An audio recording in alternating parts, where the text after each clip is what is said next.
Hello? Hello, hello. Are we ready for more Scarlet Hollow? Are we ready? I don't know if we're ready. I don't know. I'm excited, but also kind of scared. Also kind of scared. Junk, congrats on being first. Hello, hello. How's your Saturdays been? How's it going? What you been up to? Hi, Bone. Hi, Five Ways, Bo. Enjoy your lurk. I know you're avoiding spoilers and things like that. Um, Hello, hi, Five Ways. Hi, NLA. Hello. We're here. We're gonna do the second half of Scarlet Hollow episode 4. Yeah. Are we ready? I don't know. There's a poll. Are we ready? Where's Gretchen? That's my vote. That's my vote.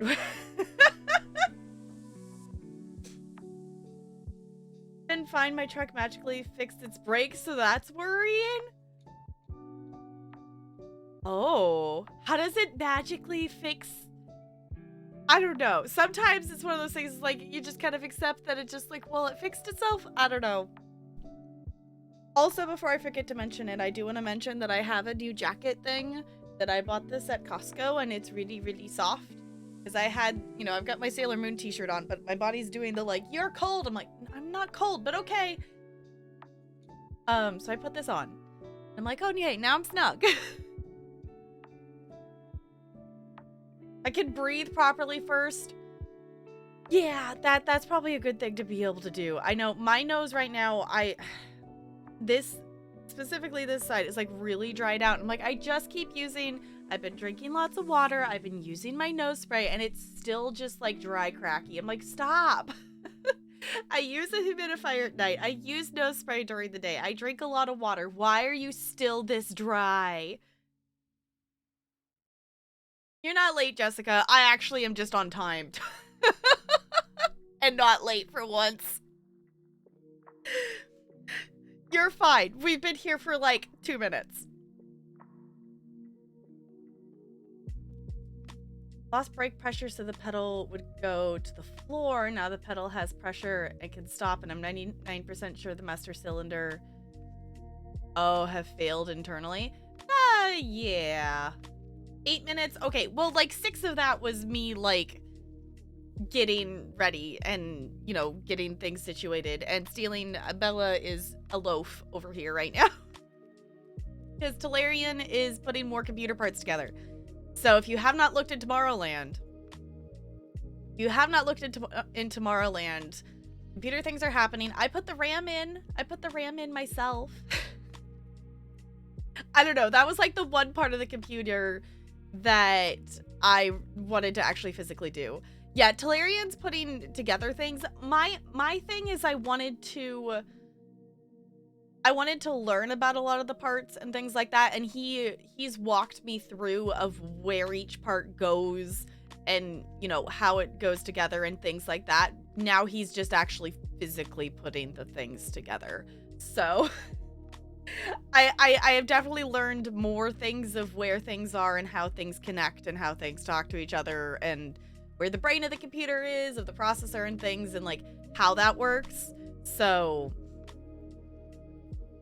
ooh, been vacation booking today. Where are you going on vacation?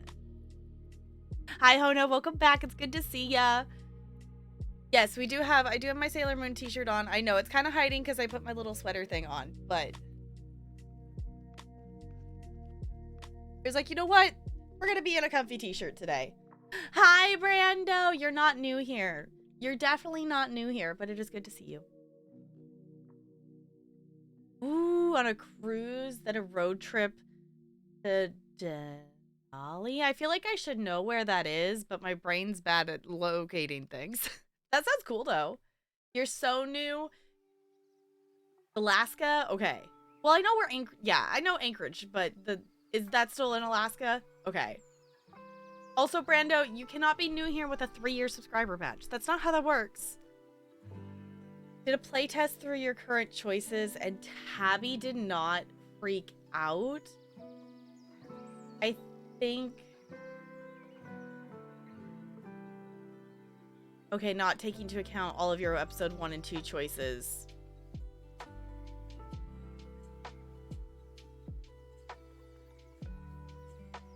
Oh, okay. It's not taking into account all your episode 1 and 2 choices and then did not invite her to the mine. Yeah, because I didn't invite Tabby to the mine. I got the achievement for the courtesy call that I told her that they were in there and that I was going in there, but I didn't, like, invite her. So... Oh, from the Among Us collab. Well, thank you for sticking around to say hi for that. I appreciate it. Oh, is a 4-hour drive north of Anchorage. Okay. Oh, is the town with the cat is mayor? Yes. Okay.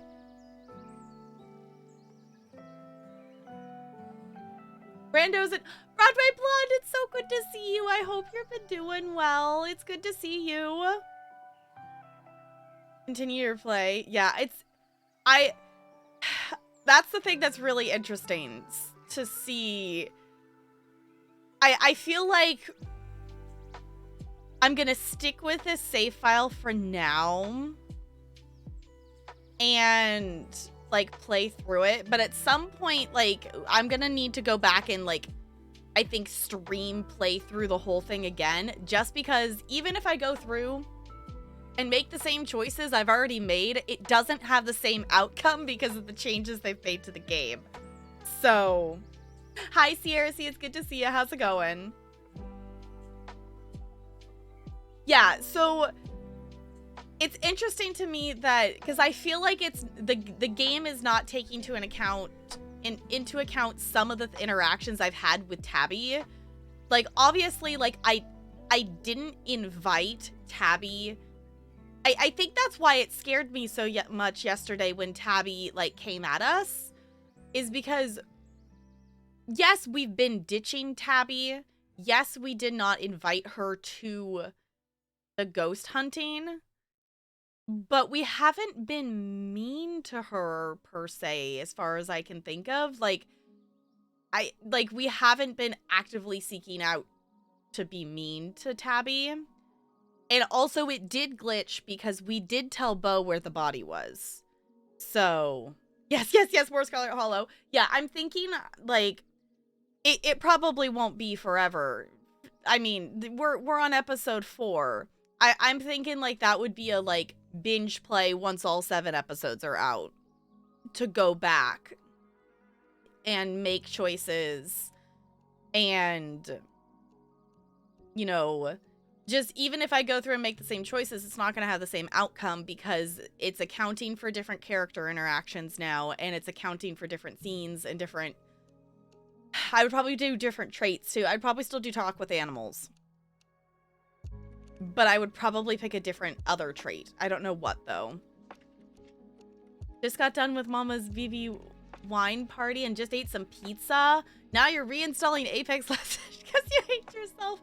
Good luck with that. Also, pizza sounds yummy. We might do a midstream, like, nom or something, because we ate lunch and whatnot, and I snacked and things, and we didn't end up eating, like, food meal before stream, so we'll probably do a food nom at some point tonight. So, Mystic and Talk with Animals for maximum lore. Okay, because Mystic was the other one that I thought about picking. Like, when we first started this playthrough, it was like, okay, I definitely want to talk with animals. And then we went back and forth between Mystic and Kenai for, like, a 20-minute discussion. It was very much contemplated.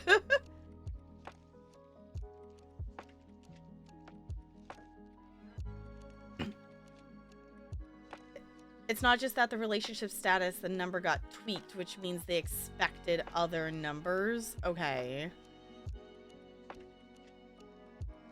So when everyone left, I was like, I'm ordering pizza. Yeah, that's fair. Like, I know I've done that, like, when I go, and I've done, like, the few times that I've done, like, the, you know, after work first Friday with people, whatever. I'm like, how are you not, like, starving for food?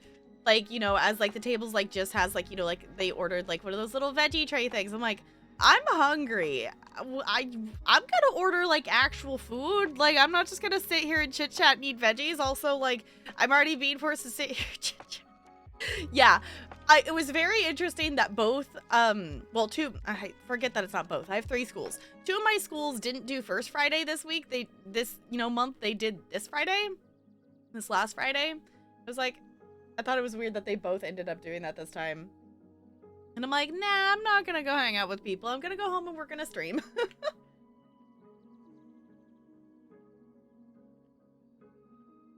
Oh, you needed a 14 to pass, you got a 13, you failed kind of thing. Okay, so I was expecting different numbers, but I still didn't have, okay. The underhood math is different for character interactions, so everyone is probably going to be lower than they should be. That's kind of what it feels like, because, like, it doesn't shock me that Tabby did what she did, but it scared me that she did it to that extent. Like, I'm aware that she's upset with us, but for her to, like, threaten us like she did, that felt almost too far for how we've interacted with her. Like, that, so far out of our playthrough, like, everything in terms of interactions with people, I don't know, that one felt the most, like, out there so far. There's more. Play too much. No. Okay. I'm going out. I'm getting a meal unless I know the apps at the place are huge. Yeah, it's like, no, I'm not going to sit here. Like, and it's one of those things I'm like, yeah, it would be fine. But, like, it's one of those things that I also have to take into account for, like, migraines and things like that. And I always forget that that's a thing that not everyone has to take into account for. Like, a lot of people can, like, have a snack and whatever and still not be, like, fully full or, they could satisfy the need with a snack kind of thing. But, they'll be fine to wait for food later. Like, not everyone has this thing of, like, no, I need to eat something or I will be in pain. And I forget that sometimes because I don't do enough IRL social interactions to have that be a thing that my brain just thinks about. So... And then you have no idea what's going on. I guess that does make sense, though, NLA.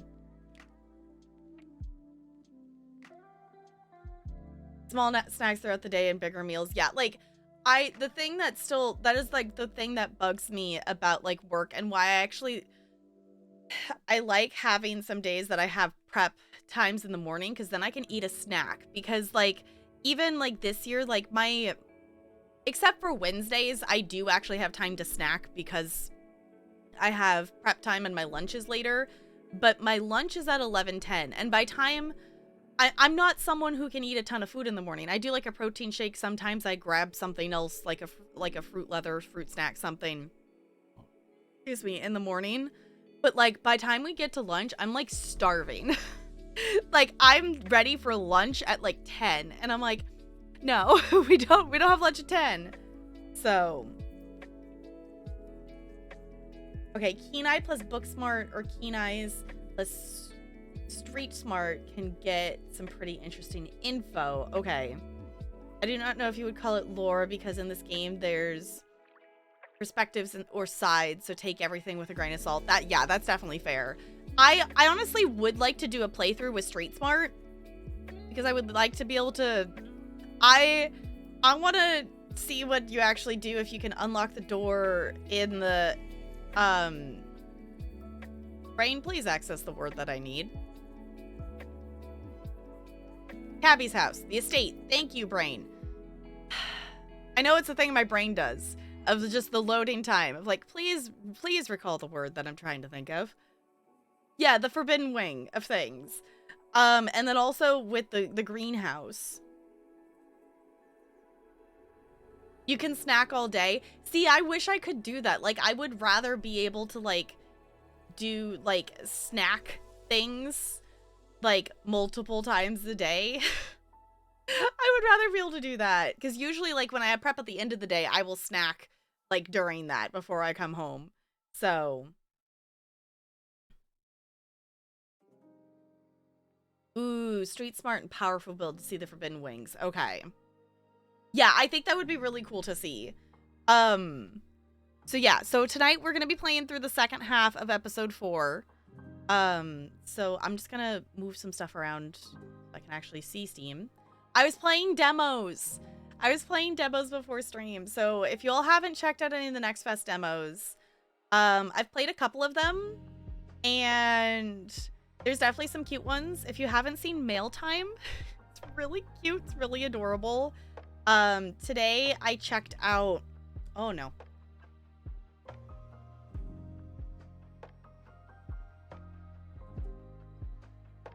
Sorry, Bella. Bella just like ran. I'm like, yes, I sneezed. But today I played the Ravenbound demo, and it's really cool. It definitely has almost like an Elden Ring feel to it in terms of things, but it's a roguelike game that's open world. And it's really cool if you haven't seen it. So I still have not played the Slay the Princess demo. I've literally had it installed for like months, but I still have not played the Slay the Princess demo. I still need to play that. I still need to play that. I have not done that yet, and I would like to do that one. There's definitely a lot of games this time that I feel like I want to play the demos, but there's also some that I'm like, I just already know that I'm going to want the full game. If you haven't seen Fabledom, I think is how you say it, that game is really, really cute. The only downside to the demo is you can't save, so I'm like, okay, well, I didn't get very far in it, but it's gonna come out in early access, and I think I might grab it in early access. So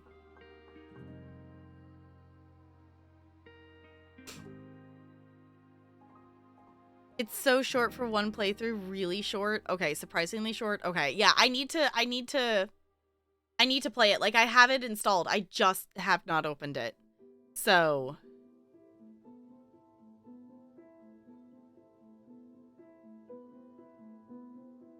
why are we looking at the definition of ravenous and raven?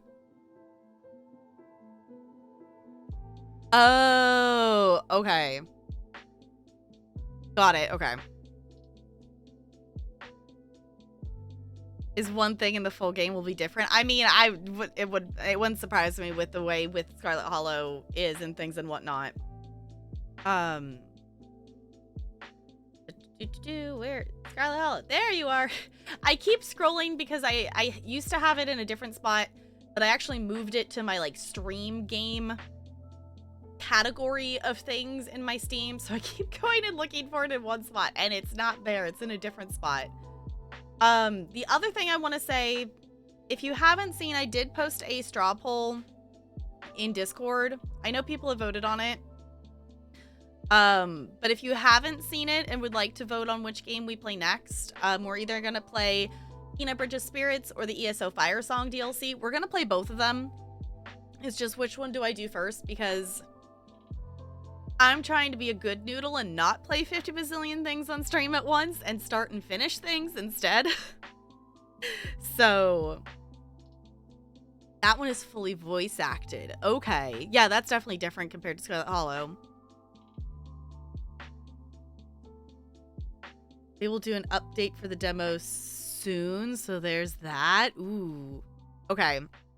I need to go check out the demo. I definitely need to do that. Yeah, let me actually stop being distracted and actually push play on Scarlet Hollow. It's fine. That's apparently going to be the status of my brain today. I still think the police station achievement name is great, of the, why won't they just do their jobs?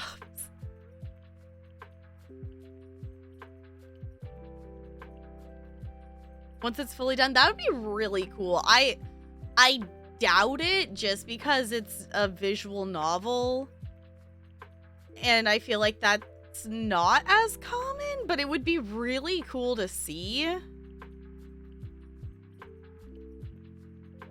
Say no for that. Yeah, I was gonna say that would be, it would be cool, but also the amount of dialogue and things that they would have to record for that would be so many things. So the other thing before I forget, if anyone wants to say hi to YouTube, I will be posting this VOD on YouTube to join the rest of the episodes on there. So if you're watching this in the future on YouTube, I appreciate you watching it. If you have missed any of the other episodes, they are in a playlist and everything is on there. I have been playing the episodes kind of as they are coming out, so some things are going to be a little bit different, and this save file is very unique because of that.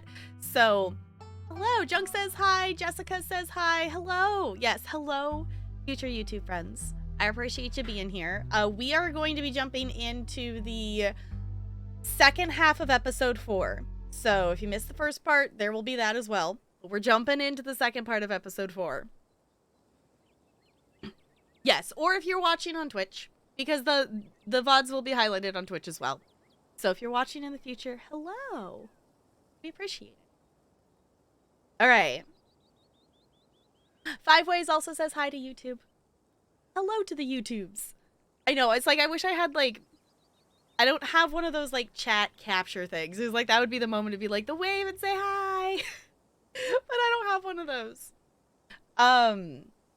Yeah, so yesterday we did the first part of episode 4 and we went around to a lot of different places around town and we're looking for Stella. She texted us last night, which apparently would not have been a thing that happened if I was playing a new save file currently.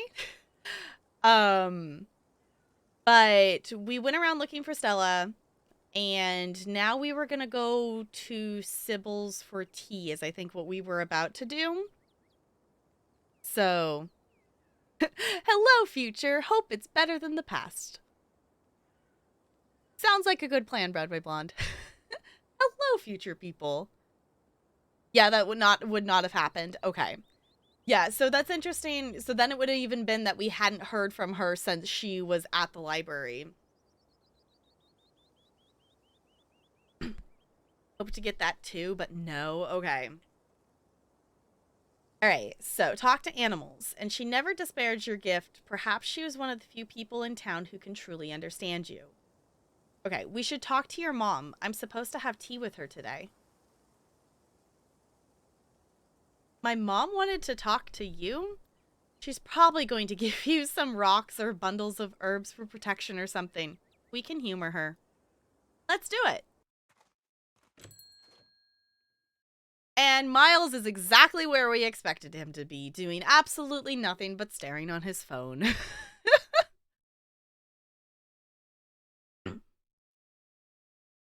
Need to continue the playthrough. Yeah, I'm interested to see how different it ends up being with stuff.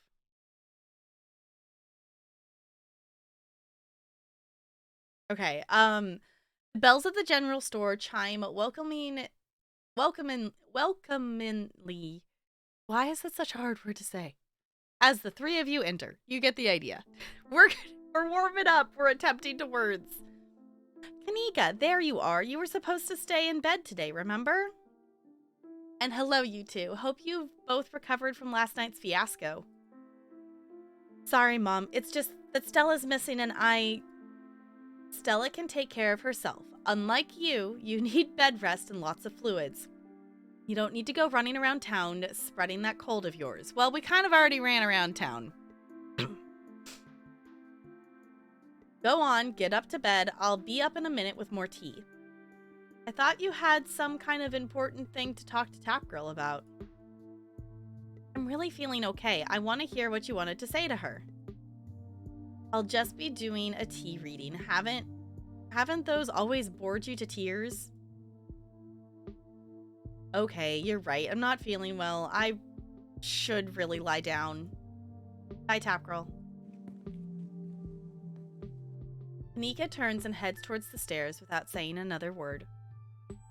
Keen eye. Good thing Kanika has her mom looking out for her. She seems so tired today, and you'll probably be able to find Stella without her. Well, we still have Avery here to hang out with. And I'm so sorry to be a bad host, Avery, but I was hoping Tap Girl and I could do our reading in private. I'm sure Winnie needs help at the diner. Aw, you're gonna send Avery away too? But I want to hang out with Avery. Aw, you're right. I've totally left her on her own today. Fine by me. I wouldn't want to mess with your tea vibes. I'm sure those leaves are very particular. Oh, before I go, I did want to ask. Are you a witch?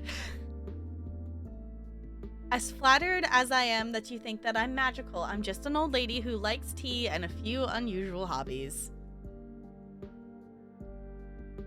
Look, I'm just saying, doing stuff like reading tea leaves is pretty witchy as far as I'm concerned, but I won't push it. Though, just so you know, if you are a witch, you can totally tell us. We'd be cool about it. I'll leave you all to your not supernatural private tea leaf reading. We'll catch up tomorrow, Tap Girl. But, bye, Avery. But, okay. But I wanted our friends too. Like, Sybil's nice, but friends. They make their way out of the general store, disappearing down the street in the direction of the diner. Shall we? I guess so. Sybil motions towards the tea room. Oh, I guess we didn't go in the tea room yet, have we? Because we just stood outside the tea room with Tabitha.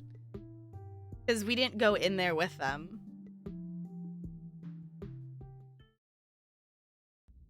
Oh, this was the room. Okay, I didn't realize that this was the tea room. We were in this room in, like, episode 1. Okay, I didn't realize that. Okay, I didn't put 2 and 2 together, which room that was. Okay. Yes, hi, lurkers. Thanks for chilling. We appreciate you. Okay. Please have a seat. I'll bring you a fresh cup. So are we doing the thing that, you know, like we drink the tea and then look at the pattern of the tea leaves after you finish drinking the tea? Is that what we're doing? I don't have tea, but I do have cider. Yes, okay. So quiet. Why is there no sound?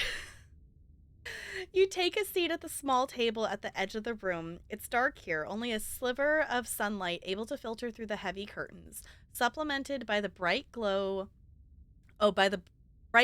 lights over the plants in the corner. Sybil joins you at the table and places a cup in front of you. It smells light and citrusy, with an undercurrent of decaying earth. It's the same tea you sampled with Avery at the diner on Tuesday. This is a special blend. It should help clarify some of your visions you've been getting. I'll be able to do a reading once you're done. Until then, how about we just chat? Okay. According to the dev, they put one text with no sound to change the music. Makes it seem more smooth. That's fair. Yeah, I was gonna say, like, we had... Whenever it stops, it's usually there's, you know, 1 or 2 things that we need to read, and then it kicks back in. That definitely makes more sense versus it just being a, you know, 1 second it's one music and then you click and it's all of a sudden something else. I think that makes sense. Okay, quit yanking me around. You have something to tell me, just come out and say it.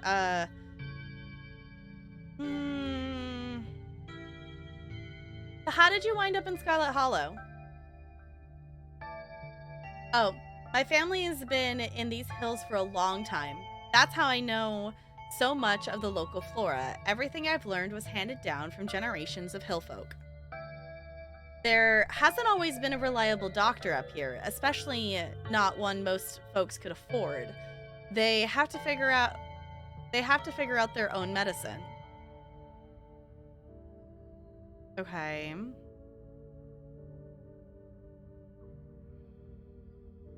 It's Savory Tales of My Mom's Youth. I'm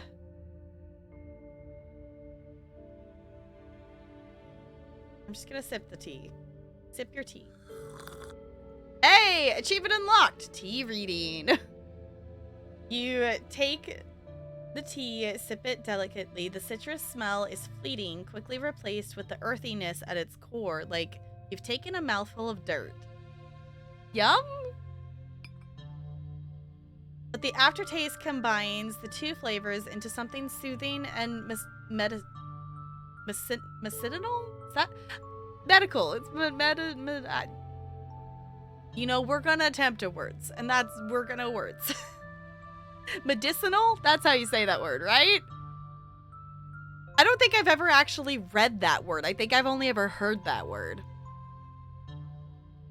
Anywho, soothing and medicinal, and you find yourself feeling more comfortable, your muscles relaxing for the first time in days.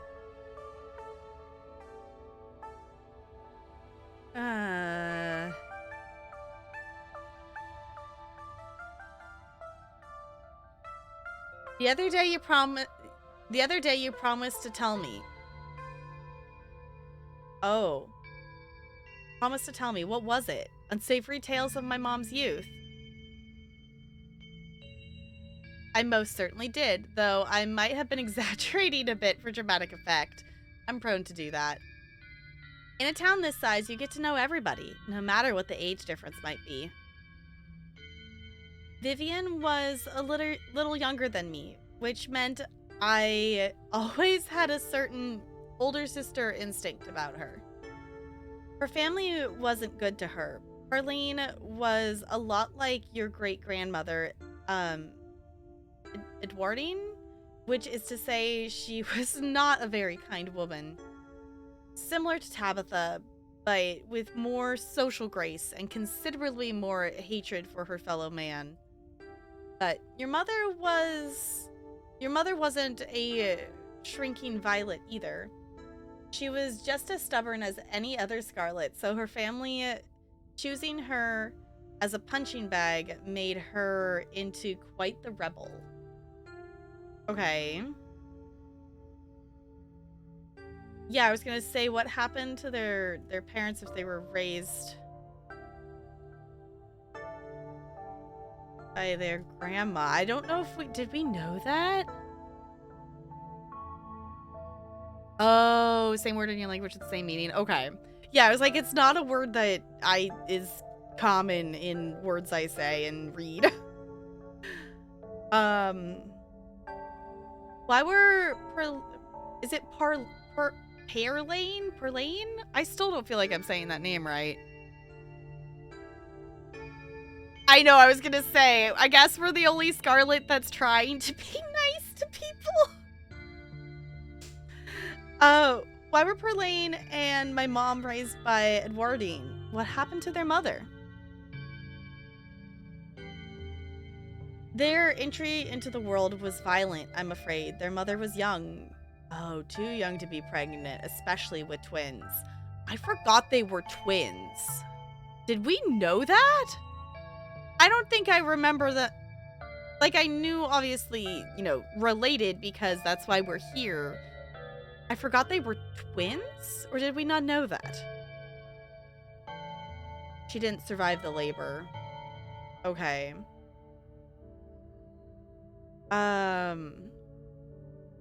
Do not remember if it was mentioned. Yeah, it was like, it kind of felt like I knew they were close in age, and they were definitely, you know, obviously because she was my aunt, they were siblings for sure, but I don't think we knew they were twins.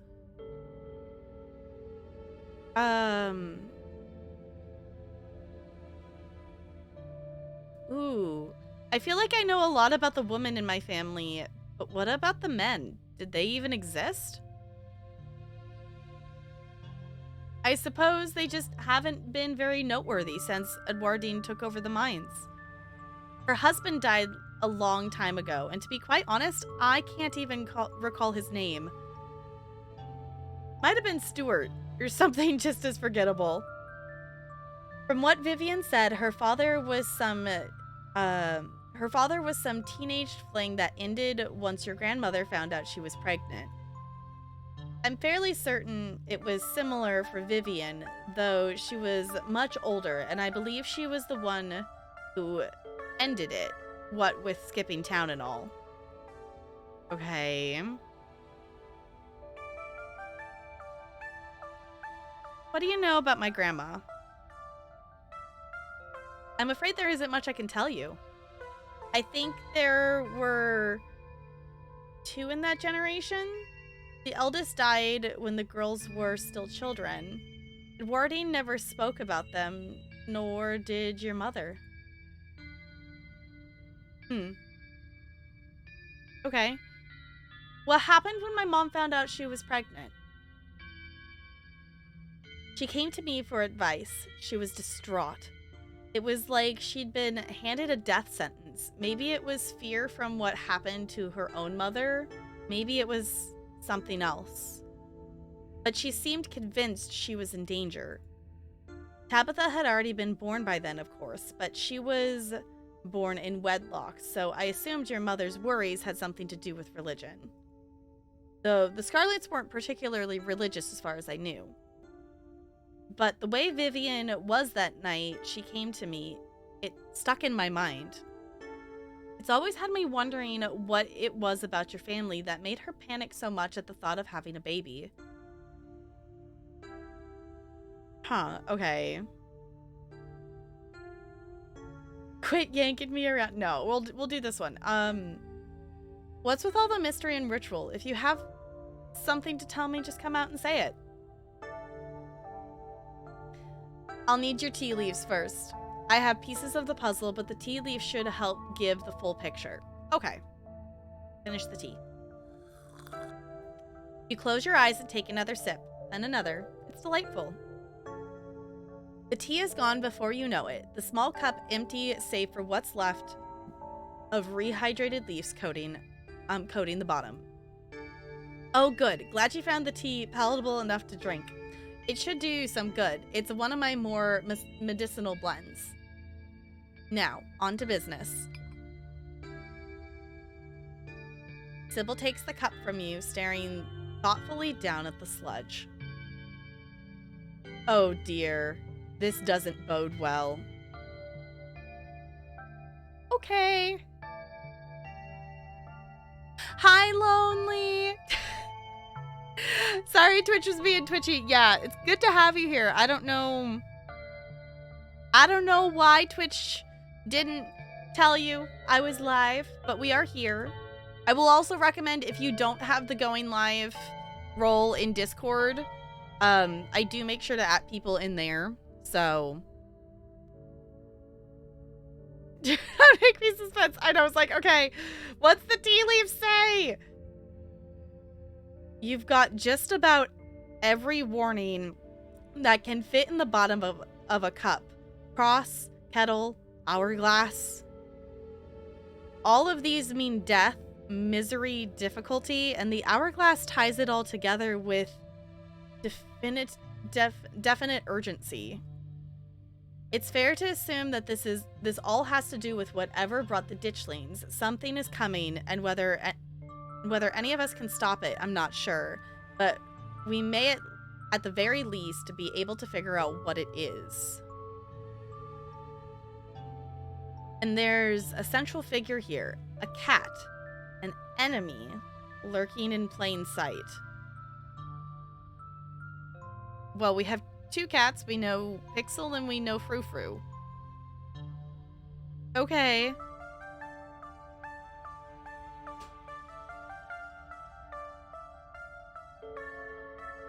Okay, Looney. Okay. We're lonely. I can words. Why can I not words today? I feel like I've been stumbling over words so much more today than usual. And of course, it's like the day that we're reading things.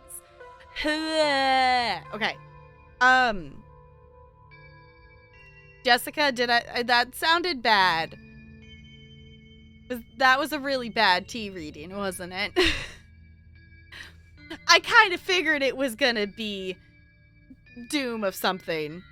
Yes, it sounded bad. But like, I was gonna say, this is a horror game, so like, it's we kind of figured there's things. Okay, an enemy lurking in plain sight. Gotta be Pixel or maybe it's Frou Frou. Those are the two cats I know. How about the okay. Ooh. The cat could be Dustin. No, Dustin is precious. It is not Dustin. How do I know you're not a cat? None of these are explore options. Okay.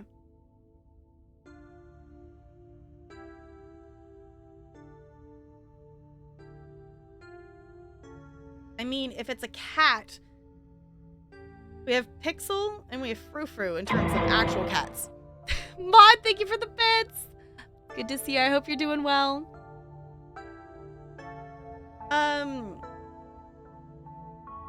At this point, I don't have reason to think it would be Stella or Kanika, Oscar, Reese, Avery. No.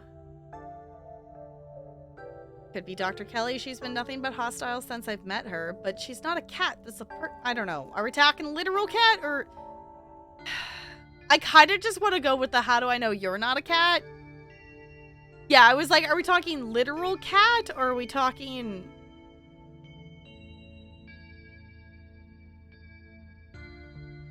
I don't know. It's throwing me off that there's no explore options.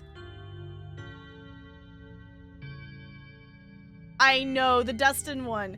The cat could be Dustin. He's a possum who lives in my dresser, and I try to talk to him every day to hear his wisdom and help with his troubles. It would break my heart if he's the traitor. It better not be Dustin. I feel like nothing about the tea leaves would be literal. That's kind of my thought. It was like, I doubt that it's meaning literally like Pixel or Frou-Frou.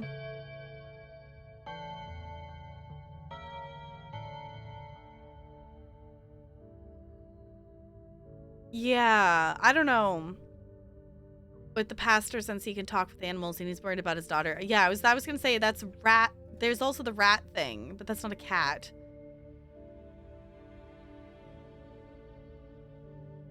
I don't know. Episode 4 is having more and more of these ones that I'm like just kind of stumped on like which one I actually want to pick.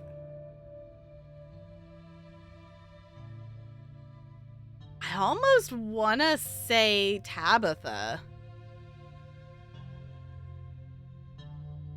Yeah, he talked about a bad rat, so it's not him. He had, like... I'm not doing the Dustin one. I'm not doing Avery, Reese, Oscar, Kanika, Stella. No. I don't think it would be Wayne.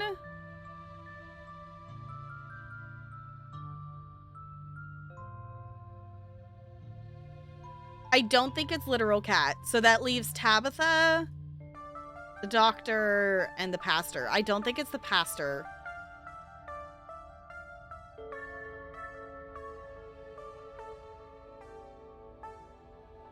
How do you know? How do I know you're not a cat? I don't know. You know what? I'm gonna go for Tabitha.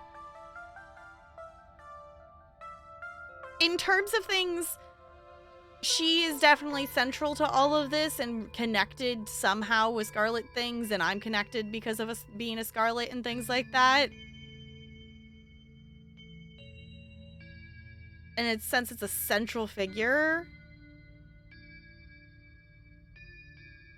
I'm gonna do Tabitha. The cat could be Tabitha. Lie, but we actually get along really well.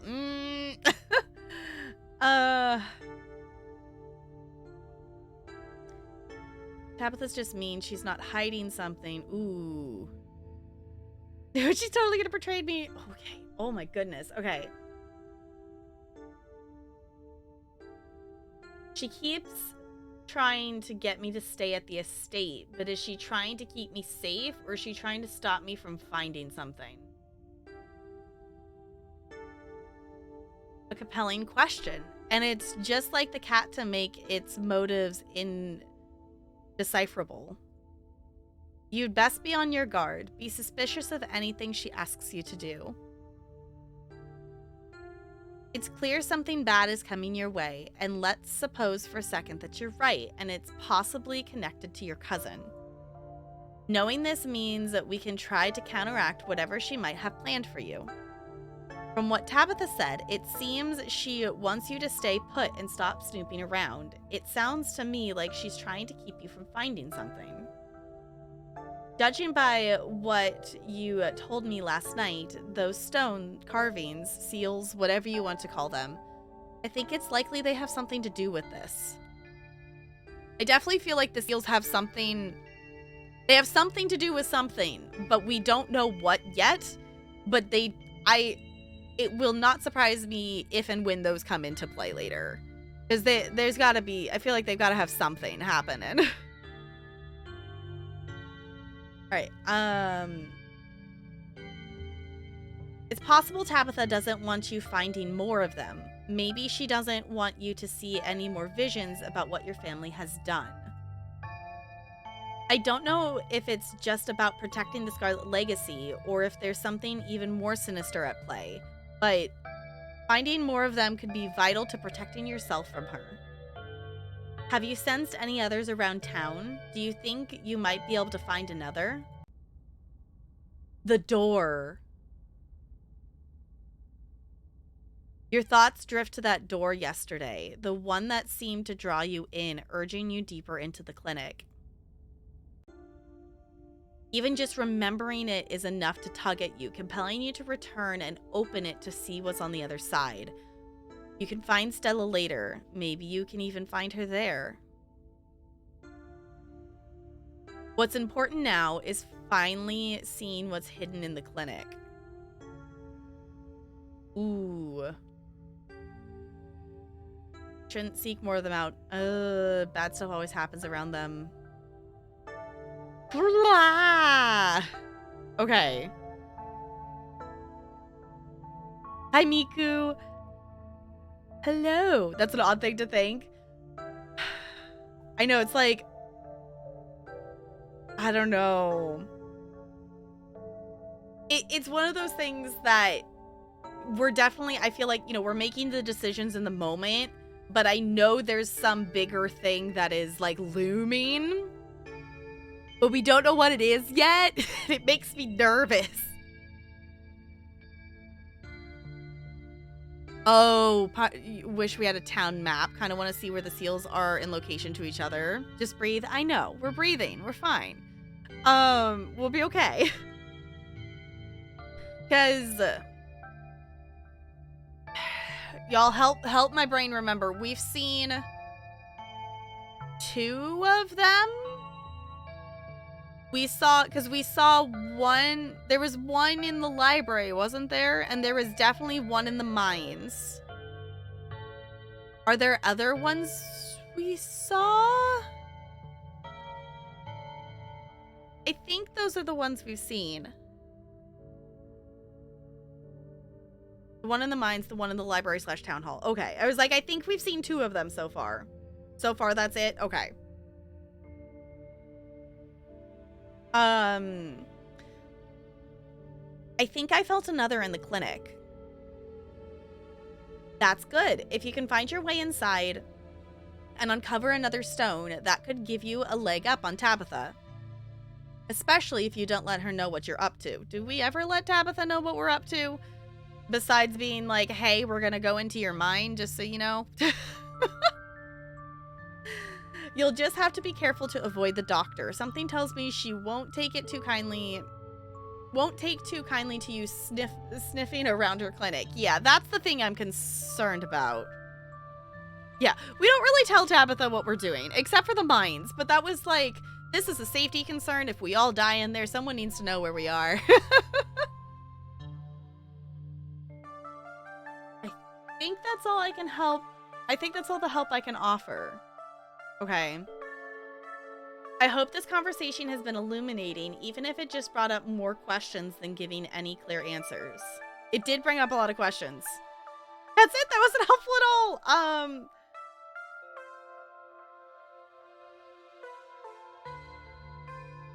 all. She did give us some ideas, though. Thanks. I'll let you know if I find anything. Glad to hear it. I hope all goes well, and I wish you luck. Hopefully you won't need it. Thank you again for humoring an old lady and stopping by for a chat. With a small grunt of effort, Sybil gets up from the table and you're escorted back to the door. And remember, be careful who you put your trust in. According to your tea, the cat is getting ready to pounce, and merely being ready for it might not be enough. Sybil closes the door to the tea room, the bells of its door strangely flat in the stale air of the nearly empty general store.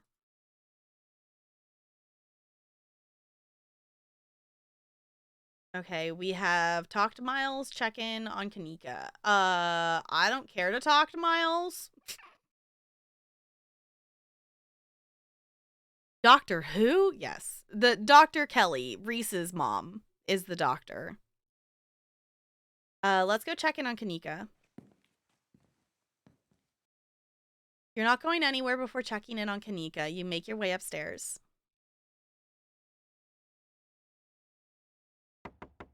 You knock on Kanika's door. Mom, I really don't need any more tea. I think I'm just gonna lie down for a while. Are we just gonna... Were we just really gonna walk over to the clinic? Yeah, that's not gonna help, really. I'm not your mom. Oh, Tap Girl, what's up?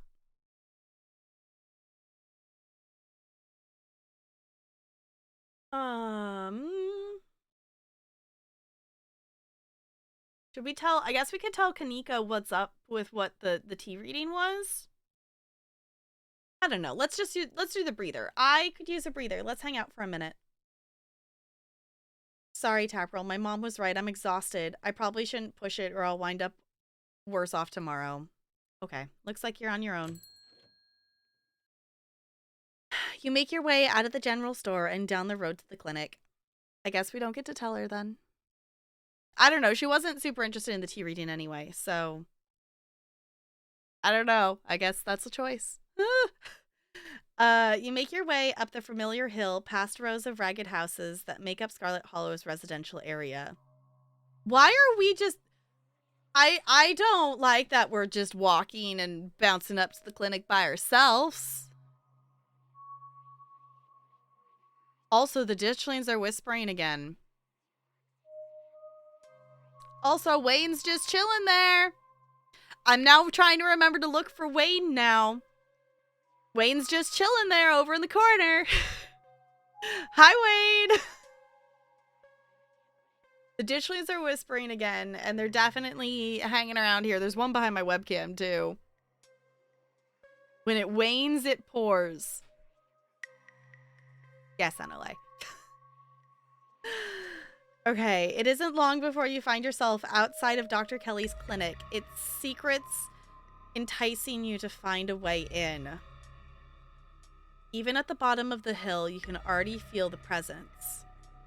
It's like a magnet has been fixed on your rib cage, gently tugging you forward, guiding you towards whatever emits this compulsive frequency.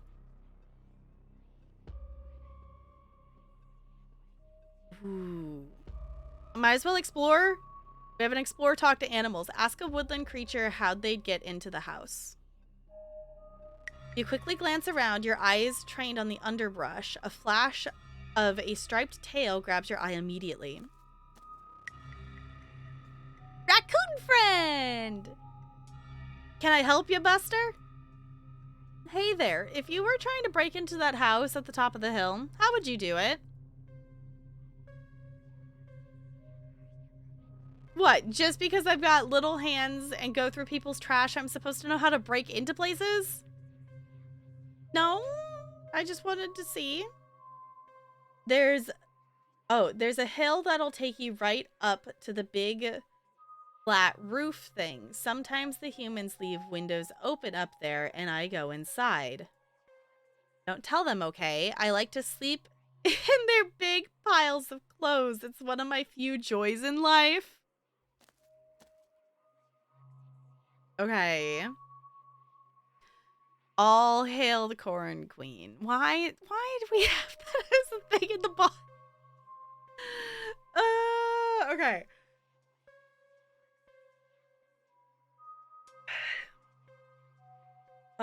Dang it, I'm gonna start yawning now because my breathing's off.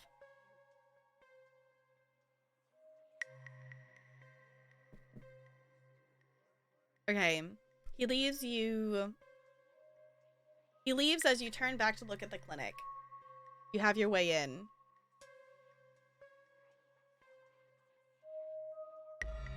Yeah, I don't necessarily want to give that away.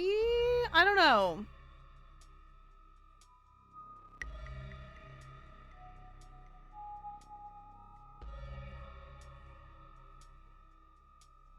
I'm gonna go knock on Reese's basement windows. You cautiously approach the house, kneeling next to the low basement windows of Reese's room. You knock. There's no one there. Reese must be somewhere else.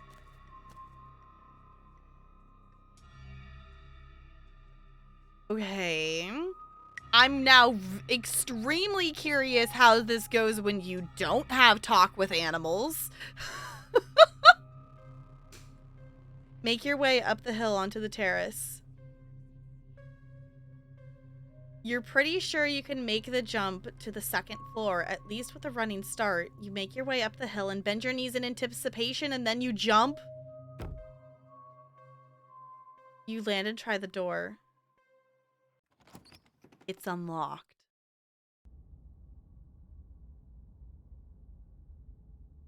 Okay, the way the light's coming in here, it almost looks like when we were in the hatch in the third episode of like the glow of it.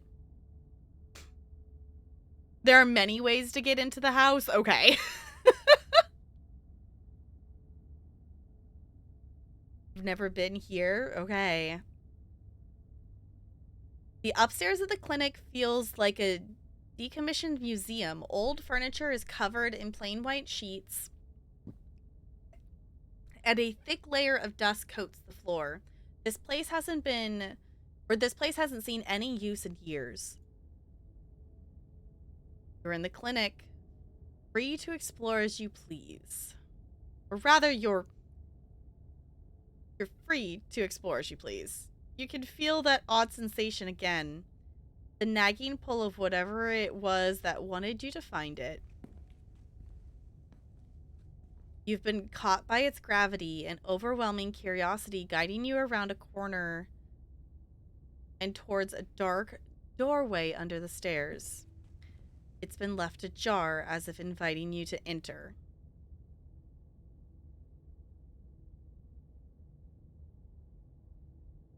Okay.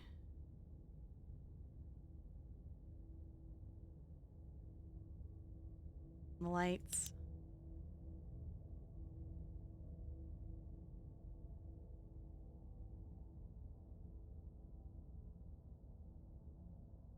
The lights click on. You're in the morgue. Is Reese dead? Oh, okay. Okay, Reese isn't dead. Reese is just pretending to be dead? Reese, don't scare me like that. I know it's supposed to be a horror game, but no.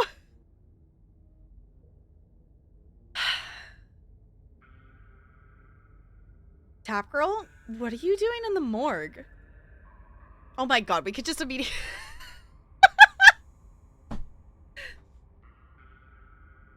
I love that the first two options are flirt and vampire.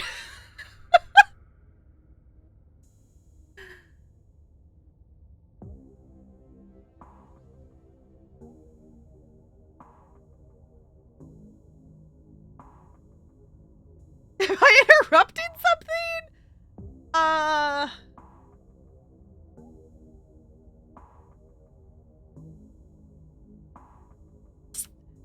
Why is there a flirt option?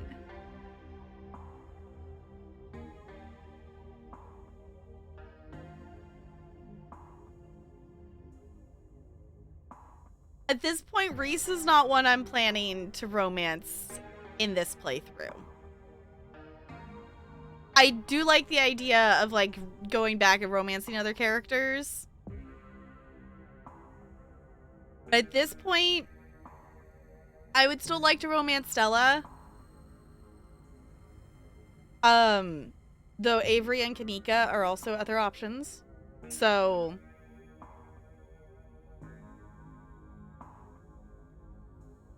I appreciate the vampire option, but I don't think that's...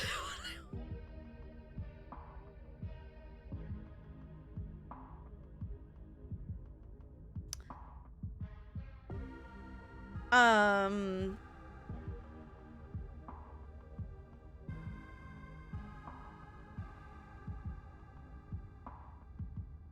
know what? Screw it. I'm clicking on the vampire one.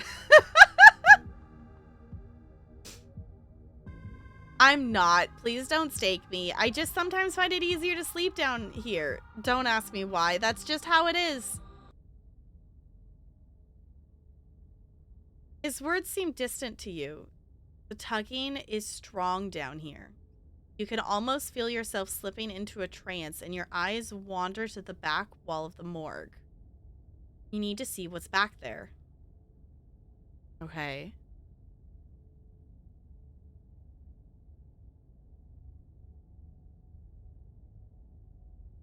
See, I do think it would be fun to do a playthrough with the hot trait. Exactly, Miko, which is exactly what we say, because, like, Jessica consistently tells us that she's not a vampire, but she is definitely a vampire. Hot is amazing. I have not seen anyone play with Hot, and I think it would be really interesting to see how much the dialogue changes. Okay. Follow the pole. You touch the wall. It feels disproportionately solid under your palms. Hey, are you okay? You feel Reese's hand gently shake your shoulders for a moment. The thing on the other side of the blank wall loosens its pull on you. You kind of looked possessed for a second there. You good? I mean, we're definitely hearing things. Hot plus powerful build in particular. Okay. Coincidences in your life? Uh-huh. Hot and powerful build has their own options as a combo that make you into a... Oh, it's amazing! The hot powerful build, you get the option for a lot of head empty zero thoughts choices. Okay, I'm gonna continue clicking because I don't like the audio we're hearing at the moment. Okay. You good? Make him understand.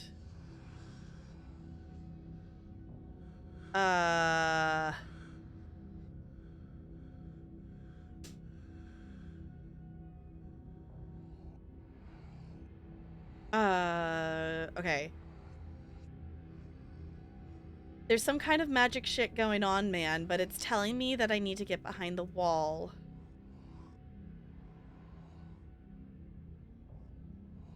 Reese glances back at that wall. Reese glances back at the wall. You're really serious, aren't you?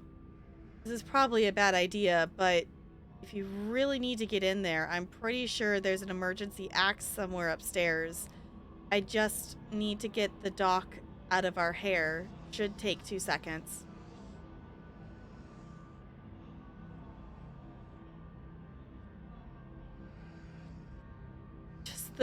Just the sounds. It's just instantly ride or die for us. I love it. Reese is awesome. Reese is awesome. That is one thing with this game. Is like there is lots of really great romance options.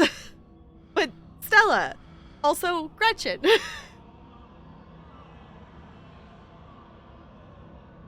Wall. Why wall in way? Why? I know. I did like the wording of that one. That was good. Okay, get the dock out of our hair. Yeah, if I say I'm sick and need something, she'll drop whatever she's doing and do it for me. Surefire way to get her out of the house. And most of the time it's true anyway. Okay.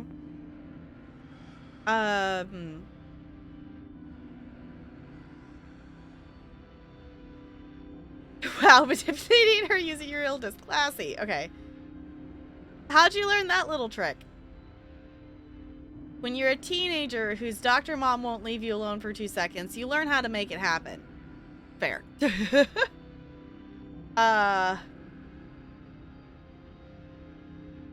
Sounds great. Lead the way.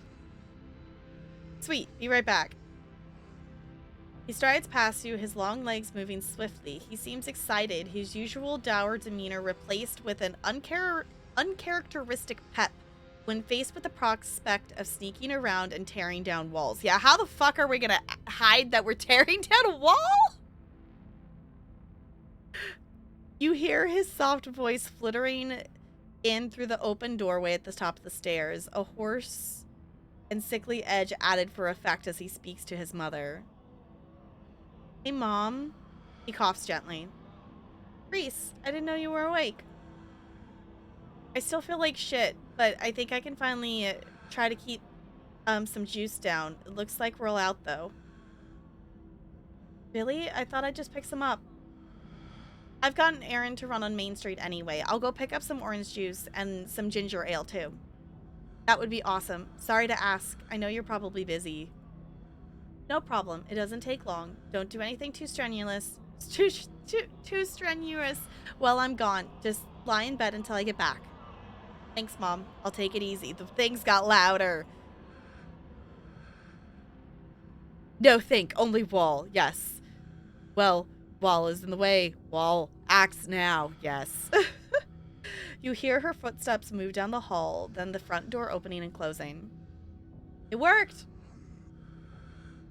I love that Reese doesn't even question how we got into the house. The theatric rasp has left his voice, excitement rising in its place. Come on up. We don't have long till she's back.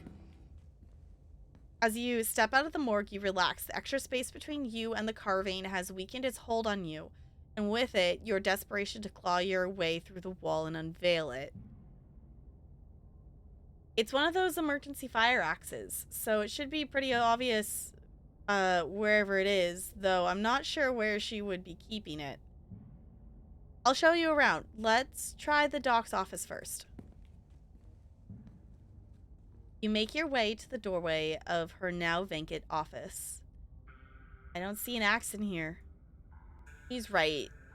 A cursory glance reveals nothing but stacks of paper and cabinets of medical supplies. Something on the desk catches your eye. Some sort of records with your family's name on them. No, we're reading the files. Reese stops in the doorway, turning to watch you leaf through the documents. Find something interesting? They're your family's death certificates. Oh. Reese is just like, adventure? I know. Well, it's not like he's had anything else to do. Because, you know, he kind of has been stuck here. Ooh, okay. Let's look at Perline's death certificate. Cause of death, sleep apnea, discovered by her daughter Tabitha Chrysanthemum Scarlet. I didn't realize her middle name was Chrysanthemum. That's cute. No autopsy performed. Tabitha's middle name is Chrysanthemum? Wonder who cursed her with that mouthful. I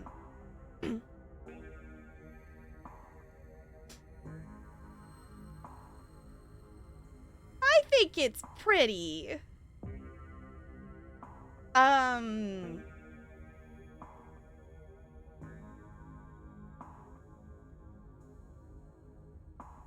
Let's look at Enoch's.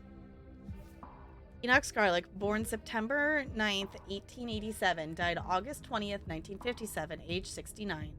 Cause of death, fall from cliff. This one has a coroner's report attached. Organs sustained impact injuries, lacerations to the neck and body consistent with fall from great height. Whoa, an actual autopsy report looks ancient. Yeah. Chrysanthemum daddy, chrysanthemum. No. Fun fact, yellow blonde chrysanthemums are used to symbolize sorrow and neglected love. So that would be fitting for Tabitha, I guess. I feel like that would be a fitting thing. Whenever I think of chrysanthemum, I just think of that like the picture book, like the one with the little white mouse of her name's Chrysanthemum, and her name won't fit on her name tag in kindergarten, and she doesn't like her name because of it, but she learns to like it, kind of thing. Super cute book. It's a really cute book. It is a pain to read out loud because you have to say chrysanthemum like 50 bazillion times. Because her little catch thing that the little mouse does is she goes chrysanthemum, chrysanthemum, chrysanthemum as she like skips down the street. So if you want to say chrysanthemum like 50 times in a short time period. The name before this game, yeah, it's super cute. Yeah, there's a little picture book story about a mouse. And when she goes to school, her name won't fit on her name tag, and then she doesn't like it as much. But, you know, it goes around and, you know, she ends up liking it still. But it's really cute. Alright, let's look at Edwardines. Born April 9th, 1913. Died February 12th, 2003. Age 89. Cause of death, heart failure. Signed by her granddaughter, Perline Scarlet. Pretty normal. Almost made it to 90. Died of normal old person illness. What other ones are there? You quickly flip through a few other Scarlets whose names aren't quite familiar.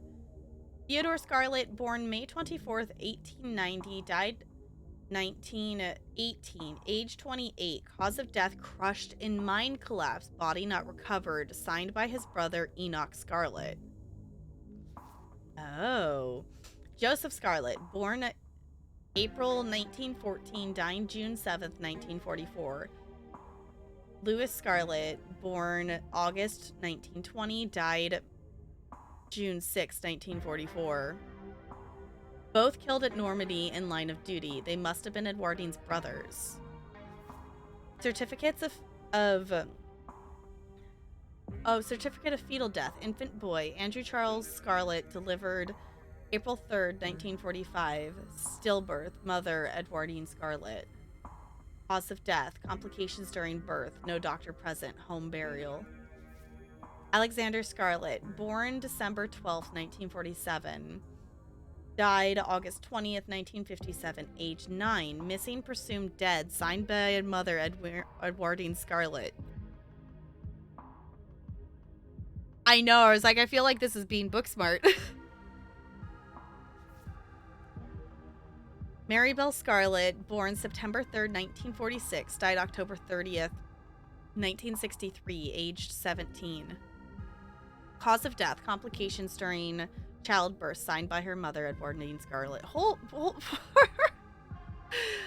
Wow, that's a lot of kids to outlive, I was gonna say. Achievement unlocked. Time to whip out the old string and corkboard. Okay. Yeah, I was gonna say, what a family.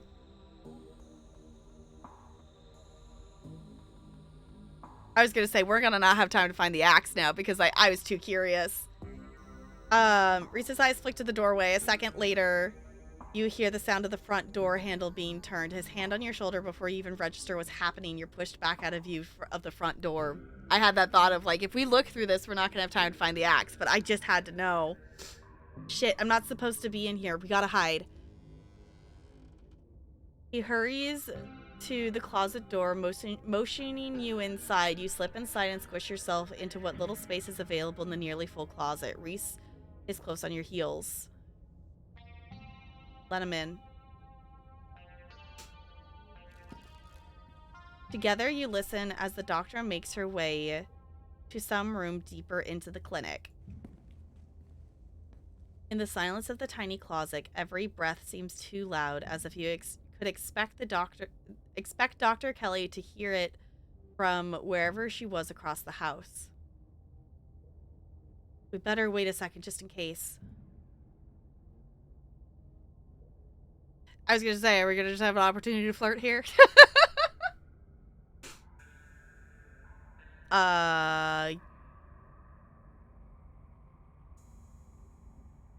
You're momentarily distracted from the danger at hand by Reese's sudden closeness.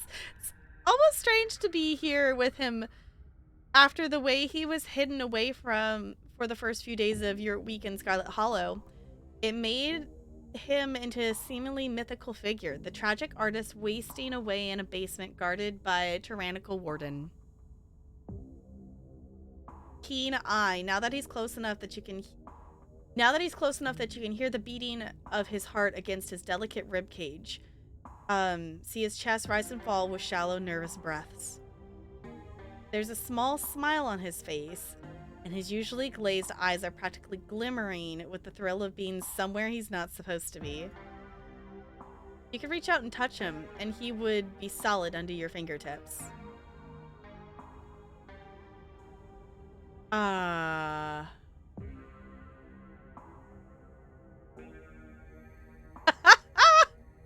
We've got choices.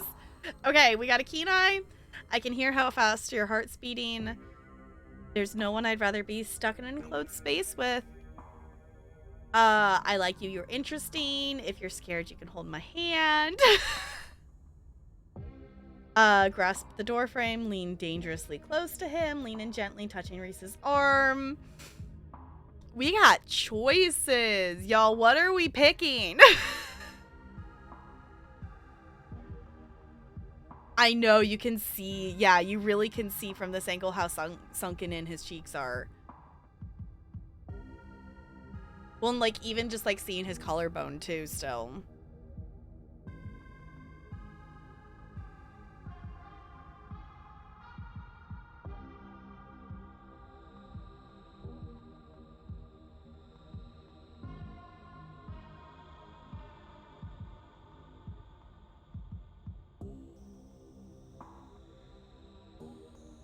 I'm doing this one. If you're scared, you can hold my hand. Reese turns to you, his shock apparent. Hold hands? Are you sure you're okay with that? I mean, I'm not objecting to flirting with Reese. Of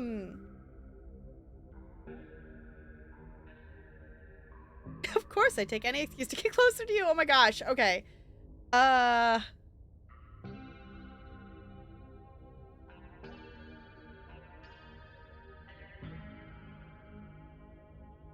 I'm gonna do this. It's okay if you'd rather not. I'm not gonna push it. I'm not gonna push it. Okay if you'd rather not. No, I just wanted to be sure you wouldn't mind. He reaches out slowly as he's expecting you to rescind the offer at any moment. But at last he takes your hand in his. His skin is cool against your palm as if you'd expect from someone who'd just been napping in a morgue. His long, slender fingers interlaced with yours. His grip is stronger than you expected, holding you with a comforting intensity. You can feel how nervous he is, but you're pretty sure it's not because he's worried you'll get caught. His voice is almost imperceptibly quiet, his words struggling to be heard over the footsteps that are once again echoing down the hallway outside.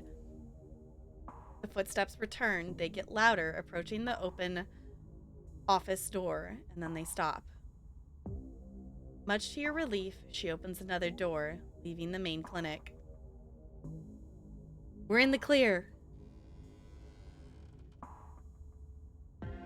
Okay. I have to tell you, I think you have competition. Uh-huh. Like, that's the thing, is like any of like the four friends of them, I'm like, I would be okay with any of the four of them. Okay, we've probably only got a minute or two until she comes back, so let's make it count. The medical supply room is probably our best bet. If any other room in the clinic is likely to have a fire axe, it's probably the room full of chemicals. This way. He motions you down a hallway, slipping through the slightly ajar door of what you assume to be the supply room. Yes, there it is. Keys. Here we go. He rushes over to the cabinet that contains a bright red axe, pulling the glass door open. Your axe. Keen eye. A splash of brown catches your eye. There's a small sprig of what almost look like furry berries with a wide 8-pronged leaf still attached to the base. I did see those. They're behind the axe over there. I did notice those. The end of the sprig is leaking sap onto the countertop. It's fresh. Now we can... Keen eye. Reese stops mid-sentence as he notices you staring at the plant. He stoops to pick it up. Does she make her own medicine? The whole... Yeah, it was behind it. Yeah, it was on... I guess it's behind the bit boss. It was on the it was on the counter. But now it's behind. It was behind the axe. I find it funny. I did a lot because I'm a completionist, but I only one caught my eye strangely before this chapter. I was sure I would play this game with 0 romance as you play. Okay. On the other hand, Reese seems like he's kind of starved of any sort of social attention. Can we be sure he's not just seizing on the first time he's felt human interest in him for a decade and reciprocating to desperation? Yeah. Hey, GG Goldie, rolling that 20. GG. Also, hi. Yeah, that is... That kind of was one of the hesitations with Reese for me. It's like, I think Reese is interesting, and, like, I still think Reese is a nice romance opportunity, but also, like, I feel like going to someone who's been in that isolation, I feel like we should allow him to talk with other people, kind of thing. Okay, he puts it down, but not before breaking off a berry and sliding it into his pocket.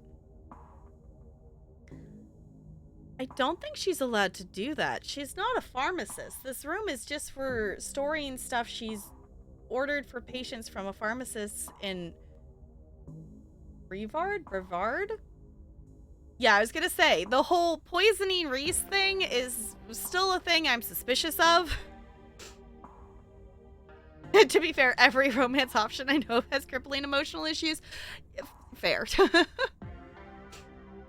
Saw something in the store yesterday. Hold on, y'all. We must be distracted by plush.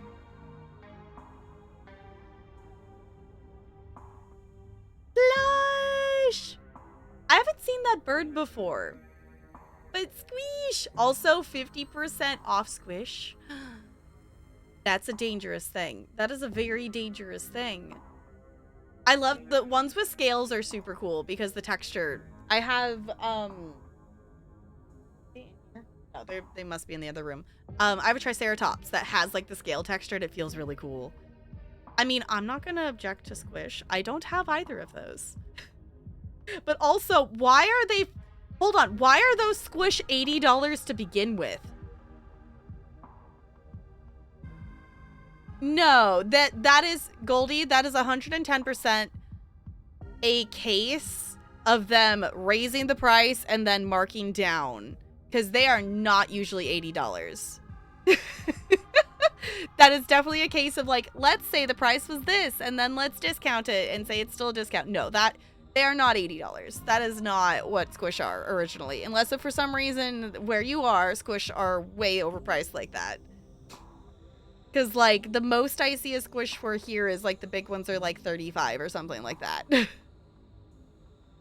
What? That, yeah. $5.99 for a pound of strawberries. Y'all, things are way too pricey.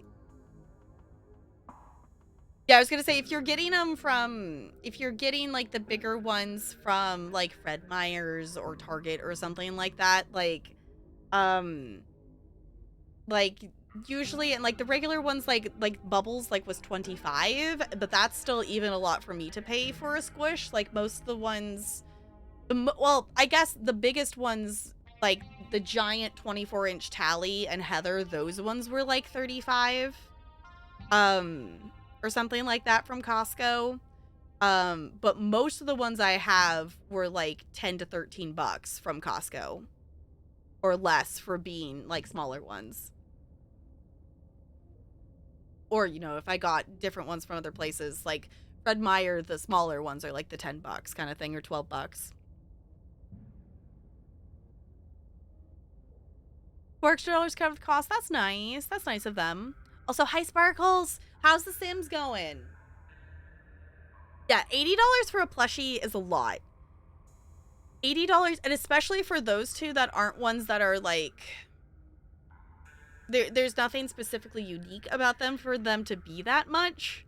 Like, those aren't ones that, unless if the bird's a new one that people are hunting for. Like, if it was, like, people have paid, like, over $100 for Squish, but they're ones that are, like, people hunting for. Like, there's a Snowflake Bigfoot one that people, like, pay hundreds of bucks for.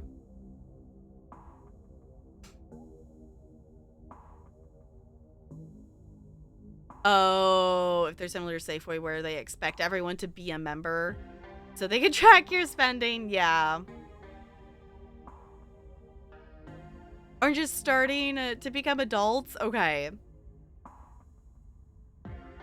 Yeah, because usually Squish, depending on it, like, you know, the most you're gonna see a Squish for, like, in the store, at least you should, is like 35 bucks. Like, if it's more than that, go online and buy them online, they're cheaper. Or go get them from somewhere else, because that is way overpriced. It's very overpriced. Okay. I read that one. Why would she be making her own? Before you can answer, the two of you hear something in the distance and turn to listen intently. That was the door from the house. Come on, if we hurry, we can get you back downstairs. I'll run interference. Go downstairs quick.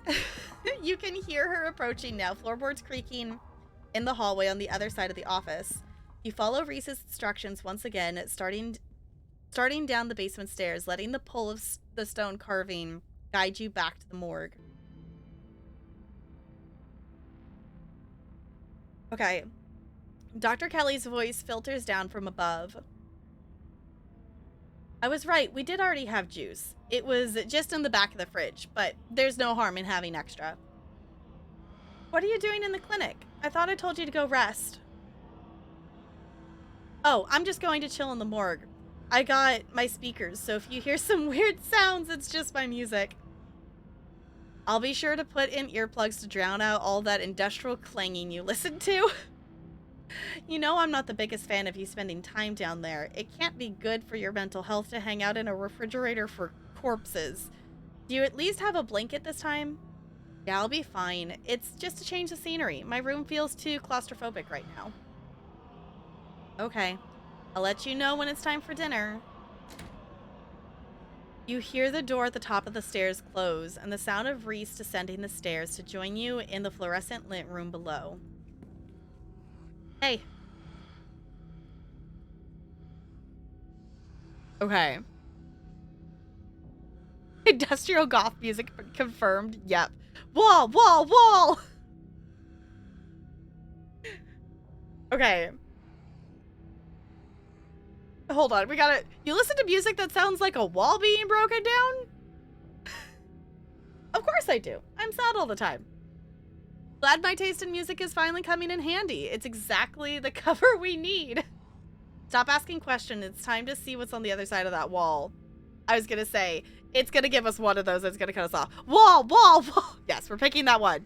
Wall, wall, wall, wall. Have at it. You approach the far end of the morgue, axe practically singing through the air as you strike the wall. The first cut offers a surprising amount of resistance. There's some structure behind it. Some wood frame holding it in place, trying to stand between you and what waits for you on the other side. You stagger back from the massive hole in the wall and admire your effort.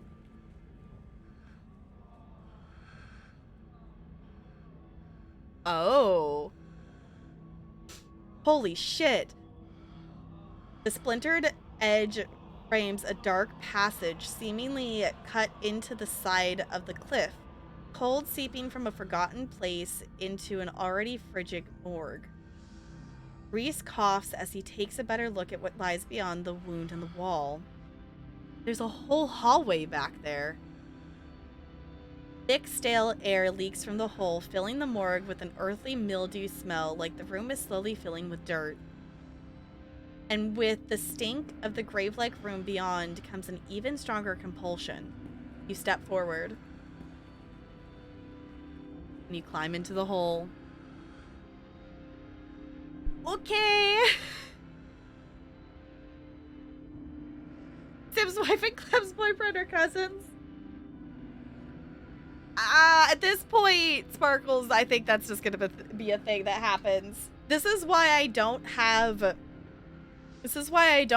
like the siblings have kids, so we have multiple branches of things that I keep it just so it's the heir doing stuff. We're climbing into holes. Yes, I am a dwarf and I'm digging a hole. Diggy, diggy hole. Diggy, diggy hole. Yes, we are getting into holes. Yep. Exactly, Jessica. Yes, perfect time for that quote, Jessica. Gonna happen, you have stories turned on. That's fair. Yeah, I was really actually surprised that we haven't had that, because I do have stories on, but Blaze just lived alone in the pancake house and never did anything. And I don't know why, because I have it set for played households to be able to do stuff. So I thought that was weird. All right. And you climb into the hole. This is wild. I had no idea any of this was here. An entire hospital wing rotting away for decades behind some flimsy drywall. Also, the stuff's getting louder. His voice sounds distant. Your sole focus is finding it. Your feet move without prompting, and you stumble down the hallway towards the far wall, barely registering the antique clutter as you stagger past it. I was gonna say, that's a really old wheelchair. Whoa, are you okay? You don't respond, and you don't bother to retrieve the axe. The wall is rotten, water damage having eaten away at the wood over the course of unknowable years. The planks nearly reduced to sawdust. You tear into it. There it is. I was gonna say, it's behind the wall there. Okay. Injured man. Enoch, I thought you weren't going to come. I was worried you'd leave me here forever. They said there's nothing they can do. I'll never use my legs again. Enoch, what am I going to do? Calm down, Teddy. These doctors don't know what they're talking about. I've been doing my own research, and I found us an alternative. We won't have to worry about anything from here on out, I promise. I went to talk with the witch. A witch? But that's nonsense. It's all right. It's all sorted. We're taking you home today, and everything will be resolved by this time next week. Everything goes black.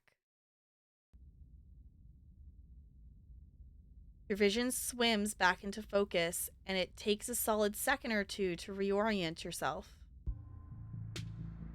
Oh, we're in the basement. Okay. Interesting.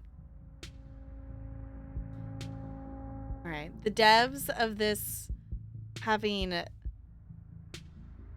a piece of art poking fun at their own. Hard pass on Tabby as a romance with the main character holding the papers here. But if this... Okay.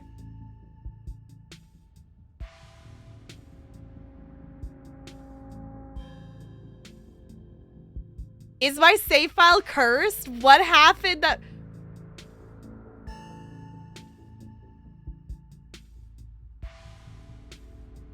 This is really interesting, and this is making me want to...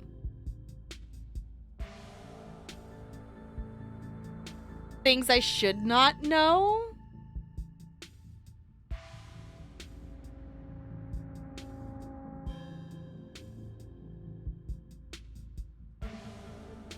Weird?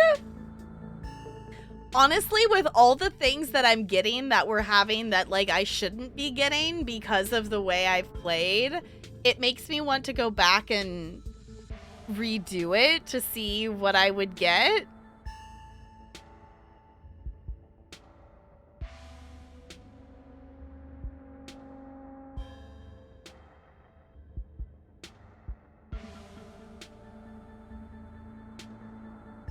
Eventually should.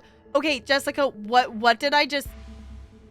Yeah, this is definitely a unique instance because of how we played it. So what did I learn that I wasn't supposed to know? What was different, I guess? Like what part of that? The witch part. Okay. It should not have been shown. Okay. So does the other version just not call them a witch then? Does it just... You can't know this info? What was...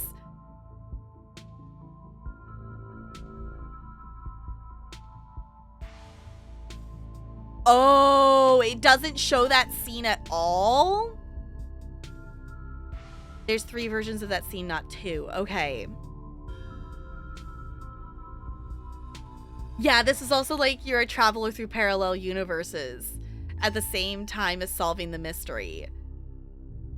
Yes, that's what this save file is. But one of them requires a trait. Okay, I got version 2. Okay.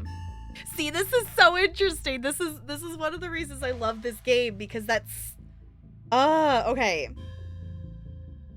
So, the version, based on my choices, the version I should have gotten is I should not have seen that.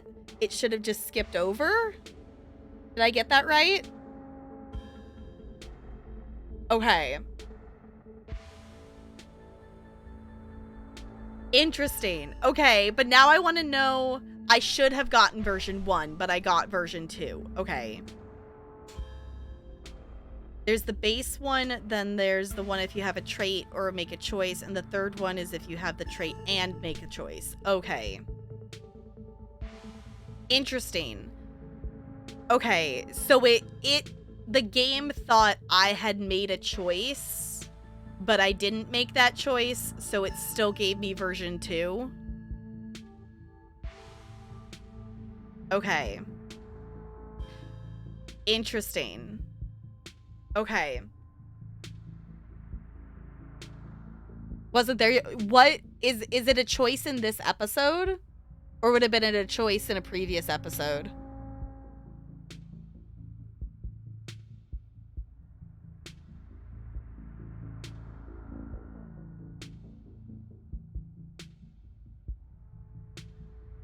I did both. Okay.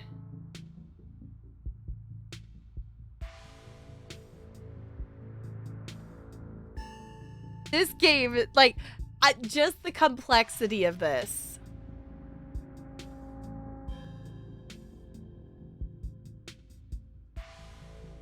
Version 3 has even more info. Okay.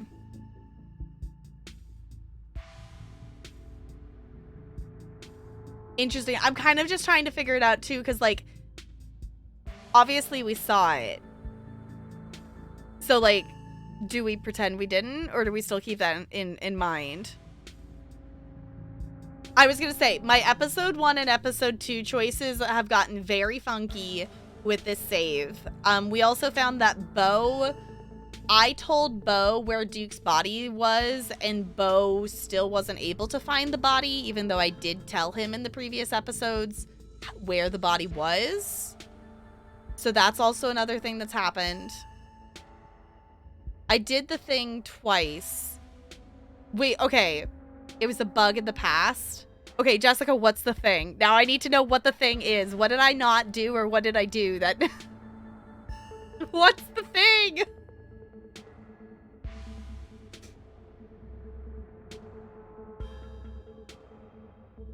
It's so interesting how, like, bugs can, like, totally affect this game way more than intended. I drank the tea twice. See, that's the thing that's so wild with this game, is like little itty bitty tiny choices like that you don't think are big choices are choices that affect things. Like choosing to drink the tea twice.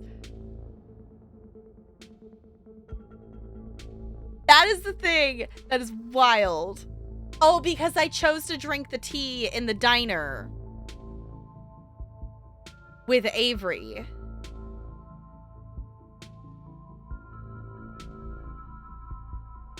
I think just drinking the tea gets you the witch, but now I'm curious if I'm wrong. Check the script file. Okay.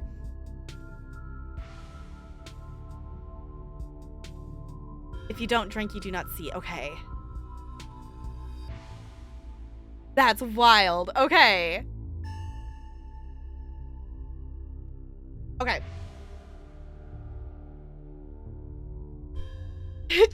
Checking. Yeah, I was gonna say checking will not help much because this save file is cursed. Yes. For anyone watching this in the future, this save file is unique because I have only played each episode I've played each episode as they've released. Pretty soon after the release of each episode. The longest between things is this episode 4. It came out like over a month ago, and I'm just playing it now, but I'm playing them as they're released, and I'm using the same save file. So there's some things that are a little buggy. Oh, to see what she was supposed to, or if it's a curse bug. Okay. Yeah, I have things that got patched out, like flirting with characters without having the hot trait in earlier episodes. Okay. So just to keep my brain straight, it's possible that I wasn't supposed to see that scene, is what we concluded. Yeah? Okay.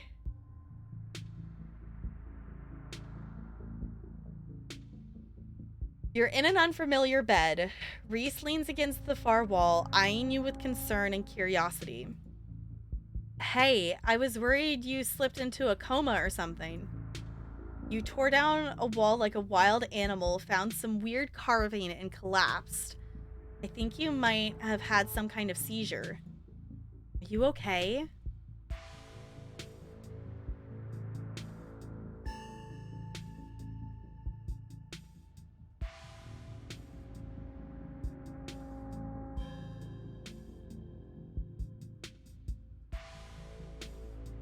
As a rare artifact as you play through, then she'll never get here again. I do still have this save file here. That is the end of episode 3 that I haven't rewritten. I haven't written over.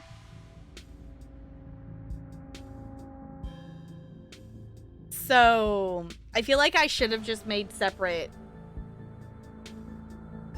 I feel like I should have made separate save files for all the episodes. But it's one of those things, how would we have known that it would have done? Because I feel like we didn't have that problem between episode 2 to episode 3. We're just seeing that now with episode 4.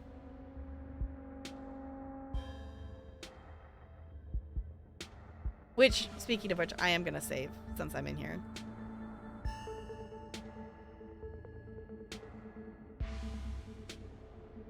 Okay.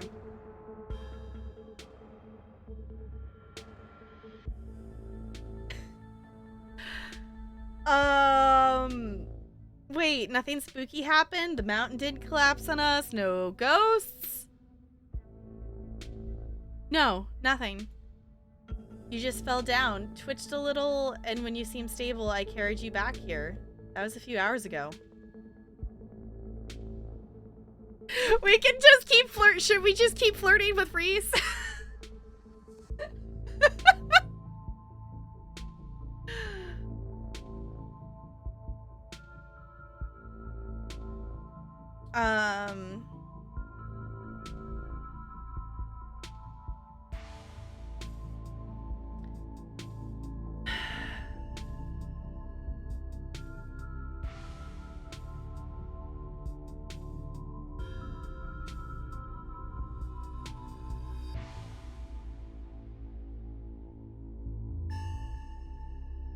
I saw the version I was supposed to see. Okay. Interesting. Okay. Y'all, should we keep flirting with Reese? Or should we say, like, maybe there's something spooky going on and we just haven't realized?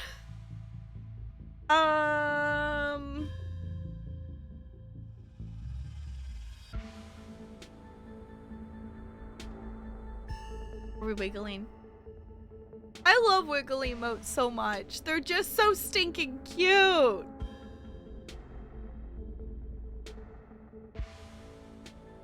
Okay, I'm gonna stop wiggling with the wiggly emote. Okay, I'm gonna flirt with Reese. Wish I'd been awake while you carried me. I could always put on a repeat performance if that's the sort of thing you like. Your game, your choice. Yep, I guess so. I was thinking about things that I'm not actually streaming this year on Valentine's Day, because Valentine's Day this year isn't on a stream day, which also thing I am planning on canceling movie night this week. Me and Talarian might go see a movie, so I might still be doing movie night. But we don't have anything. Me and Talarian don't do big fancy Valentine's Day, but it's like, we'll still hang out. we'll do something. Okay, the script checks if you've done Thursday tea or have the trait, and if so, plays the scene. Then it checks if you have both, and it plays the additional part. And if you have neither, it plays the short version. Okay. You'll babysit? Okay. So Sparkles is apparently going to babysit you all on Tuesday then. So if you all want to hang out on Tuesday and still do something, my Discord, or if you want to, you know, I know we hang out a lot in Sparkles Discord. If you all want to hang out together, watch something, whatnot, just know I'm probably not going to be around on Tuesday is the idea, maybe. I don't know. We don't know what we're doing yet. We might go see a movie. We don't have anything specific planned as of this moment. So, okay. Does Dr. Kelly know I'm here? No, I snuck you back into the house while she was busy in the medical storage room. Figured you wouldn't want to come to in the morgue. Okay, fair. I had a vision. Like a hallucination? I have those sometimes too. Used to have them a lot as a teen. Always just weird little things, like my hands would look wrong, or my neck would seem too long, or the room would feel smaller. No, like we like legit saw stuff.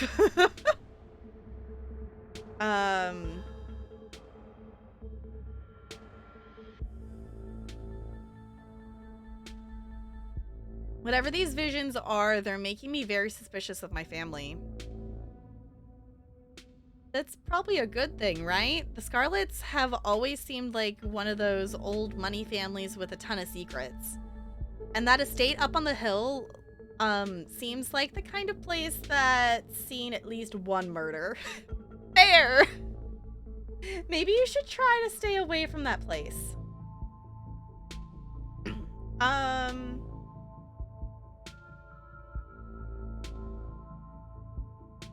Okay.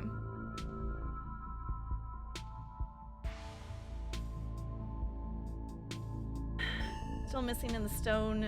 Here finally stopped yelling at me. I'm actually gonna do this one. So what now? We might be stuck down here for a little bit. The dock is on the warpath up there. I refuse to take my medicine, and she's not happy about it. But after I looked this up, there was no way I was going to take anything she gave me. She's been poisoning me for years. We called it! Also, now that Reese moved over, seeing the art on the wall. Yeah, what did he find out that thing was? I've been thinking about what you said at dinner last night, and I don't see any other possibility. It's only been a day since I stopped taking my pills, and I feel great.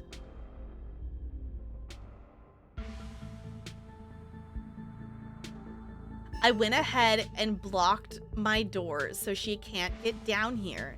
Now we just have to wait her out.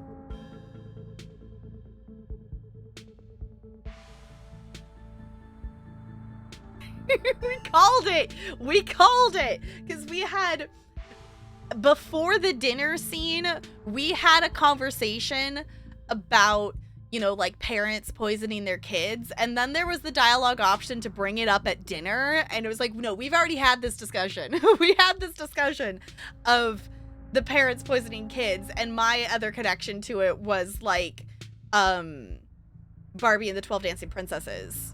It's totally like that same kind of thing, except it's, I don't remember what the relationship, I think it's their aunt or something like that comes and poisons their dad. Okay. I don't get why your mom would, no, we're gonna do this one. You blocked your door? Of course I did. Put a chair in front of it. It never failed me before. We don't need her coming down here to finish me off or whatever it is she might do now that I know what her treatment plan has been all these years. Heck yeah, sleepover!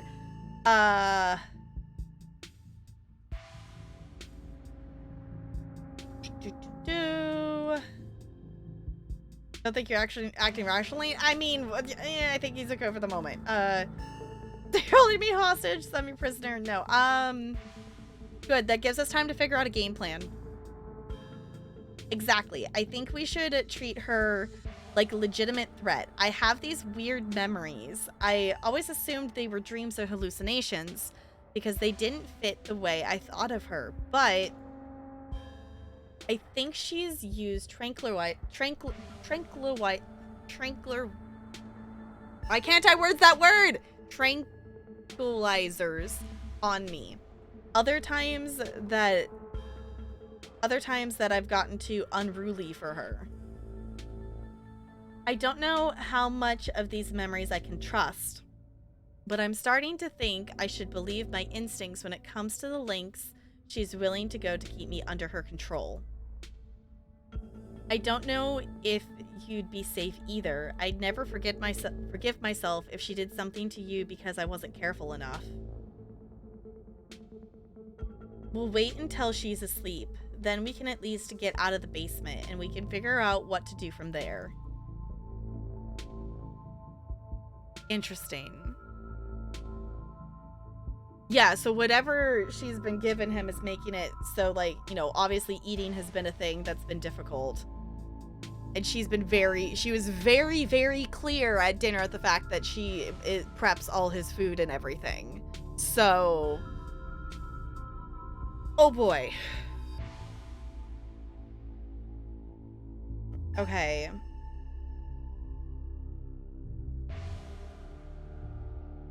You know what? Let's explore this one. I don't know why your mom would poison you, though. I don't know. But the internet says this is castor bean. It's used to make... right? Ricin? A super deadly poison that causes some of my exact symptoms. And death, usually. The thing I can't figure out is whether she's been trying to kill me slowly or if she just likes keeping me sick enough to be dependent on her. Either way, I think I ever had an illness. I think the illness was me growing up and becoming less easy to control. She sure found a cure for that. Okay. Rocky.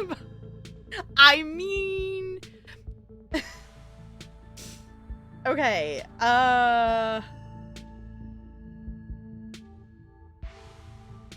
Interesting. I know we talked a little bit about how, like, it was putting the order of things for stuff, but it's interesting to see and explore down at the bottom. With your evidence, you should be able to go to the cops. Maybe not the local cops, but a cop. A cops? Nah. How do I actually, however you say it, is really bad. How are you not dead? I don't know. Maybe it's low enough doses, or maybe I developed tolerance? But I think the fact that I feel more and more alive by the minute is enough proof that she's keeping me sick. I don't even need solid evidence. But also, you probably got some adrenaline going too, so that probably is helping. Okay.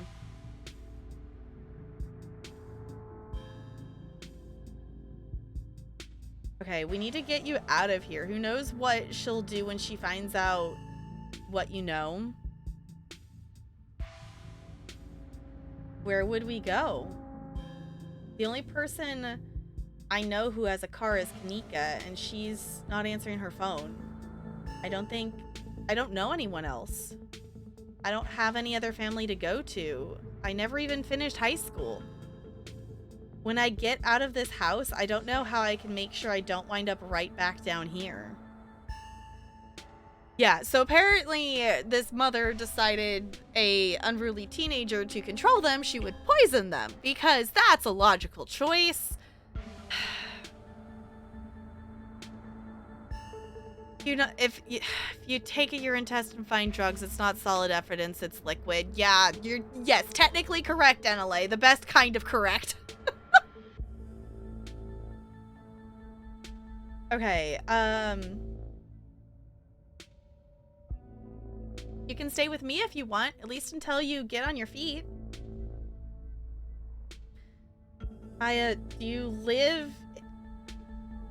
Do you live in an internet cafe, though? So, oh, I totally forgot.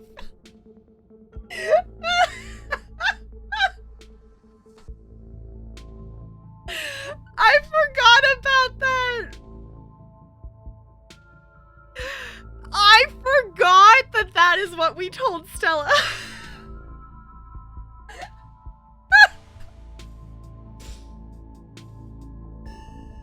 I totally forgot that that's what the option we picked for that.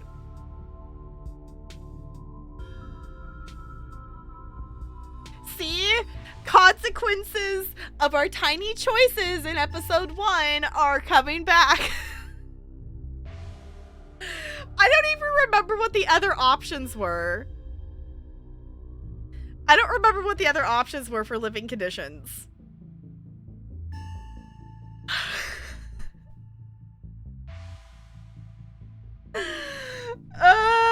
Okay, I do live in an internet cafe, though, so keep your expectations low. That's okay. It's still probably better than here. And who knows, if I manage to get a job, maybe we could find a new place together. Sorry if I'm getting ahead of myself. I'm just excited. You have no idea how much this offer means to me. Are we unintentionally romancing Reese now? Possibly. I'm kind of okay with this. I guess, yeah. I'm kind of okay with this. It's one of those things like I want to romance Stella, but we don't know where Stella is, so we haven't got to see her or Gretchen all episode. Gretchen is sad now. I know. I need to do like 4 playthroughs of this game so I can romance Reese and Stella and Kanika and Avery. It's fine.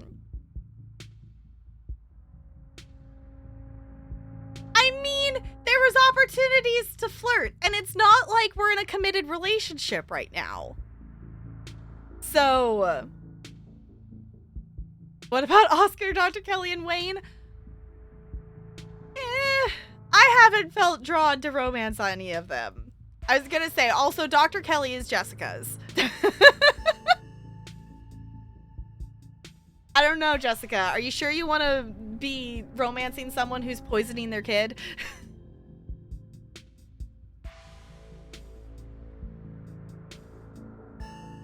Yes. Okay. Okay, he smiles, his eyes distant as he imagines the possibility of such a life, undoubtedly for the first time. But I guess we still got to pass some time before we can get out of here. The distraction seems like a good idea, or as you can probably tell, I'm getting a little jittery. Maybe it's the lack of poison in my system for the first time in years, or the fact that my whole perception of reality has been turned on its head. Probably a combo. It doesn't feel awful, to be honest. There's a flirt option.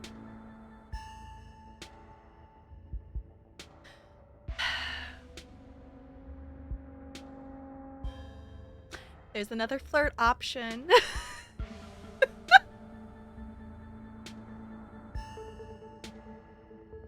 The voice but doesn't attract you at all. Fine. This is the problem with playing games and being bi, and there's good romance options. This is the problem, is bi panic. It's fine.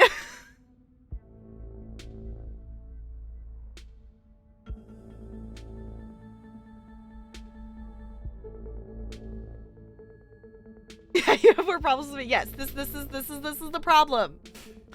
This is the problem with having lots of good romance options and being bi. But I feel like it's not it's a problem, but not necessarily a bad problem. Romance them all. Yes.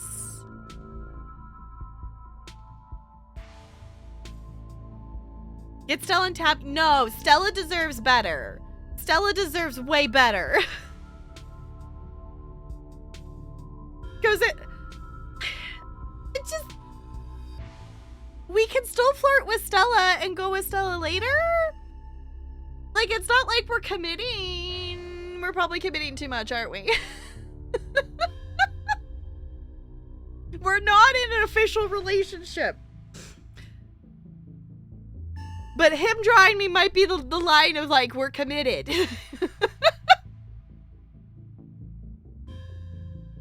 Y'all, this is not the discussions of what I thought I was going to be contemplating while going through the rest of this episode. Don't you badmouth my bestie, Tabby?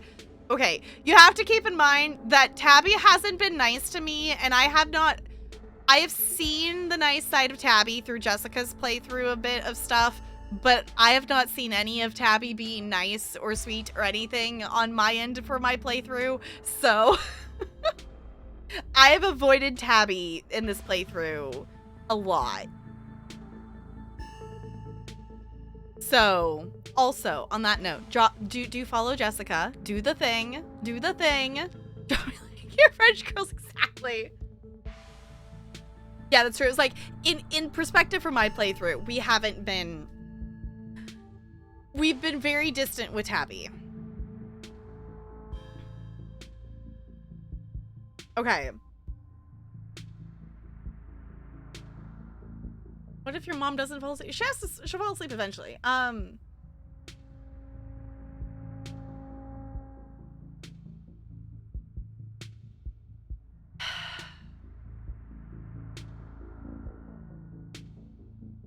want to click the flirt option, but I still want to romance Stella, so I'm torn.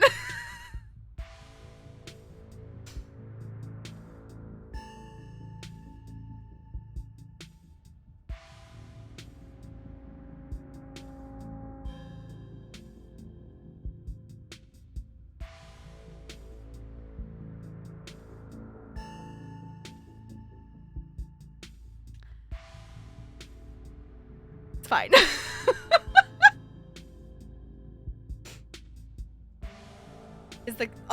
Is the complexity involved? You gotta work to see past the surface, but it's worth it.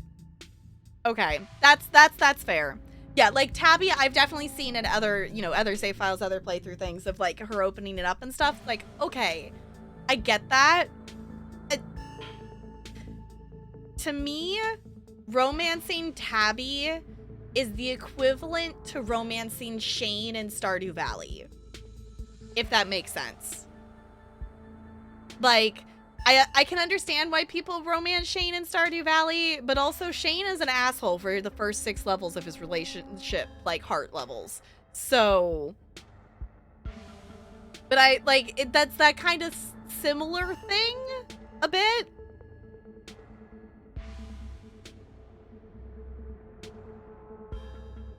Wait, can you not actually romance Tabby? I guess it wouldn't make sense to be able to do that either way, because we're family, right? I always forget that we're technically playing a Scarlet because she's cousin. I don't know. I get that we're playing the role, but it still feels like we are still our own separate person. If that makes sense. Yeah, we're related. And I keep forgetting that we're technically playing a character that's related and we're not actually just playing a person that's here. I forget that sometimes because it's... I haven't played a... I haven't played one of these kinds of games that it's like you're not just making your own insert character, if that makes sense.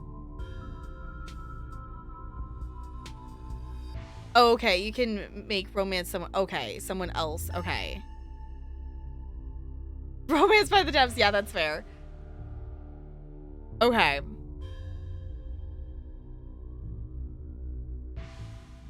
I'm doing it. I'm clicking on this. I'm clicking on this. You could always draw me. The music just stops.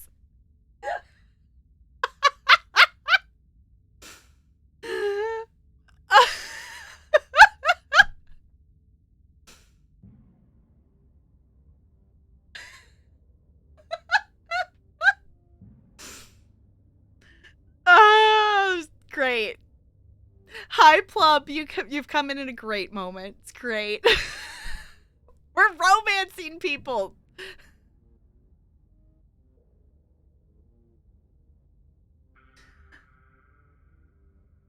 Just a portrait, not a French girl. Yeah. If you're sure you're okay with sitting for a portrait, I'd love to draw you. There's a quality to drawing that's almost like catching memories. As happy as that probably sounds, but this can be a sort of snapshot of the night my life turned around. It's definitely a memory worth holding on to. I'll get you a chair. He excitedly hurries across the room, pulling up a couple chairs. You can see the difference in his energy now that he hasn't had his daily dose of poison. He's more talkative, less slouched. His long limbs no longer, perpetually. Why did my brain could not words that word for a second? Tucked in at his sides. May I touch your face?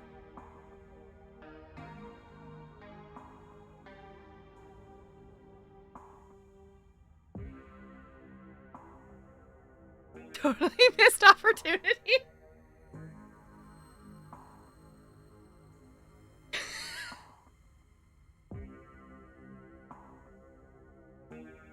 We're just gonna do the sure and blush.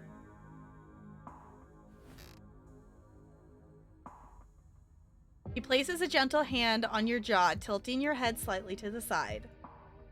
His hands are warm now. The corpse-like coldness is gone, replaced by a lively heat that stays on your cheek even once he pulls away his hand. Perfect. He pauses for a moment, his eyes locked with yours, a palpable tension filling the room.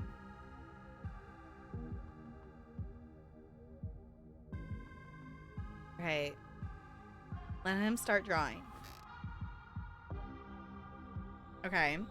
Thanks for doing this. You have no idea how long it's been since I was able to have somebody sit for me. I think it's been since high school, probably. He starts sketching. The scraping of the graphite is quick and controlled, long lines sweeping across the paper.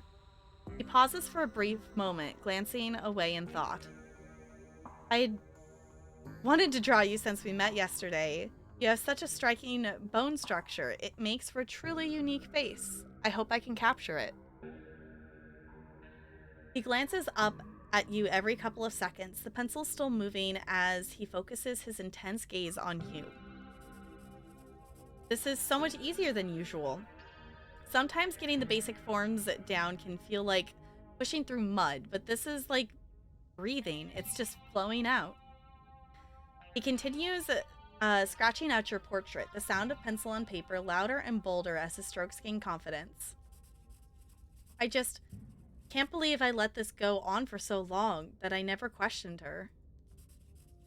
That I so readily accepted the lines she gave me about my years being numbered and my illness being some bizarre mystery genetic thing that no other doctors could solve. I know it's hard to see when you're in the thick of it, but I was just so naive, and who knows what lasting damage she managed to do to me. You realize it isn't confidence that's deepening the lines on the paper, it's anger, frustration. Okay. Yeah, you can romance Stella, Kanika, Avery, Reese, Oscar, Wayne, Dr. Kelly, and Sybil. Which some of them are, I don't know which ones, but some of them are only if you're old. So if you end up choosing the option and end up being old, then more other options open up.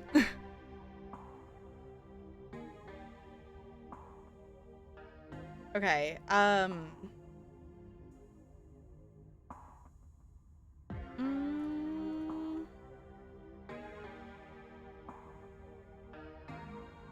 Does old mean if you give years of your life to the creature in the basement in episode 3, it ages you, apparently. Yeah. We did not do that, so we are not old. You magically age 10 years. Okay. Because how old? Does it say how old we are in this?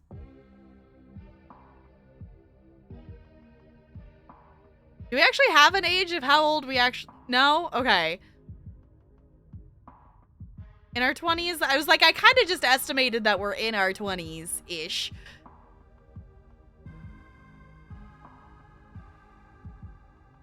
Oh, listen. I guess older would be the word for it. Yes, Enela, you're so old. Gosh. No, you're all good.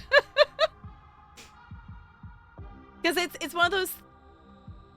Because the guesstimate would be... Because Kanika was going for college, but then didn't. So we're, you know, we're mid-20s-ish, something like that. You're fine, Enela. Age is just a number. It's 2 years younger than Tabby. Okay. It definitely has been a thing that, with our talk with Sybil, it was clear that Tabby was born before us, so Tabby is older.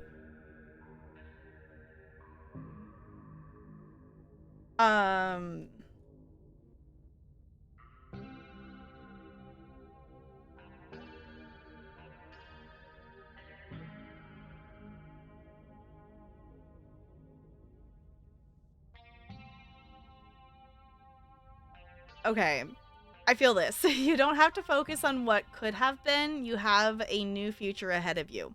I feel this. I feel this. It's something I remind myself too of, like, you know, not getting stuck in a thought loophole of like, well, if I had known I had ADHD at that point, I maybe could have done this instead or that. It's a loophole to fall down. It is a pit to fall down. So I get this.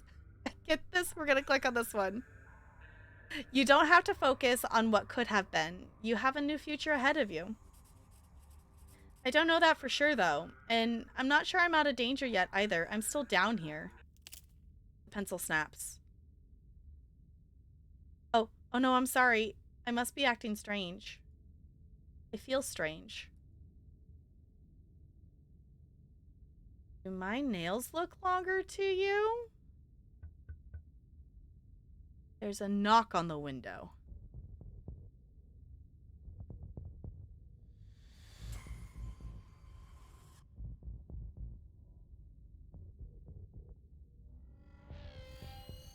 Hi, Wayne. Tap girl, don't get any closer to that thing. It's time to go home. That voice. I know that voice. Is that who's been following you around? I was going to say Wayne was outside.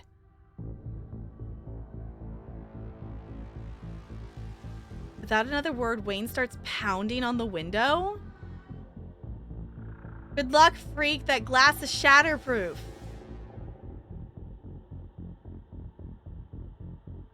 Enemies upstairs, enemies outside. We're surrounded. Even if I get you out of this house, you won't be safe. Or I won't be safe. You won't be safe.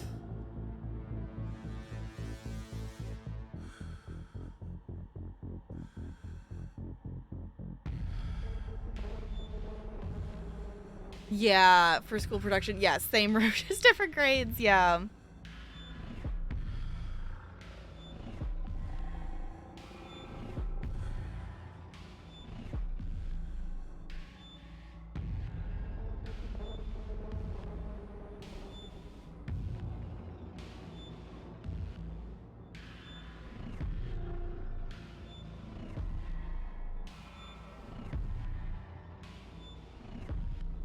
Why did he call you that thing? Because he's some kind of monster and he wants me dead. Can't you feel that? The murderous intent is practically oozing out of him. But I'm not weak anymore. I can fight back. I don't have to cower in fear from the people who want to hurt me. I can protect us both, Top Girl. The window shatters.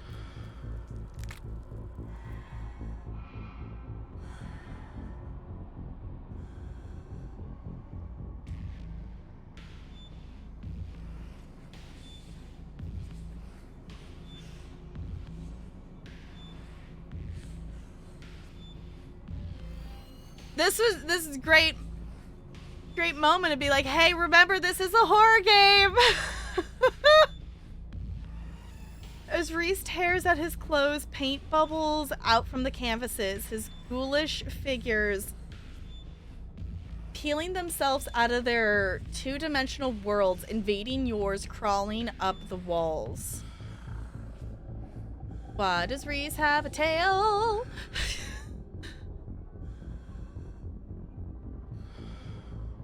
Wayne, grab my hand, I'll pull you out.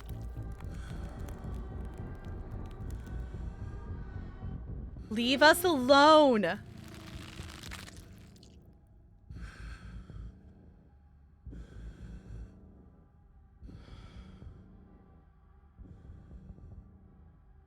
In a surge of violence, the change that has been brewing inside Reese finally comes.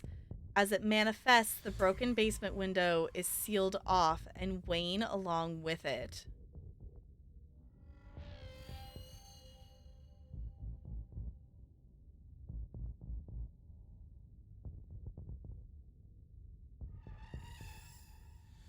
So is mom poisoning him?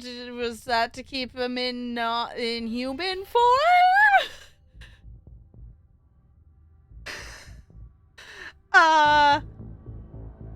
Yeah! Okay! It's a little bit fun. Okay, so maybe we're not romancing Reese anymore. There was flirt options. They were there. This is fine. I feel like we have to...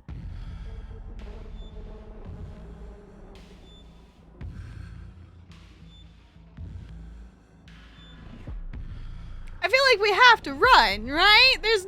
There's no good reason to stay here right now.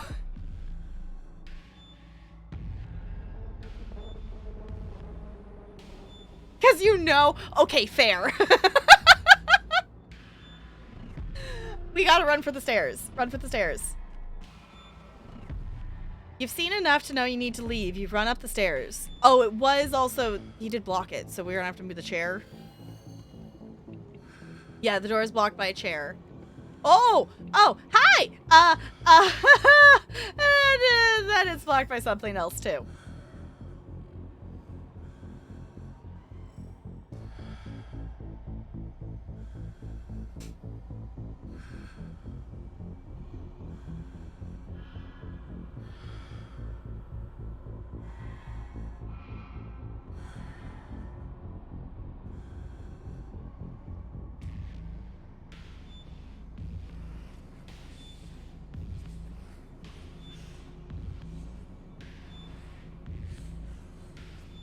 Y'all, which one would you do?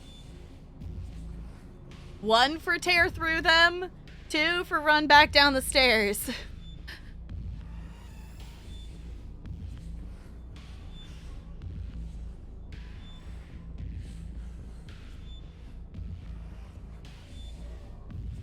Sparkles 3 is not an option. 1. I guess in terms of her choices, like those look like just the like ditchling maybe things. Yeah, I guess so.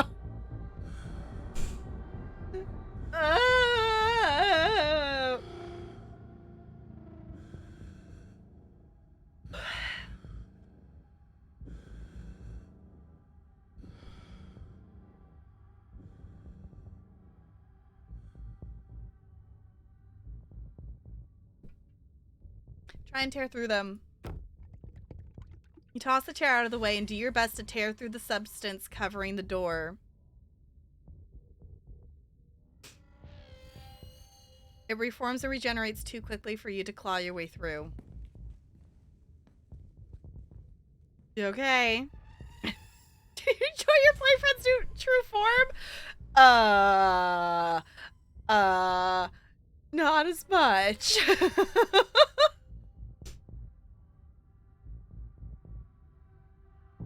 Defeated, you turn back to the basement. The remainder of Reese's paintings await their artist's command.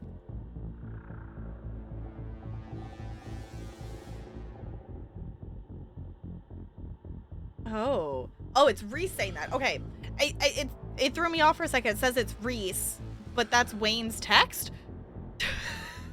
Like Wayne's the one who usually talks in that. Okay, it's okay. Stay right there. I can take care of this. Then she won't be able to hurt anyone anymore. I'll be right back.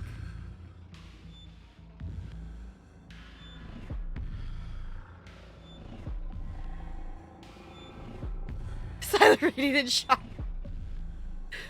He's a monster now, so the text changed. That makes sense. So this is, it's not Wayne's specific text. It's like, because Wayne's the only one I think we've seen use this text so far.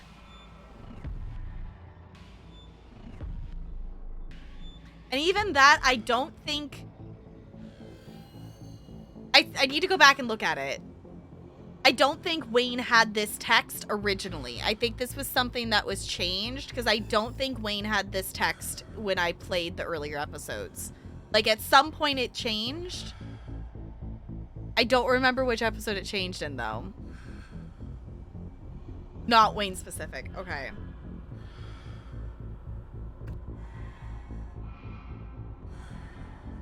Yeah, implemented it at some point. Yeah, because I remember seeing it. Because I think the first time I saw it was when we went through the recap, maybe for episode 3.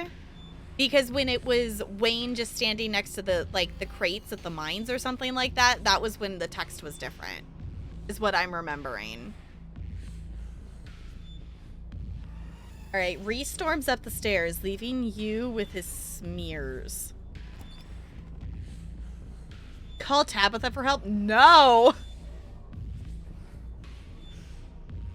Oh, but we don't know where Stella is, and Kanika's not answering because she was probably asleep. What? Do we not have Avery's number? We don't have Avery's number.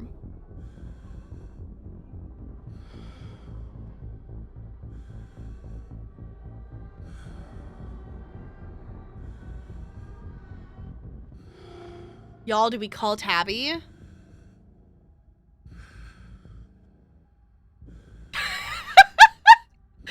Out of all the quotes, I feel like that one is a very fitting one. For the bi panic we've had tonight.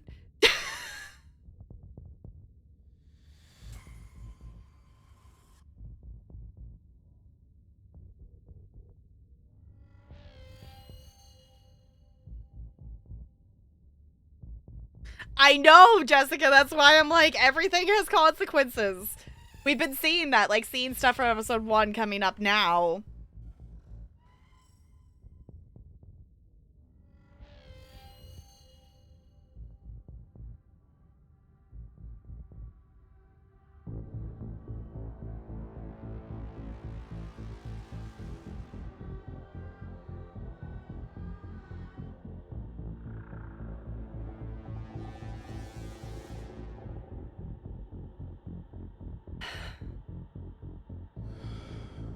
That's what I'm trying to think. Is like,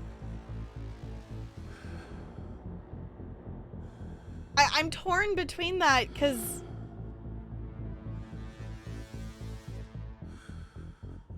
you're not sure who to help. Best follow Reese and see how things play out.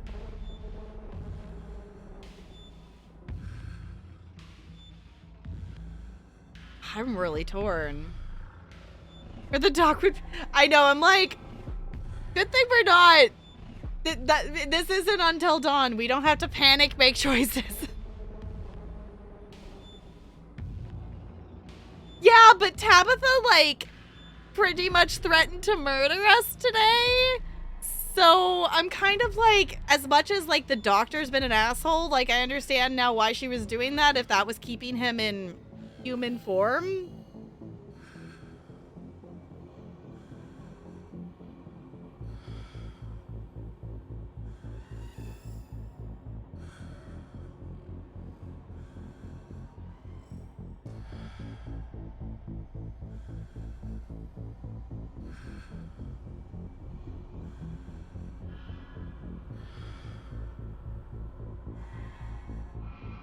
That is true. This is the episode that's got like 5 different endings to it, doesn't it?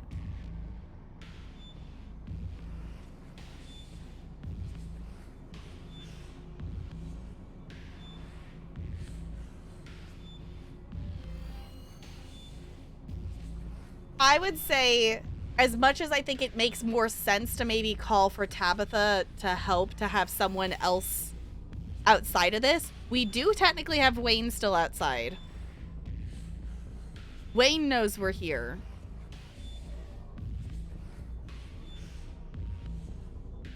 No, she has come and saved us.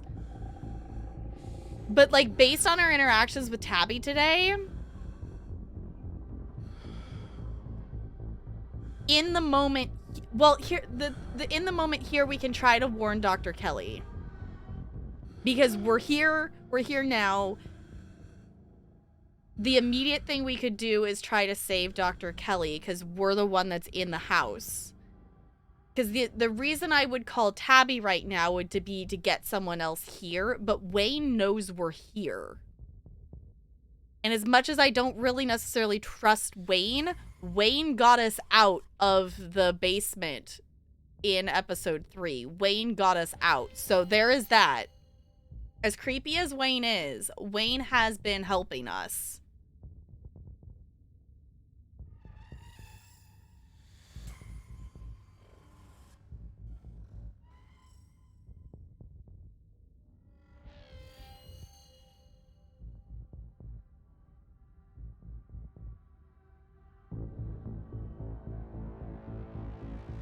Okay, here's my reason I'm gonna pick Dr. Kelly.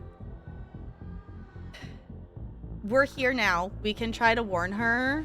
If anyone knows what's going on with Reese and knows more information about Reese and what's going on, it's going to be her. Because if Reese gets to the doctor, then we're left with no answers because she's the one who knows everything about Reese.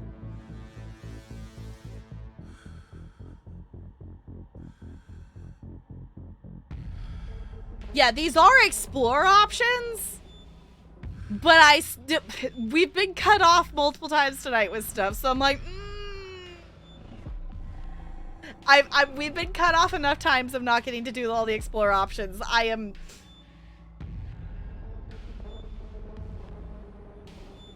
Order matters. I was gonna say is like we could try to call Tabby and then warn the doctor because they are explore options. Okay, y'all, I'm gonna go back and forth on this for a couple minutes. I'm gonna get up. I haven't done a wiggle break. I should do a wiggle. Contemplate things.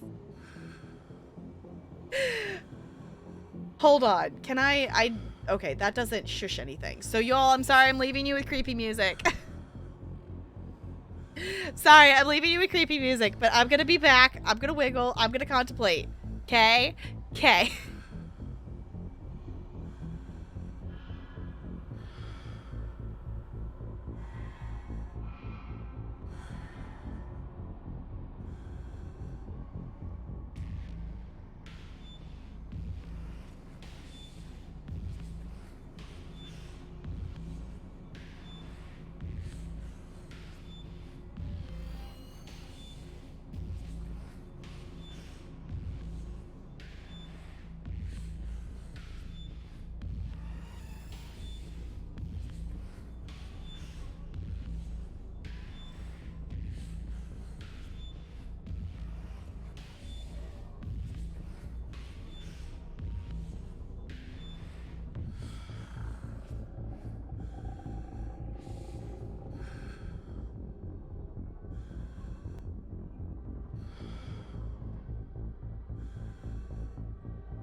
Random. Hi. Hello. Okay, hold on. We're gonna go over here for a second. I apologize for the ominous, creepy sounds.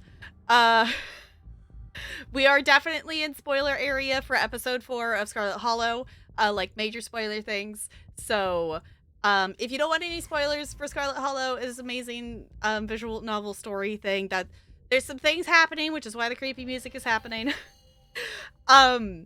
But yeah, hi, hello, welcome, Random. How was your stream? I hope it was good. Frog Detective. I've heard those games are kind of silly detective games. So,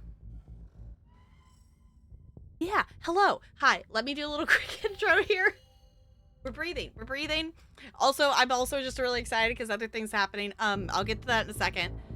Yes, hello again. Welcome on in. If you don't know me, I'm Tap Girl. I'm a variety streamer here on Twitch. We play all kinds of games here. We like to do like story-based things, but we also like doing simulation things. So currently we're doing Scarlet Hollow. Next up probably is going to be Kena Bridge of Spirits, but we're also doing the Not So Berry Challenge. So it's weird that I don't have a very long list of games. Random, you've taken over I've passed the crown to you. I am not streaming 6 different games at the same time currently. I'm trying to not do that this time. This time around for stuff. So yeah.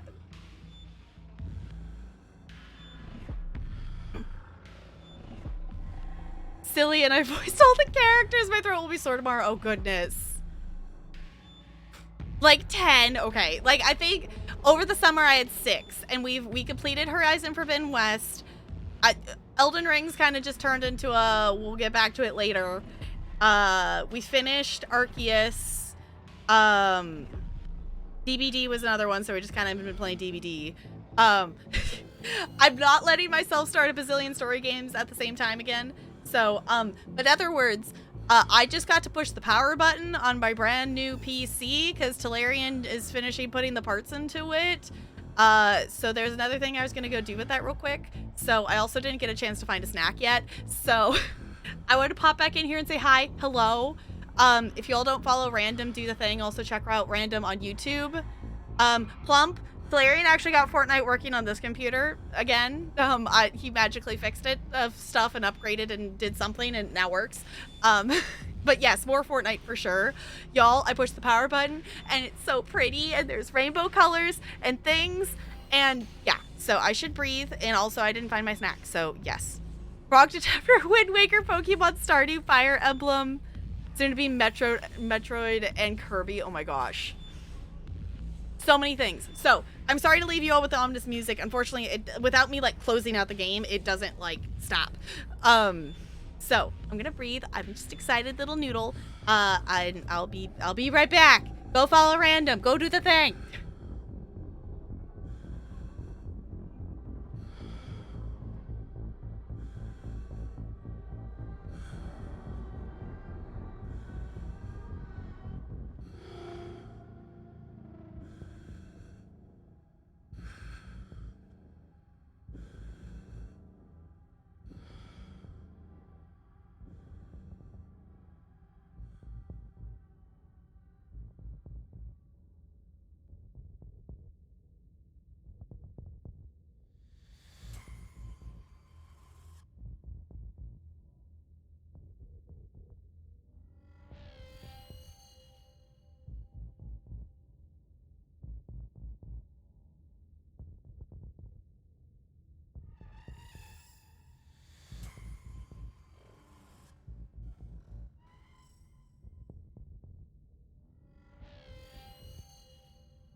Okay, y'all. Sorry to leave you. I'm back. Sorry to leave you with the creepy things for so long. I don't know if you're still here, but thank you for hanging out. For anyone who's heading out, I totally understand. If anyone else is here, I'm a nervous noodle and also excited about things, so I'm going to be talking extremely fast, and I'm going to try to stop. But also I'm very bad at doing that. You like the music? It's cool music, but it's also very creepy. So, yeah. Ditch lane. Sure. Y'all, my computer, Talarian's getting stuff, whatnot. We put other parts in earlier, and I put the RAM in earlier, and, it's very rainbowy, and it's pretty, and I'm excited. I am breathing. I'm just excited, which means my mouth tries to keep up with how fast my brain is going instead of forcing my brain to try to slow down to keep up with, yeah. When I get excited, I'm not good at making my mouth slow down to a regular speed to be at the things. So we're fine. We're gonna be fine. I am gonna call Tabby. This is an explore option, so I think we should be able to at least do 2. I am gonna call Tabby, and then we're gonna go to see if we could do the doctor. We're gonna try. I don't know. Calling Tabby. We've done it every other time before. So I feel like, I don't know. We're gonna call Tabby. You dial your cousin's number. What mess have you gotten yourself into now?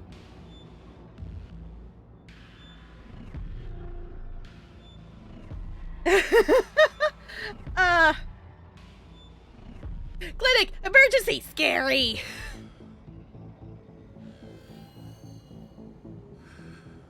I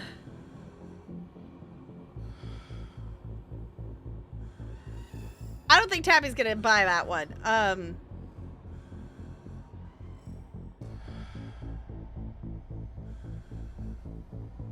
Honestly, I'm going for the clinic emergency scary. Here we go again. Stay put. Don't move a muscle. Don't get sucked into any ghost dimensions or stuck in a mind collapse. Do you hear me? I'll be right there. It's like Tabby, as much as Tabby was mad at us, Tabby does kind of come in clutch. Your cousin hangs up the phone. We're gonna try to warn the doctor. You make your way to the door that beckoned to you yesterday. All intrigue now washed away. You know where it leads, and you know what secrets the stone that lurked in the forgotten basement of the clinic had to share with you. Now the clinic holds a new horror. Yep. Somewhere beyond the narrow hallway leading from the house proper into the doctor's office, there is a monster preparing to do something unthinkable. Open the door. You grasp the handle and turn. Okay. Doc!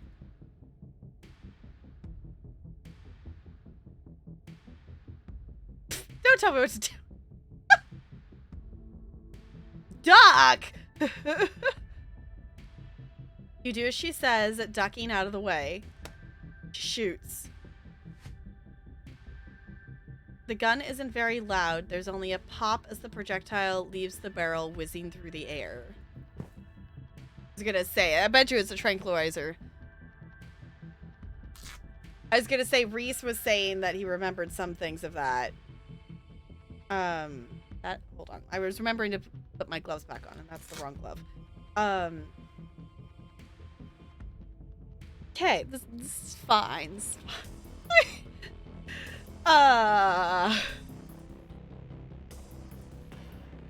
I know! Even at the lowest moment with Tabby, she's still willing to come save our butts. I appreciate her as much as Tabby's complicated. Tabby's a grumpy hero, exactly. She may not be happy with us, but she's not just gonna leave us to die. Need to do a tabby run? Yes. Okay. You turn to see a dart embedded in Reese's chest. He pulls the tranquilizer dart out from between his ribs, heaving heavy breaths as the drug courses through his system. You're going to have to try harder than that you...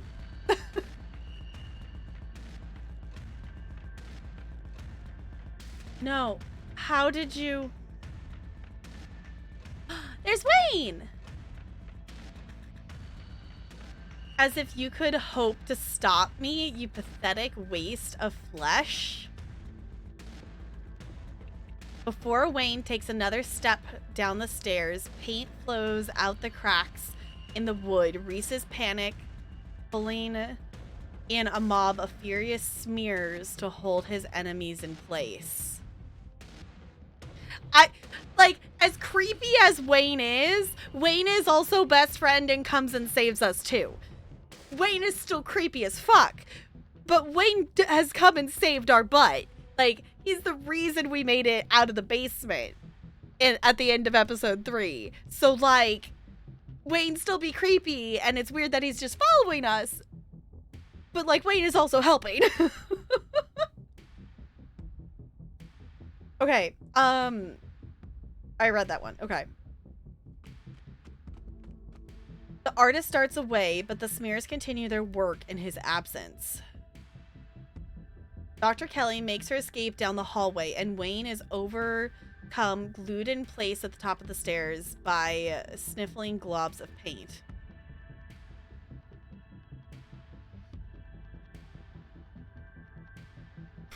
I was expecting that to be a run for Dr. Kelly or run for Wayne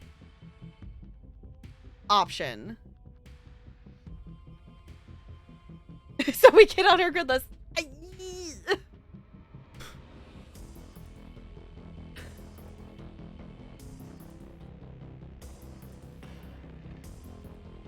Run after Dr. Kelly. You run forward, braving the onslaught of the smears, dodging them as best as you can to try to see where Dr. Kelly went. The door in front of you is smothered in paint. Hey. Dr. Kelly's voice crackles out of some unseen speaker.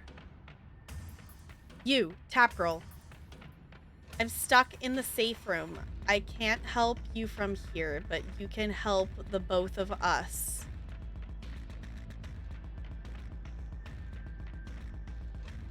Sure, Wayne can handle this. You were poisoning him.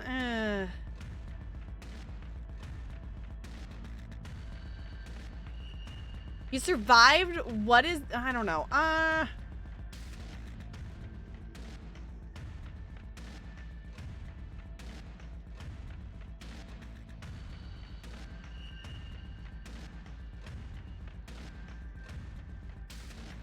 You survived? What's going on? Think you can probably put that together. I need you to get to the medical storage room. I'll give you further instructions when you're there. Okay. You turn back around and head to the medical storage room. I'm here. Great. Now listen to me. I need you to use the black taped key to get into the cabinet and bring the elephant tranquilizers.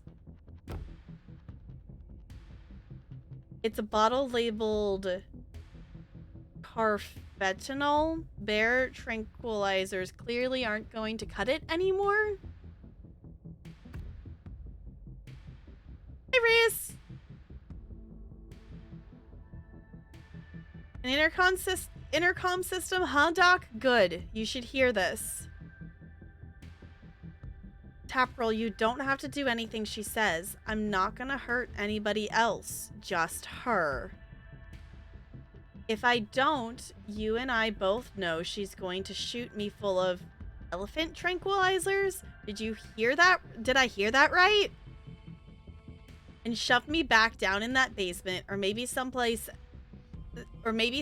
even worse, and keep killing me every day for the rest of my miserable existence. What? How the hell did Reese become this? I feel amazing right now. Better than I've ever felt in my life. I'm not dangerous. She's just scared because she knows she has to finally pay for what she's taken from me.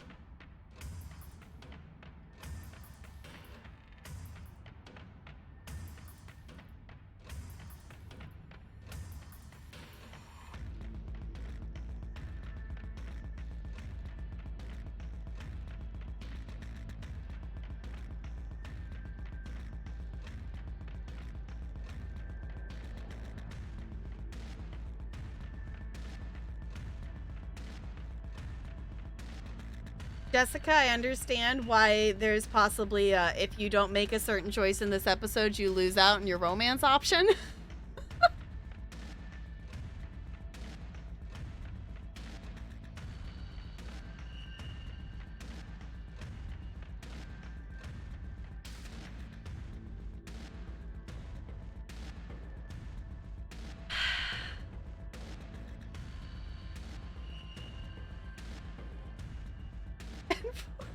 Yep. I kind of want to say that he has a point. Like, I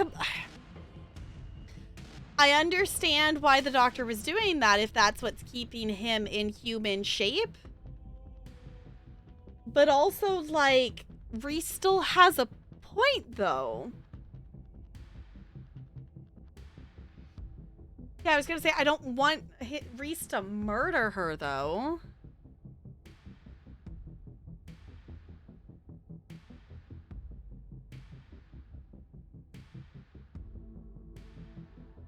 Not gonna let you kill someone, Reese. Why not? She wasn't afraid I might die. Does she know those tranquilizers aren't going to kill me? Does she care? Trust me, Reese. I've always been careful with your medication. I want you to live. I love you. Tell yourself whatever lies you have to, Mom. Mom's in quotes. If you wanted a good relationship, you had your chance, and you decided to convince me I was dying instead of just letting me exist. Wayne's there now. Don't try to spin it like some kind of crime of passion now that the consequences are staring you in the face. Enough. Reese cries out in pain. Ah! What the hell did you do to my shoulder? Keen eye. You see for the briefest instant something coming out of Wayne's sleeve.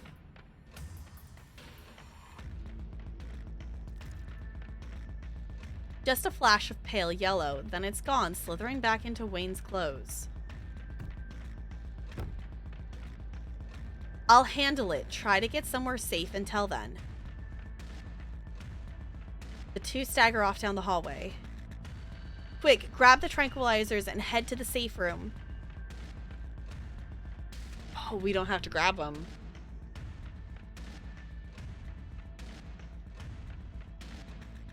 It's not forcing us to take them.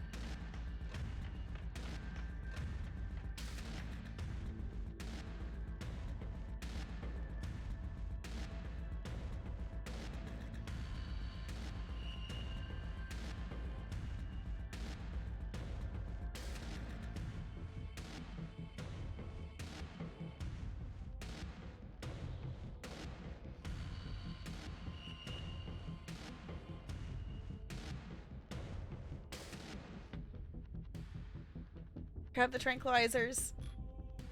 You do as she says. The tranquilizers are easy to find, marked with a small square of black tape match the key. She's clearly an organized woman. Head for the safe room. You make your way out of the medical storage room and back to the hallway where Dr. Kelly disappeared. As you approach, Dr. Kelly heaves open the door, slowly breaking apart the mass of paint sealing it shut. Hurry, I don't think I can keep it open for long. You slip past her into the safe room.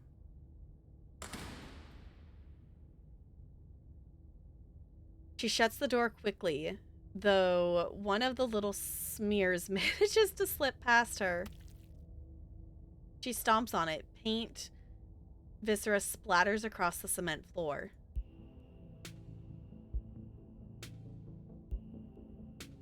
Worried that I wasn't going to take him?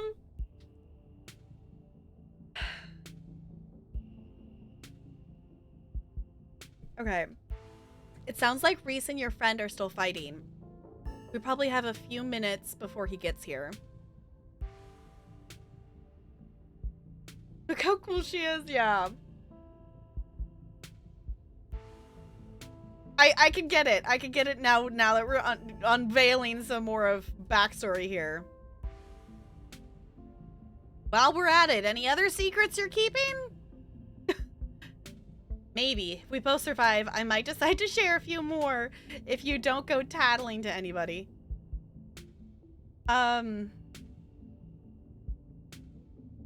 What's the game plan? Both short and long term. Well, I pump him full of elephant tranquilizers, then lock him up in here. Then I somehow convince him to see things from my perspective. Then we all live happily ever after. Okay? Get more with her. I was gonna say, I was guessing she's one that you have to be older.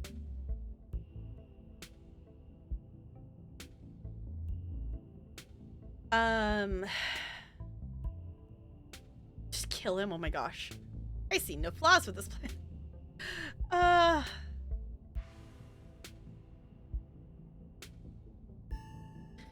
So you're just gonna lock him away again? Yeah, it's either that or he dies. God knows I don't want that to be the case, but you gotta work with what you've been given, and what I've been given is an ethical dilemma with no good outcomes. Just have to decide which is the lesser evil.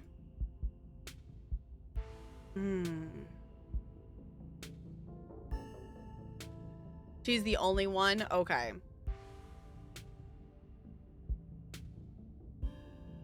What is this room? Old X-ray room. Lead walls. Okay. After I realized this whole situation was a possibility, I had the door reinforced with special remote-controlled locks. Glad it could finally come in handy.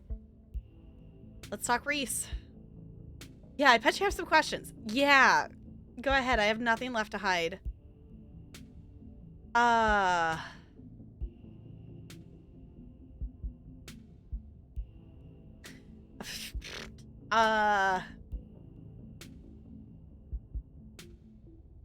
What is he? At first, I thought he was some kind of werewolf. But if he is, he doesn't follow any kind of full moon rules or anything. Silver doesn't do shit to him, and you've seen what he looks like. It's just weird.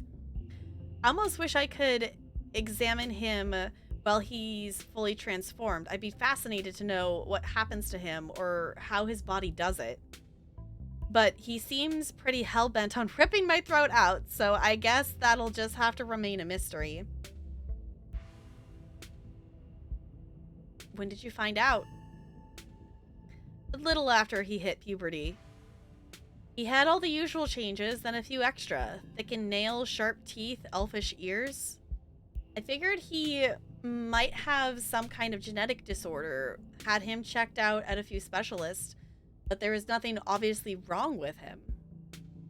Then we had an argument, and he changed right in front of me. It was nothing like what he is now, just a couple of inches and some facial abnormalities. Enough to be noticeable.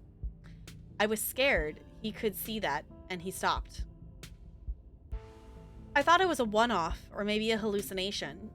But the second time, it wasn't as subtle, and it didn't go away as easy. That's when I knew for sure that this was something beyond my realm of expertise. Okay. She planned everything, apparently. It's angry and decides to kill people. Yeah, well, apparently, specifically her.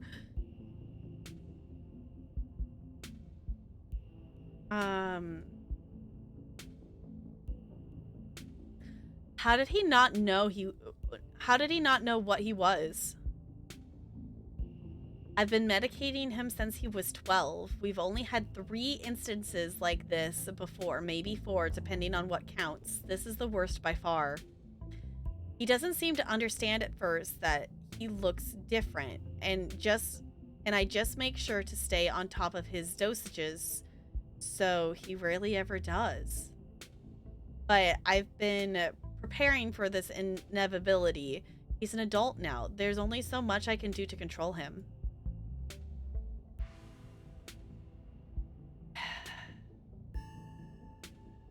Was his dad similar? A strange little smile creeps onto Dr. Kelly's face. I wish I knew. Reese just kind of happened. I wasn't seeing anyone. I just woke up pregnant one day.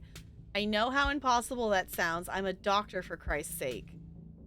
I just kept having these weird dreams, almost like sleep paralysis episodes. Romantic sleep paralysis episodes. They were actually kind of sweet, but they were just dreams. But then, all of a sudden, my period stopped. I got morning sickness, and roughly 9 months later, Reese. Reese. Yes, apparently Reese is Jesus. So this is like, with his tail, wasn't there like we read like the Taily Poo story thing in like the books at the library.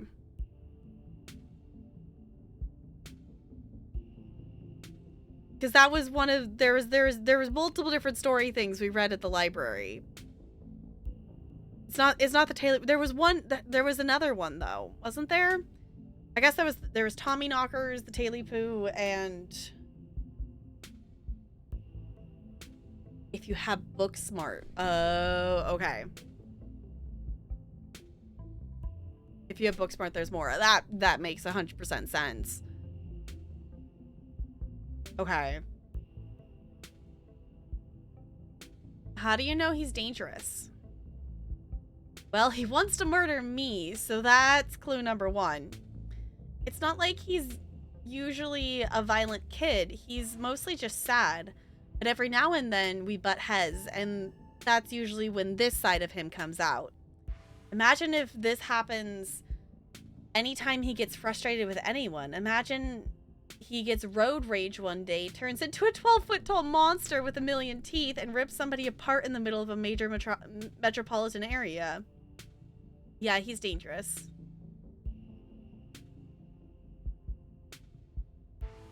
I can fix him.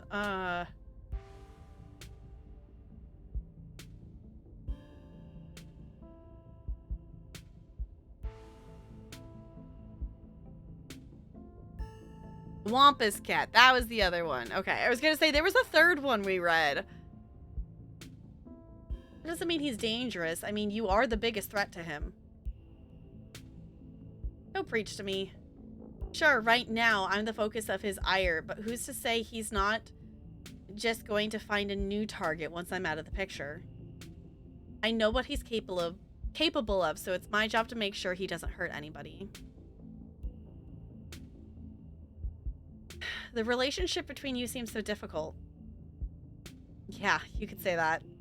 He was such a cute kid. When I found out I was pregnant, I was terrified. I didn't know if I'd be ready, but he made me love being a mom. It's not like it was going to be sunshine and roses forever. No matter what, kids grow up and they change, sometimes for the worst. This is part of being a mom too, doing what you can to make sure the child you brought into the world isn't going to go around eating people. Why did you start poisoning him? Dr. Kelly sighs. Can we stop calling it poison? Yes, it's poison, but the act of me giving him poison was not me poisoning him. I was medicating his illness.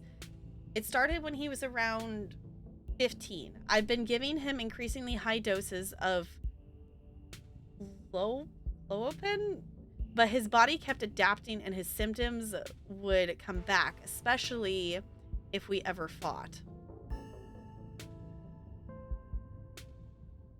Okay. I couldn't keep ordering all those drugs. It was already suspicious, and I could risk losing my license. Especially if anyone ever found out what I was using them for. Someone approached me with a solution. I took it.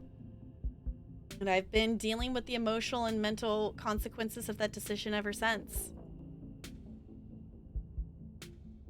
Okay.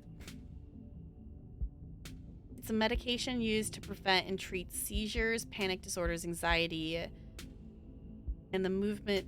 Okay. Interesting. Okay. Yeah, that would fit what she would probably be needing for that then. Okay. Who approached you and what did they say? Dr. Kelly gives you a long, hard look. I don't want to talk about that woman. But screw it. I might die tonight. Sure, I'll tell you.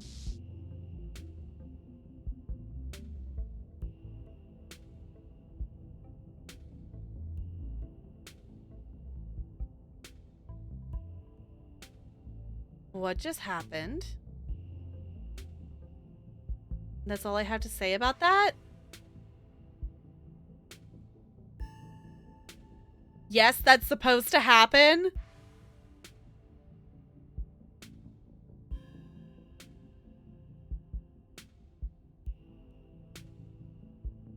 That was odd. Consequences of what? That's the thing that's so wild about this is like, I don't even know what I did that like made that happen. Like, you know how like some stories like you can tell like, okay, because I made this choice, I got this consequence. I don't even know what choice I would have made that would have made that happen. I don't even know. What did I do? And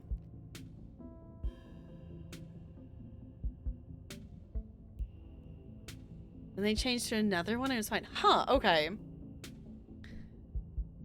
I guess leave it at that. Sit in silence and wait for Reese.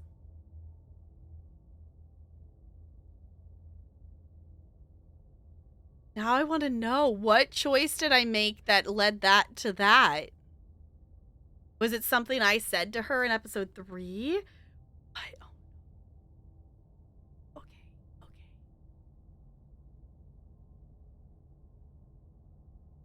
Yes, I'm gonna watch your episode 4. Okay. For now, let's call that a pondering out loud. Maybe I should leave it at that. Just in terms of like not knowing too much information ahead of me making choices for things.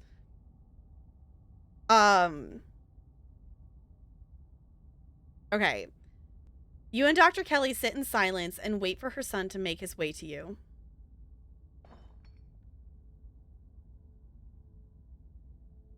Let's call it a pondering out loud for the moment. Because I feel like that's something that could influence me in terms of making choices. Because that's really the thing with this is like, I don't want me having more information that I should be influencing the choices I'm making for the first time. Yeah, it would. Okay. That is my thought. Like, I don't mind knowing what happens in terms of other things, but if it's going to influence the choices I make, I don't want it to influence the choices I make for first playthrough. But I am Jessica. I am planning to watch yours. So. Okay. The sound of a distant breaking glass cuts through the silence of the clinic outside the safe room. Shit. This might be game time. Dr. Kelly opens the door. The two of you stare out into the hallway.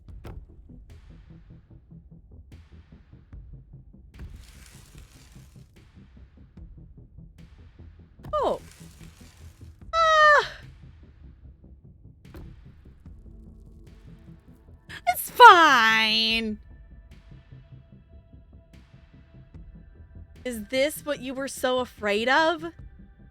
Hand over the tranquilizers. This is our shot.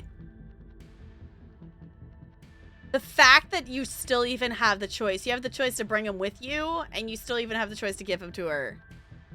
Yeah, I was gonna say, the answer is yes. Yeah, yeah, give her. Yeah, ah.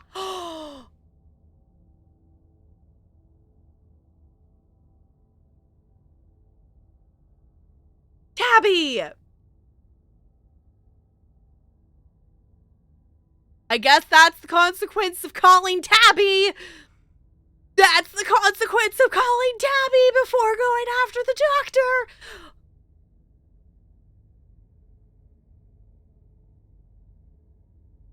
Pretty much, yep, okay. It was Tabby with the shotgun in the hallway, exactly. I was gonna say, the other thing our keen eye specifically pointed out earlier is that Tabby had a gun in her office. It, like, very much pointed that out in that situation, partially related to the other thing, but it also was like, she has this. I was wondering, based on, like, the devs' tweets and stuff, of like, okay, it very much hinted and felt like we're gonna lose someone else this episode. Well, at least we got to hang out with Reese a bit more. Before Dr. Kelly can fire, a different shot rings out. Reese's body is thrown to the wall. Shotgun in hand, your cousin rounds the corner and trains her weapon on his withering body. Tabitha, what are you doing here? Stop it. Let me sedate him. We can deal with this non-lethally. Are you insane? That thing was trying to kill you.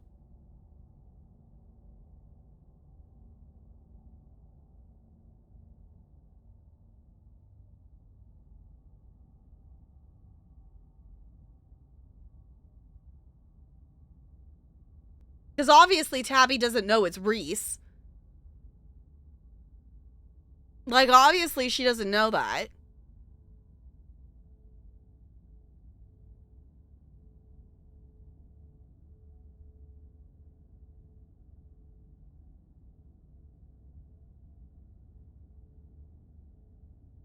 Help Dr. Kelly. You leap forward, placing your body between Tabitha and the whimpering Reese, his face already trying to stitch itself back together as he withers on the ground. Tapgirl, what the hell do you think you're doing? I was gonna say, can we tell her it's Reese, please?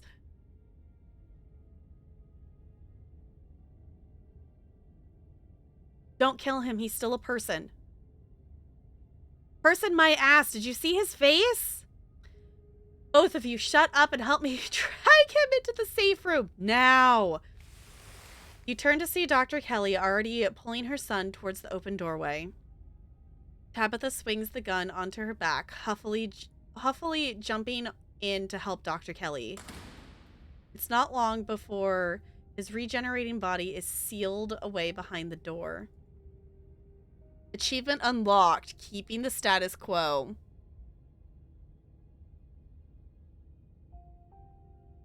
Okay, well, I guess Reese is maybe supposedly alive still?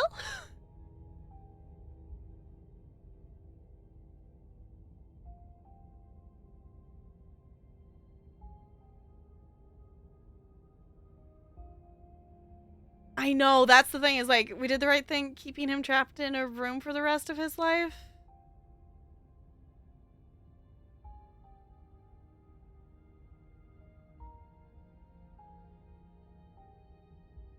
Instead of ending his suffering.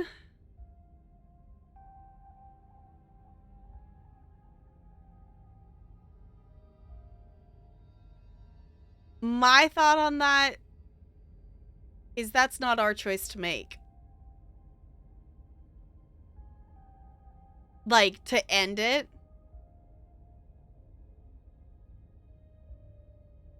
Like, that's not our choice to make. To end it. Like, yeah, we could just put him out of his misery of stuff, but that's not our choice. Like, I don't feel like we should be making the choice of things.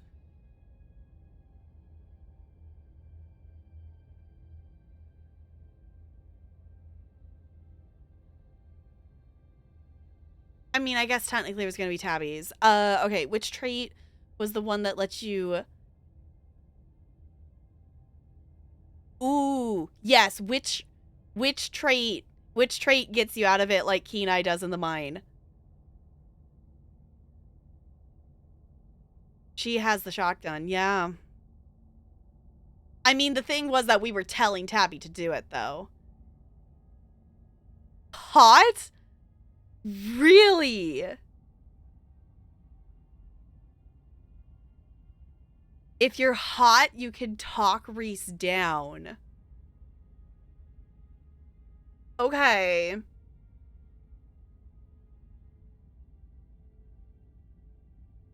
Tame the beast, baby. Yay, hormones. That's interesting, though. And that's the thing that's so cool about this is that the traits... You have those traits that also affect things like that. So it's not even just the choices you're making as you play. You're making that huge decision of picking which two traits to take into the game. Tame the beast, platonically. Uh-huh. Okay. Not exactly how I thought that would play out, but at least none of us are dead.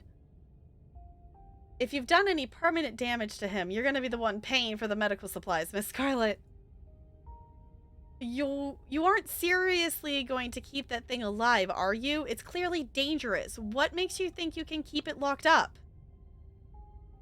It is my son, Miss Scarlet, and despite appearances, he is still human. I prefer you to refer to him as such. And I've managed to keep him safely locked away and harmless for years. Sure, it'll be a little more difficult now that he knows about his condition, but that room is lined with lead. He's not going anywhere. He's human? Are you sure about that? Are we talking about the same guy? Trust me, I've done genetics tests. He is human, somehow, and it's my job as his mother to protect him and protect people from him. It's not a burden I take lightly. You don't have to worry about him getting out anytime. You don't have to worry about him getting out anytime soon.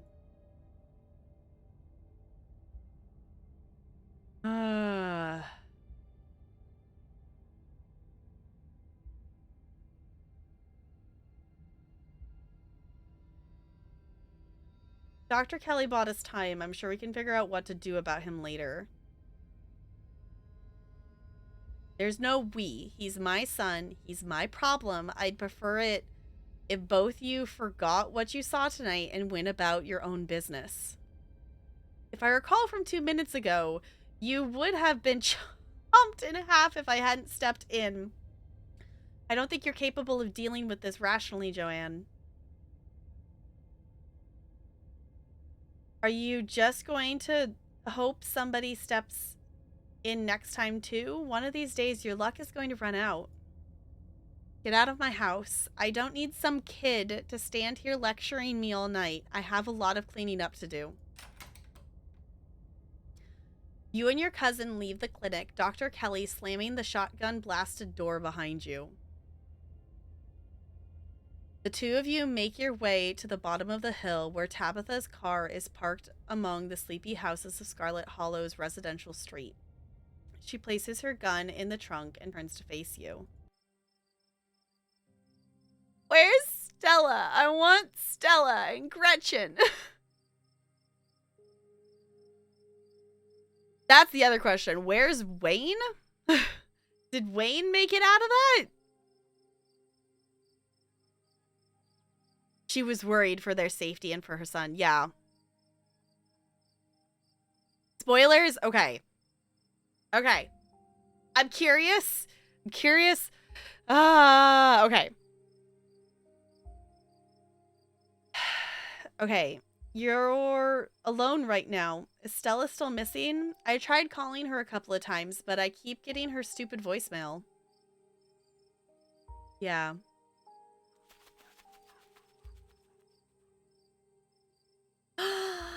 The two of you are interrupted by the sound of panting and the telltale jingling of dog tags. Gretchen? No other. Oh, okay. They're Scraps. Hi, Scraps. It's the militia. They've poured out of the woods to stand before you on the road. What in the... You were looking for Gretchen, weren't you? We found her and her person. They're by the side of the road a little ways through the woods. They're both fine, but the human wouldn't leave when we tried to make her, and Gretchen insisted on sticking by her side, so we'll have to take you to them. Hopefully you can use your people words to get them to go someplace safe. The woods are crawling with those awful creatures. It's not safe anymore, not even for a human.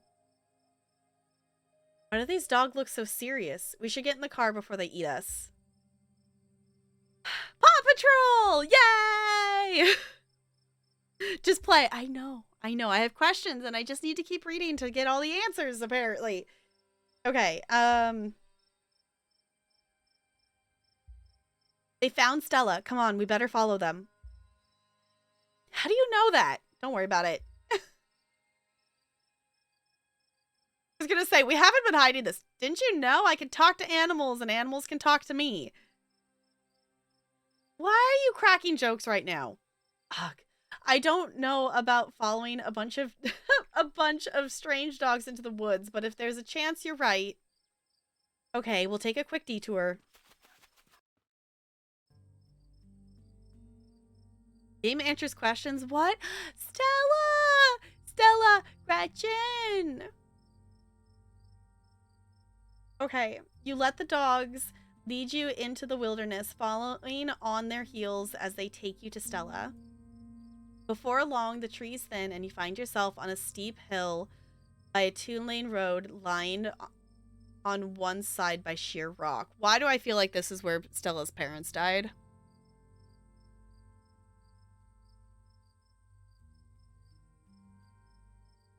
And there they are. Keep them safe. You seeing you, speaker. They leave. Kenai. There, sitting on a log, staring mournfully out at the asphalt, is Stella. You watch her from the underbrush. Great, she's alive. Let's go.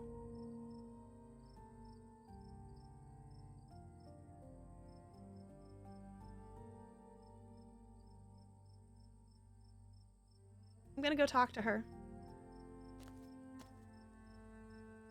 You step forward, gravel crunching under your feet as you walk along the edge of the road. Tabitha hangs back, crouching in the bushes, trying to stay unseen. You sit on the log beside Stella. Oh, words. For those who can talk to animals, yeah.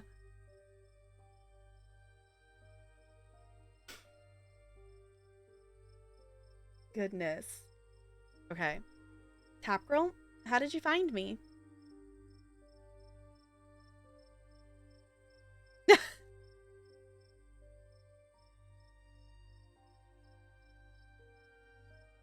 Scraps and Daisy formed a militia. It's a long story, but they helped me find you. What would I do without you? You must have been really worried about me. I'm so sorry, Tap Girl.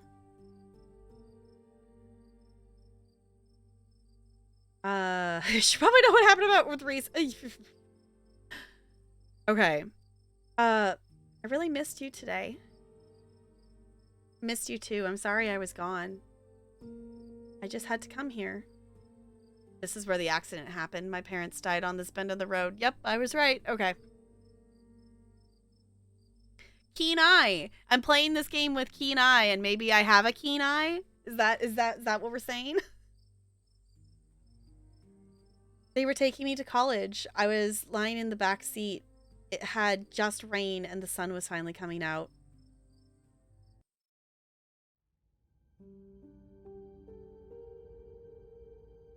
Hmm.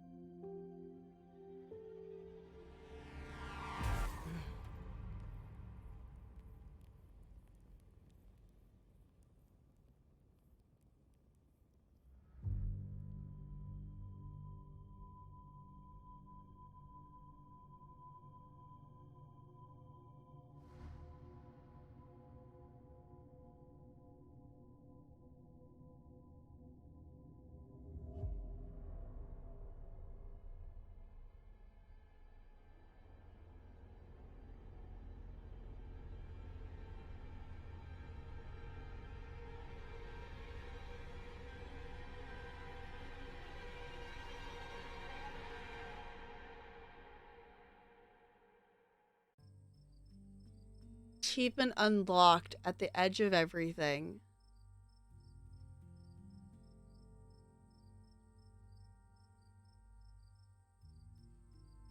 Yeah, like it's totally reasonable. Like we knew her parents had died in a car crash. So we had known that. Yeah, as soon as it started to pan up, I was like, "Oh no, they're going to be like missing their heads or something. Or something's going to be Yeah. Sorry, I know that's probably a bummer to talk about. It's awful. Really messed me up for a while. Yeah, seeing your parents headless is totally reasonable to be completely messed up for probably ever. Yeah, because the car roof was sitting on the road behind them. There were hints. Yeah. Day one of us meeting her. Mm-hmm. Yeah, the reason she's alive is because she wasn't sitting up. She was laying down. Because she wasn't sitting up. Yeah, when I saw that the roof was off, I was like, oh, it got cut off and she's alive because she was laying. I immediately connect. I'm like, she's alive because she was laying down. Because she wasn't in the top headspace of the car. Kenai again. Uh-huh. I think I'm still messed up. There's whole years of my life after the accident that feel like they just never happened. Like every time I try and remember them, it's blank.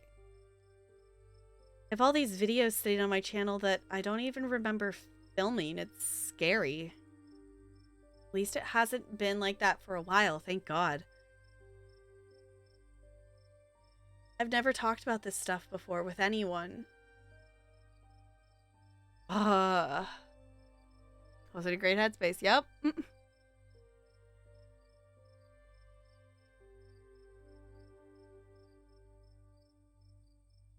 Take her hand.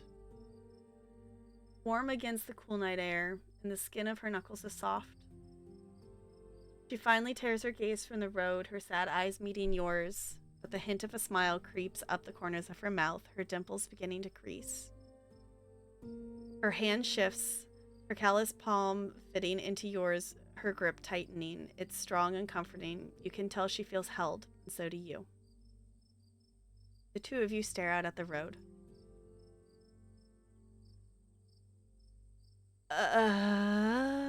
Is Gretchen an emotional support dog? Yes. I mean, she takes Gretchen everywhere.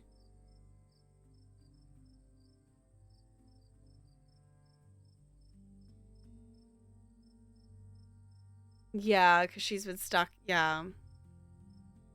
Gretchen is precious. Exactly. I think the accident is probably why I got into ghost hunting. I think I just wanted to see them again.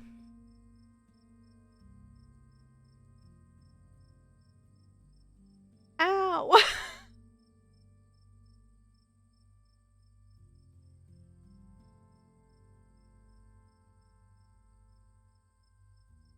Oh, I forgot about her mom being... Yeah. I forgot her mom was the vet. We're fine! I wanted to know whether I could. I never found anything, so I eventually gave up. Then last night happened.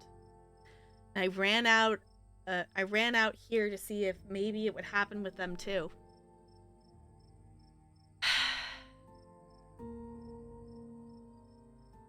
Ow, Miku, ow, my heart. Yeah, Gretchen's her bestie, but also a connection. Ow, my heart. This episode. Oh my gosh.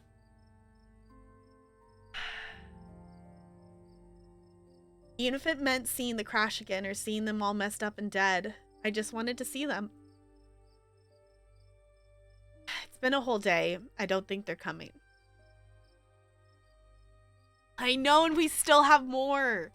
This is 4, and we have 3 more. Oh my gosh. Ugh. But it's such a good story, though. Okay.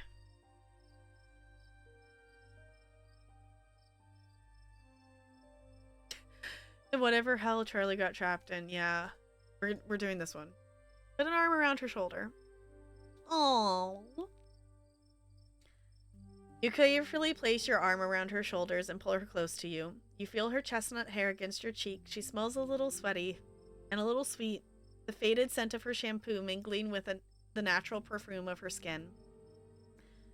It's nice. You take a deep breath, stroking her arm with your thumb, letting her lean into you. She rests her head against your shoulder, closing her eyes serenely. That hint of a smile spreads into a barely contained grin that finally chases away the worry in her features.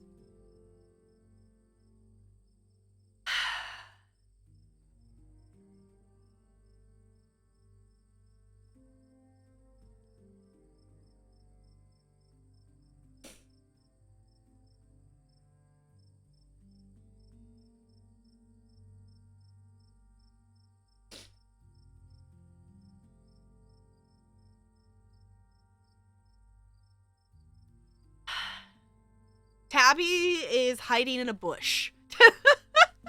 She's hiding in a bush nearby. She decided not to come over. So she literally is like crouched, hiding in a bush.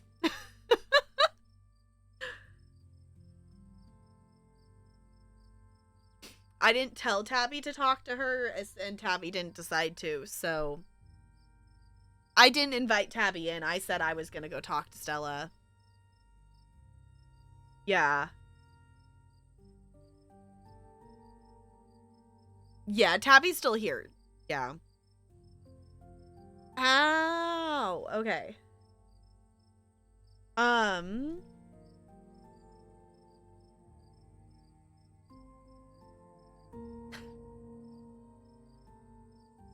We could always wait a little longer. Stella nestles into you, her well-muscled shoulder relaxing against your body. You each share each other's warmth as you both stare out at a quiet mountain road.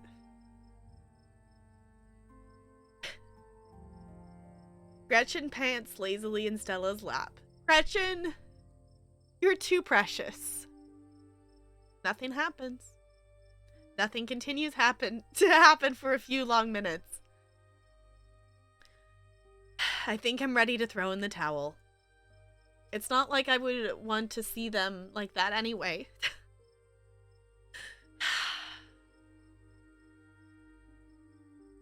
I guess I came out here hoping I might get a chance to say goodbye or something like that. Ow!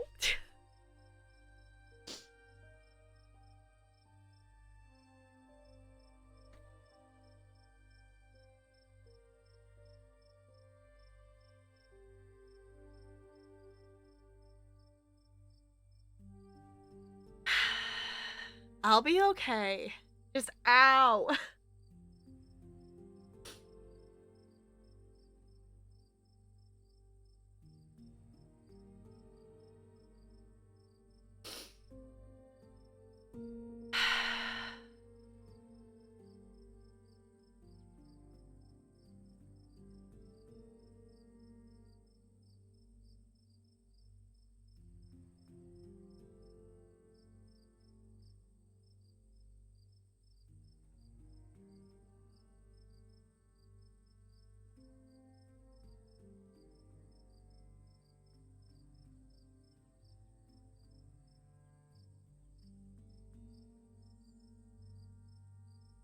This is why we have squish, right?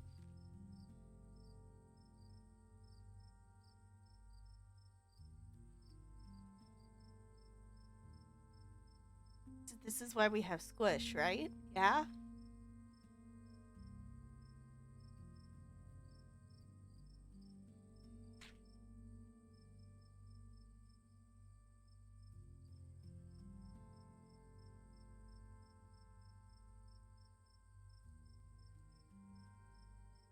Anyone else in reach?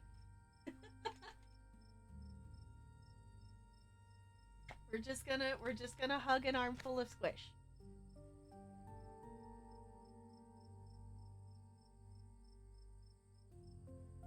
This is helping.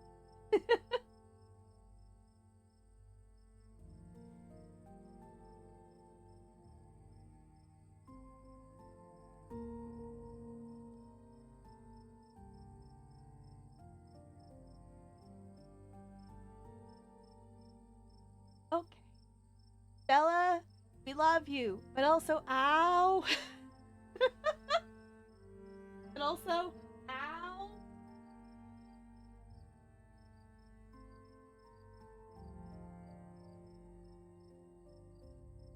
Oh.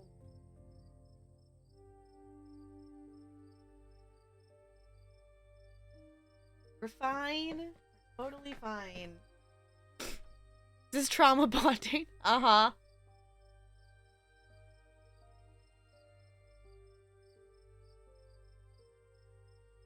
Cat treats. Let's see if another fuzzy wants a hug. No one's actually currently in here at the moment, surprisingly. Yeah? Hi, Ella. Wanna come say hi?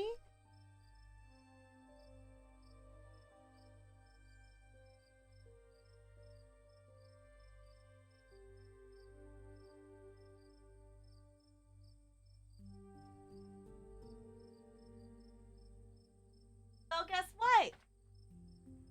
2 cats. Oh, I knocked my headphones over. 2 cats. Yeah. I know, Ella. You don't like being held at the same time. But you're gonna get snuggles. Yes, you're gonna get snuggles. I know, Ella. I know. I'll put Bella down. I'll put Bella down. Ella does not like sharing her snuggles. Yes, there are 2. Chat will try to tell you there's just 1. But there are 2. Because Ella will eat the treat out of my hand. And Bella will not.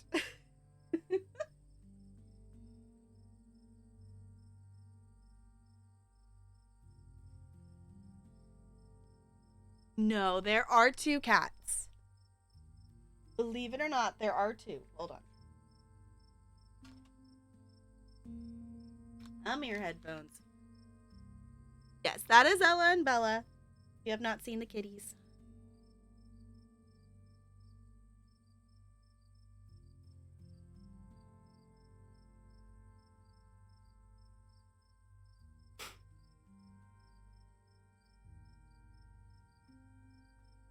She's brave though, yeah. Goodness. Okay. We're breathing. We're breathing because I want to know what happens and also talk to Stella more. We're breathing. Exactly.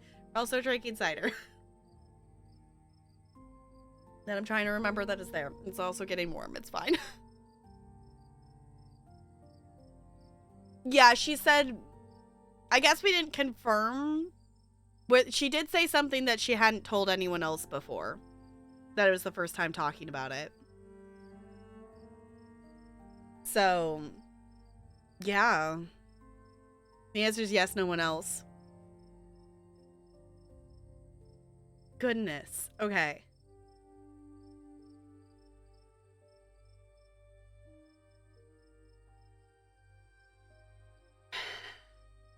They're probably somewhere better than whatever hell Charlie got trapped in. I hope you're right.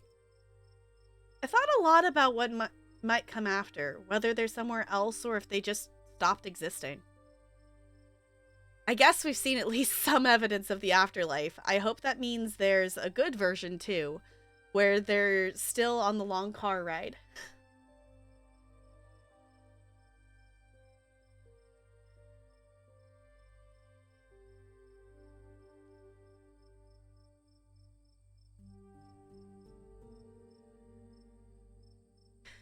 Stella, ow!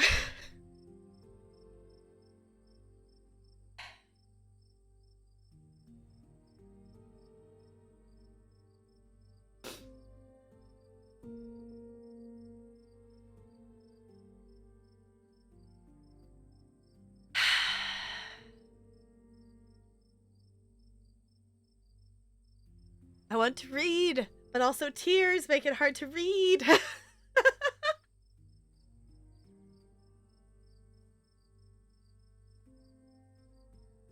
Yeah, also, like, all this, and, like, you know, we still kind of have to tell her that Reese is a monster. Because if we're given the option to do that, which I did see, but we had other things that I wanted to click on. So, all you're sure for now, yeah. Yeah, it was like Reese can wait, but also like we have all that also happened today. This whole conversation with her opening up. Yeah. Do we have to?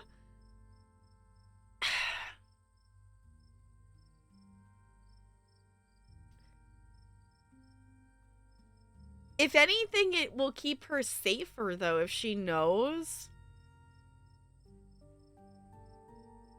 You know, like if she actually does go hang out, you know, don't make him angry kind of thing.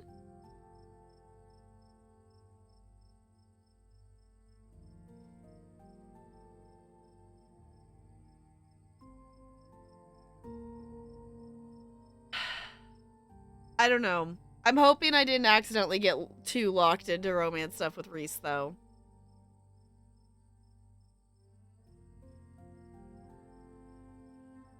Okay. Listening to Dad's tapes with a place in the back seat. Me to eventually catch up to them.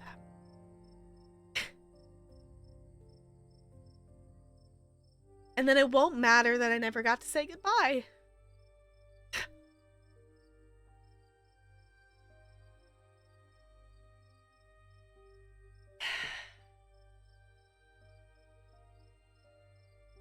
Stella! I keep getting to the point that I'm like, okay, I'm not gonna cry anymore. And then I just keep crying. I'm sorry.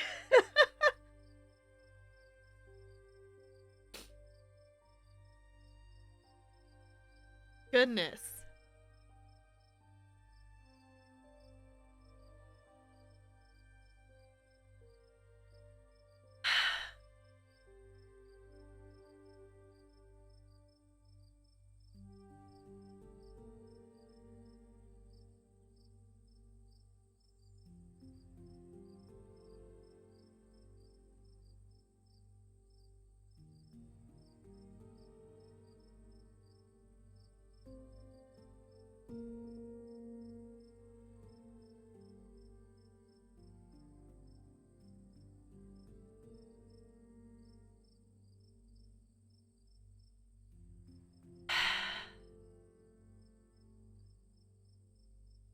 Okay. We're breathing.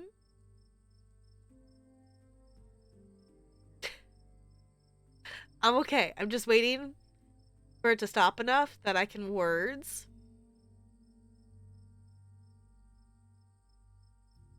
So we can words. It's like, okay, breathing. I'm also just not good about, like, once I start crying, that I'll just keep crying. Doesn't matter what it is.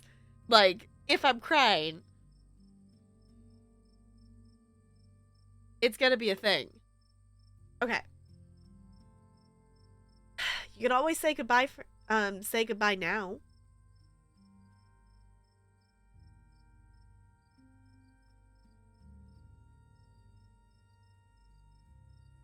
Audie, can we hold it together for 2 seconds so I can finish reading? Because I want to read the thing. Because that's even just like a thing that I like. Not even just in this, of like, if I cry, it's like, okay, I just keep crying and it takes forever. It's like, come on, buddy. We're okay.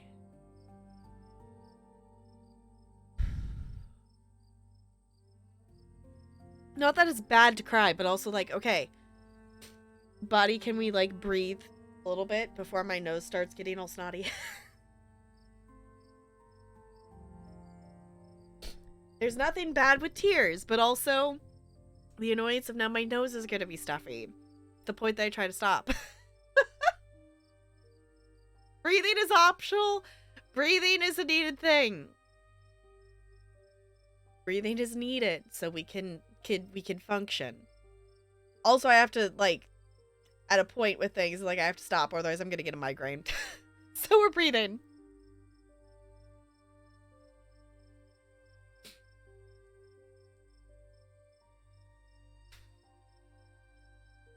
It's annoying. It's one of those things that I don't know how to words it. It's almost like a getting stuck in a thing, if that makes any sense. Too precious, that's the reason? Okay. Have a good heart. Okay.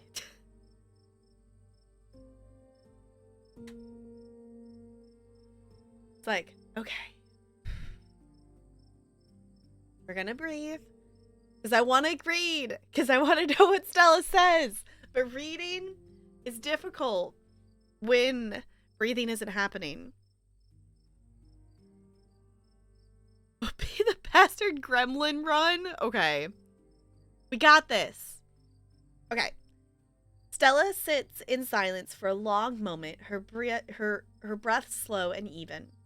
Goodbye. I love you. Don't worry about me. I'm gonna be fine. She's silent again, as if waiting for a response. But it never comes.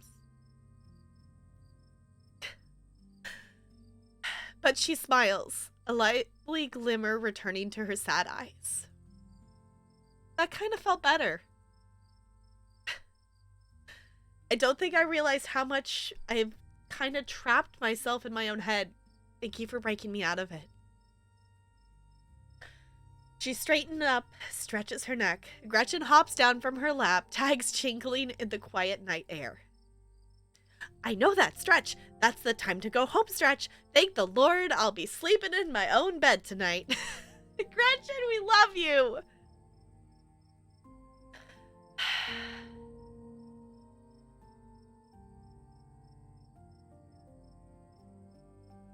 Deliberately be an asshole. Yeah, it would be interesting to do a kind of run like that. It would be interesting. I don't know if I could do it, but it'd be interesting to watch.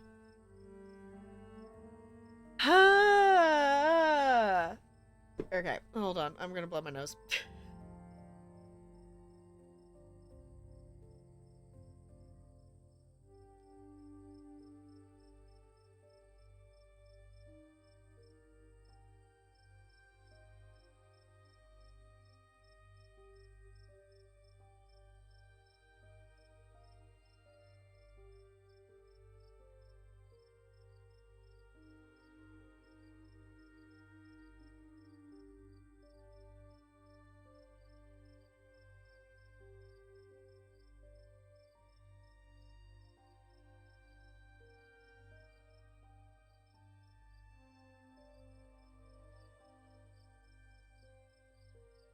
Well, the plus side to this is my sinuses are now less congested. It's fine. Okay. Thank you, Tap Girl, for talking some sense into this girl. Oh, Gretchen. Thank you, Tap Girl, for talking some sense into this girl. We should probably head back, right? I haven't slept in a day. Yay, clear sinuses. Exactly. She doesn't need to hear about this tonight. You keep the events that transpired at the clinic to yourself, at least for now. I don't suppose I could ask you to walk me home? Flirt, flirt, flirt, flirt, flirt, flirt, flirt! I'd love nothing more. You offer her your arm. She smiles, slipping hers into the crook of your elbow. She pulls you closer until the skin of your forearm brushes against her side. I love that we're just leaving Tabby in the bush. Yeah, I was gonna say, normally I'm not, like, I want her to know that information. I think she deserves to know that information. But not right now.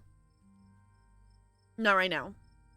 I know, Tabby's just chilling in the bush. It's about time. Let's not waste another second sitting out in the middle of nowhere. And this is me.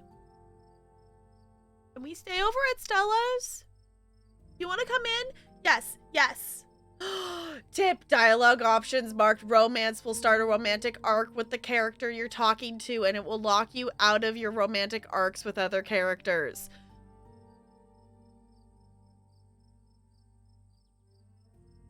We're romancing Stella.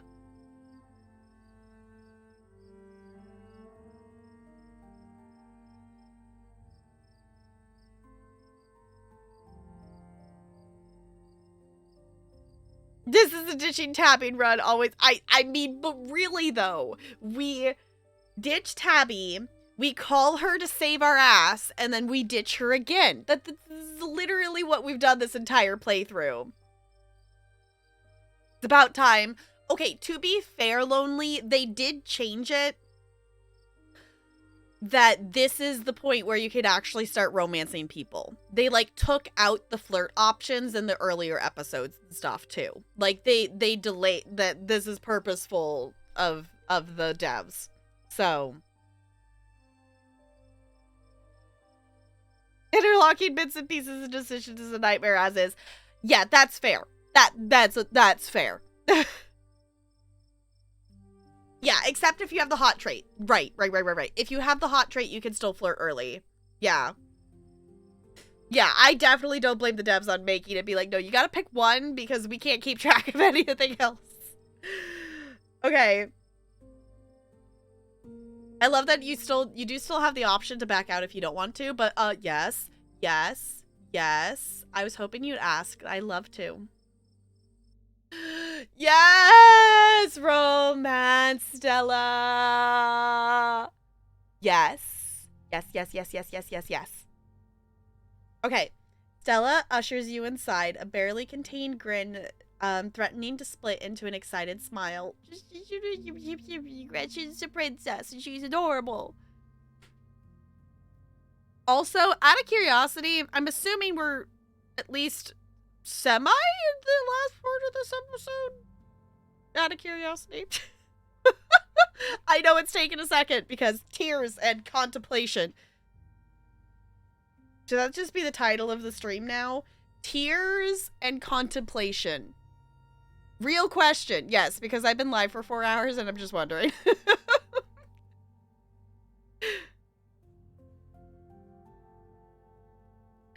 I've been live for 4 hours and I haven't had dinner yet, so I'm just wondering. About 15 minutes. Okay, cool.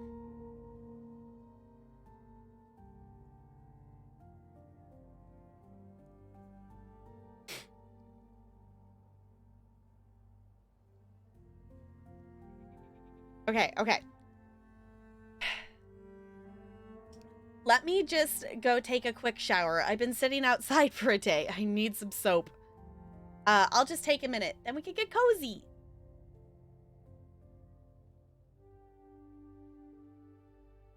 Oh man, I would kill for a shower. I mean, we've been through a lot. Stella laughs. Yeah, I'm sure you've built up quite a lot of grime today. It's all yours when I'm done. She hurries off, leaving you and Gretchen in the living room. Finally, I've been reunited with my bed. Gretchen hops into the massive pillow that serves as her dog bed, curling up and sighing a heavy dog sigh of relief. Gretchen, precious bean. Hold on. Screenshot.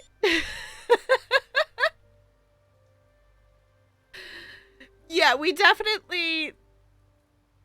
Yeah, we probably got a bit of Reese on us. So...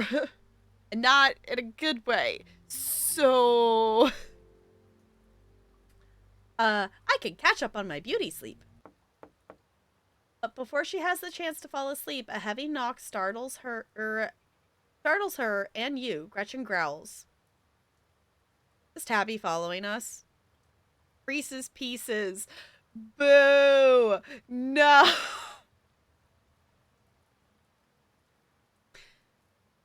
You're not wrong, Annalay. But also, no!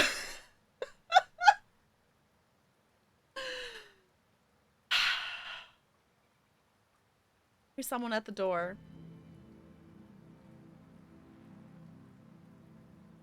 Wayne? It's that horrible man who smells like rotting meat. Stella! Stella! Also based on that and the music, Wayne?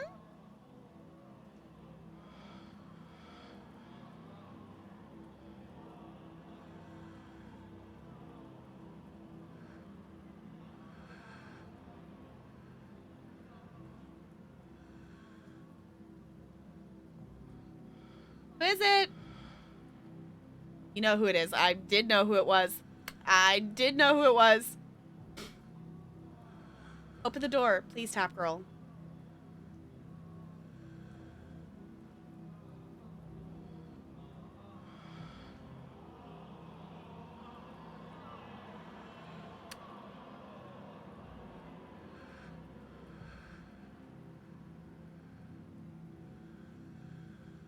I don't know why I want to open the door. What? I gotta open the door. Like, at this point, he's just trying to help.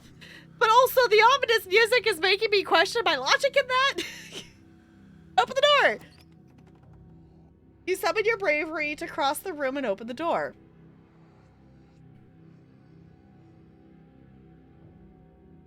Wayne cocks his head, the stained veil over his face fluttering in the slight breeze outside. The outside of his clothes are streaked with what you at first think might be gore, but you quickly realize it's actually paint. There are wide claw marks down his shirt. But he's still in one piece after his altercation with Reese. I was wondering if Wayne did get out of there. Dude, I'm in the middle of something. I will say, actually, I was worried about you, Wayne. Did you make it out? Wayne, I was so worried about you. No need to worry. The boy managed to catch me off guard with those little constructs of his, but he wouldn't stand a chance against me without little tricks like that. I won't keep you long. I know you have a warm bed and a warm body to keep you occupied tonight. But I wanted to give you a suggestion for tomorrow. You should take advantage of Tabitha's absence at the estate. Forbidden places won't be forbidden without her around to stop you. Do a little exploring. You might be surprised at what you can find. He slowly steps back, shining eyes fixed on you as he disappears into the dark night beyond Stella's door. Gretchen growls, escalate into barks. Intruder! Monster! Fiend! Oh, Stella, come quickly! There's some disgusting smelling man trying to threaten us. Calm down, Gretchen. Were you just talking to somebody, Tap Girl? Just carried off a raccoon. I'm gonna tell her it's Wayne. At this point, I don't have a reason to not do. Wayne just stopped by to try and spook me. He's still following you? Are you sure we're safe? You don't have to worry about him. Not so sure about that. He did just stop by my house at a very late hour while I was preoccupied. It's not super reassuring, but I'm too tired to care too much at this point. I just want to collapse in bed with you. You'll keep us safe, right, Gretchen? I'll tear out the throat of anyone who dares break in to hurt my precious Stella. If they bend down to within biting height, that is, but I can always tear at their ankles until they have no choice. Gretchen snarls, yapping fiercely. That's right, Gretchen. You're the most vicious little,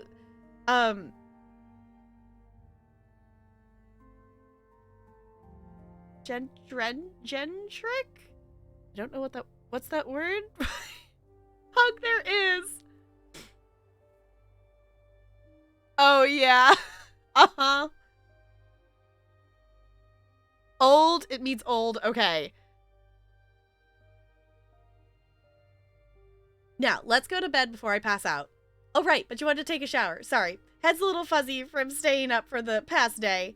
There's fresh towels in the bathroom, and I've got some extra bathrobes. I can put your clothes through the wash so they'll be extra clean and fresh in the morning.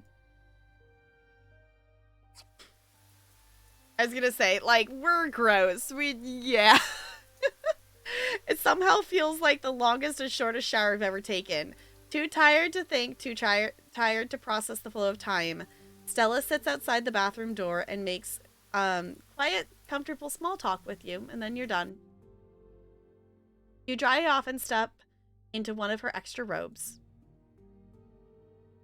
So, you coming in? Follow her. You walk by Stella and into her bedroom. She gently closes the door behind you. Sorry, I didn't clean up beforehand. You can think of it as getting the authentic Stella experience. Yeah, I was gonna say, we didn't have a choice but to follow her. She slips past you and lies on the bed, dressed in an oversized t-shirt. You're quick to follow. 4 nights. I was gonna say, this is not the first time we've slept over, but... I was gonna say, did we tell her that we were in here earlier today? She's warm and still slightly damp from the shower, her skin fresh and flowery. She turns to look at you, smiling, dimples creasing at the edge of her mouth. You could kiss me if you wanted to.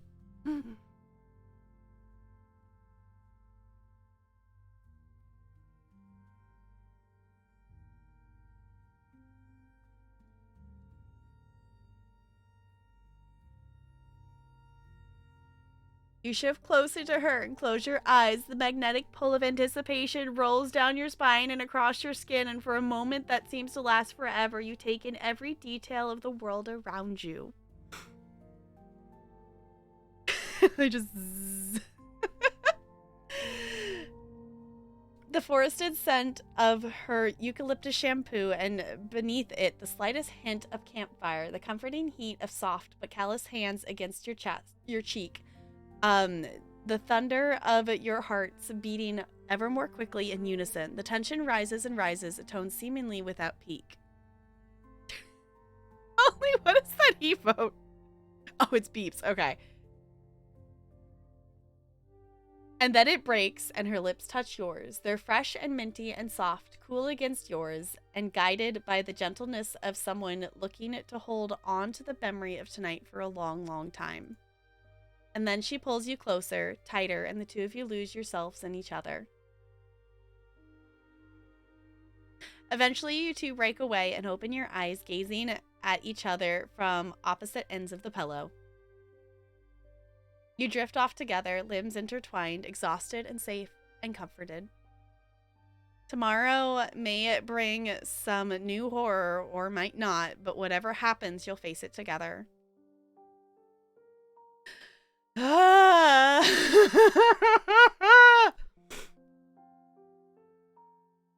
was gonna say, I think part of that, it was, one, it's a small bed, but two, I think that's also just like the angle of the picture from it. I was gonna say, did Tabby just, I'm assuming Tabby just went home.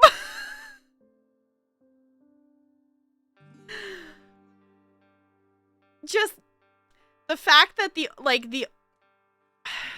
just, we argued with Tabby, she saved her butt, and then we ditched her. You lost her one again, yeah.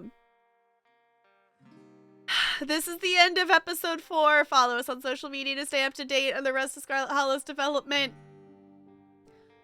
Goodness. Also, if anyone wants to say goodbye to the YouTube, because I will be posting all of my wonderful tears on YouTube. That will be a thing. So if you were watching the YouTube, thank you. I appreciate it. Thanks for watching. We'll be back when episode 5 comes out. So yeah. Woo! Bye, YouTube. Jessica says bye, YouTube. Lonely says bye, YouTube. Goodbye, goodbye. Okay. Junk says bye, too. Goodbye. You know what? We're just even going to make an extra save. Because, goodness. If you'd like to continue with this world state for episode 5, please save your game now.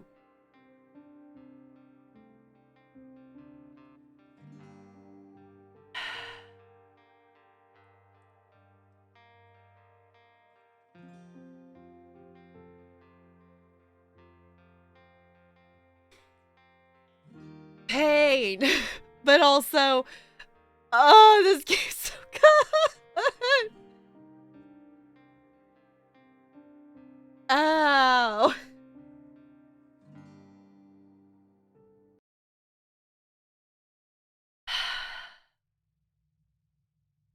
Now we can process the info together. Oh my goodness. Ow. My heart. Ow. But also that was so good though.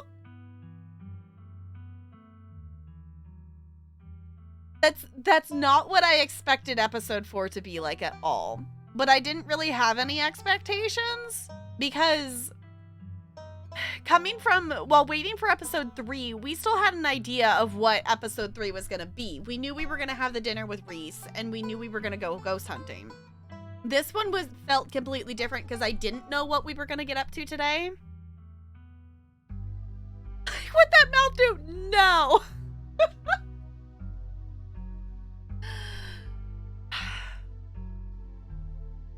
Reese is interesting. Reese is interesting. I understand what Dr. Kelly's doing.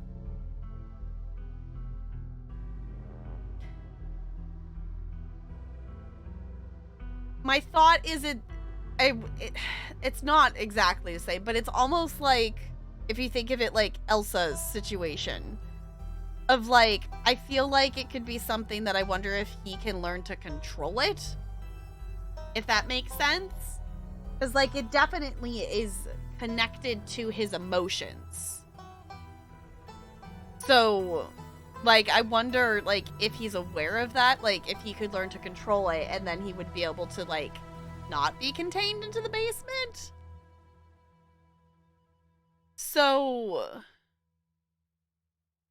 I don't know. He's half demon. This is a horror game. I was gonna say, yeah, at this point, I feel like our options for Reese are basically he's gonna stay in the basement or like he has to die is basically what this game is probably like. That's the thought. You know, it is a horror game. Like if he gets out, he's gonna kill somebody. We do still need to open the greenhouse. Yeah, it seems to be about the forbidden wing. That hint with Wayne was given there. Yeah, it could work, the Elsa, but with the hot trait. Yes. Yeah, that's interesting, though. So, episode 5, we'll do something of exploring the forbidden wing. And I'm hoping, because since I'm not running Street Smart, it did say something about, like, coming back later with Stella and Kanika, because I would like to be able to get the goat out of there. So, to at least investigate that more for Dustin Mom. Oh, but this game is so good. Dustin Mom needs her home back. Exactly. Dustin Mom needs home back. I was gonna say, Wayne could also, yeah. Wayne seems like someone could help. Or now that we know what it is, kind of thing. They say episode 5 by, like, the end of the year, right? Because we're gonna have to wait, like, a freaking year for the next episode, aren't we? Remember when they thought they were gonna finish this game by 2024? I don't think that's gonna happen.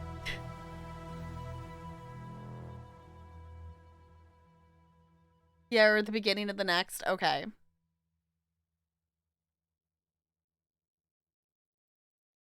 Yeah, it's definitely, yeah. End of this year, the start of the next. Okay. Yeah, because it definitely makes sense. With the different endings and different things. So Jessica, was yours completely different than mine? I'm gonna go watch your VOD. But now because at this point, like with us waiting a year in between episodes, like at this point, I'm not gonna completely avoid spoilers for other options. Yes, okay. Yeah, the more episodes there are, the more different things that they have to keep track of. Especially since this episode 4 has 5 endings. There's 7 episodes because we're in Scarlet Hollow for the week. The bus only comes to the Scarlet Hollow bus stop once a week. So we were dropped off here. We came here on Monday and it will be back the following. Yeah, so 2024 for episode 5. And then it's probably going to take him a year for the other 2. Yeah, it's going to take a while.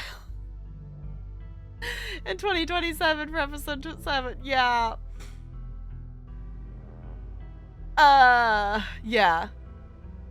Okay, Jessica's was massively different. Interesting. Okay. I'm definitely gonna have to watch it now that I've played through episode 4.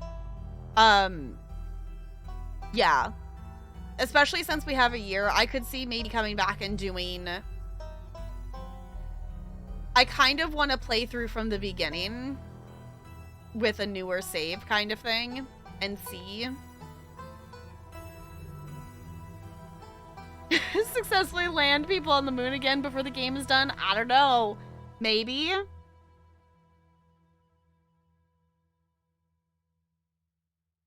Yeah, because they started making the slay the princess.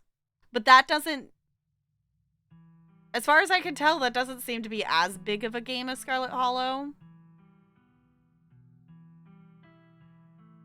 Yeah, I was gonna say, Slay the Princess, I think, is slated to be done in the next year or something. Yeah. We'll see. I still need to play the demo for that, though, because that game still looks cool.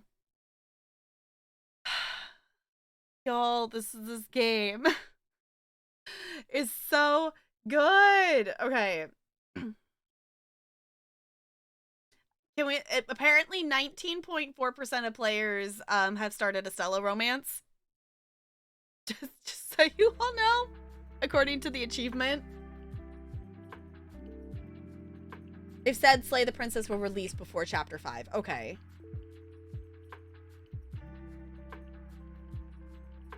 Did not interfere with the game. Okay. Yeah, I need to play the demo for that. Which, for anyone who's playing demos during Next Fest, tomorrow's technically the last day of it. I mean, yeah, you could play them on Monday if you get up, but Next Fest ends Monday at like 10 a.m. Pacific time. So, if you have demos to play, I know I've checked out a few of them. I think I have a couple more I want to try to check out. The Slay the Princess one is just up all the time, so that one's not like necessarily connected to Next Fest. I mean, it's a part of it, but it's not one that's like only available during Next Fest. So, tabby as the games do, that is true. That is true. Y'all, I haven't eaten dinner yet, so we're gonna wait down here. I should go eat food. I ate a snack, but I should go actually eat food. So let's go see who's live. So if you want to copy and paste raid messages, do that. If you want to check out the socials, you can find me on Twitter. I don't post there anymore. I've been posting on Hive. Discord's really the place to be. I will be back on Friday. Last I looked, Kina Bridge of Spirits was in the lead for which one we play next. I'm just inserting back to pause here as I go look. Yeah. It's actually a lot closer vote than I actually kind of expected it to be. So at this point, I'll probably plan to start Kina Bridge of Spirits next week will be the plan. We'll still do some Sims and things. So, oh, is it really only 2 devs? Oh, they hired sounds and music to other people. Okay. Yeah, so it makes sense. It takes a bit to make the game and everything like that. But yeah, so the other thing, if you missed it, Sparkles was planning to quote babysit. But I am not planning to host a movie night on Tuesday this week. It is Valentine's Day. So I will be back on Friday. Probably we'll start Kena Bridge of Spirits, and we'll do some Sims. But that will kind of be our flow. Is we'll do, the first part, of whatever. I'm liking the flow of doing that, of like having the first part be story something, and then we play some Sims kind of thing. I'm liking that flow, so I think we're gonna stick with that for a while.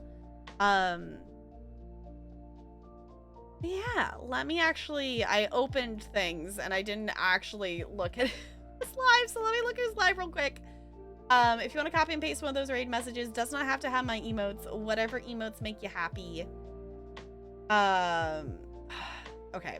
Sorry, I'm scrolling, and then I'm just seeing someone else that I didn't know was playing the stupid game that we should not be playing and supporting, and then they're playing it. It's fine. Okay. I'm not getting into that discussion right now. We're not doing that. We're not gonna do that. We're gonna go chill with Gord. How's that? Well, specifically for this weekend, this was different because I wanted to start and finish episode 4 in one weekend and not have to wait till next week. So, let's go chill with Gord. Gord's playing some Subnautica. It's a game eventually I would like to actually Subnautica Below Zero. I didn't realize Below Zero. I would like to play Subnautica at some point. Like, I've played a couple hours of it, but I never played more of it, and it was fun.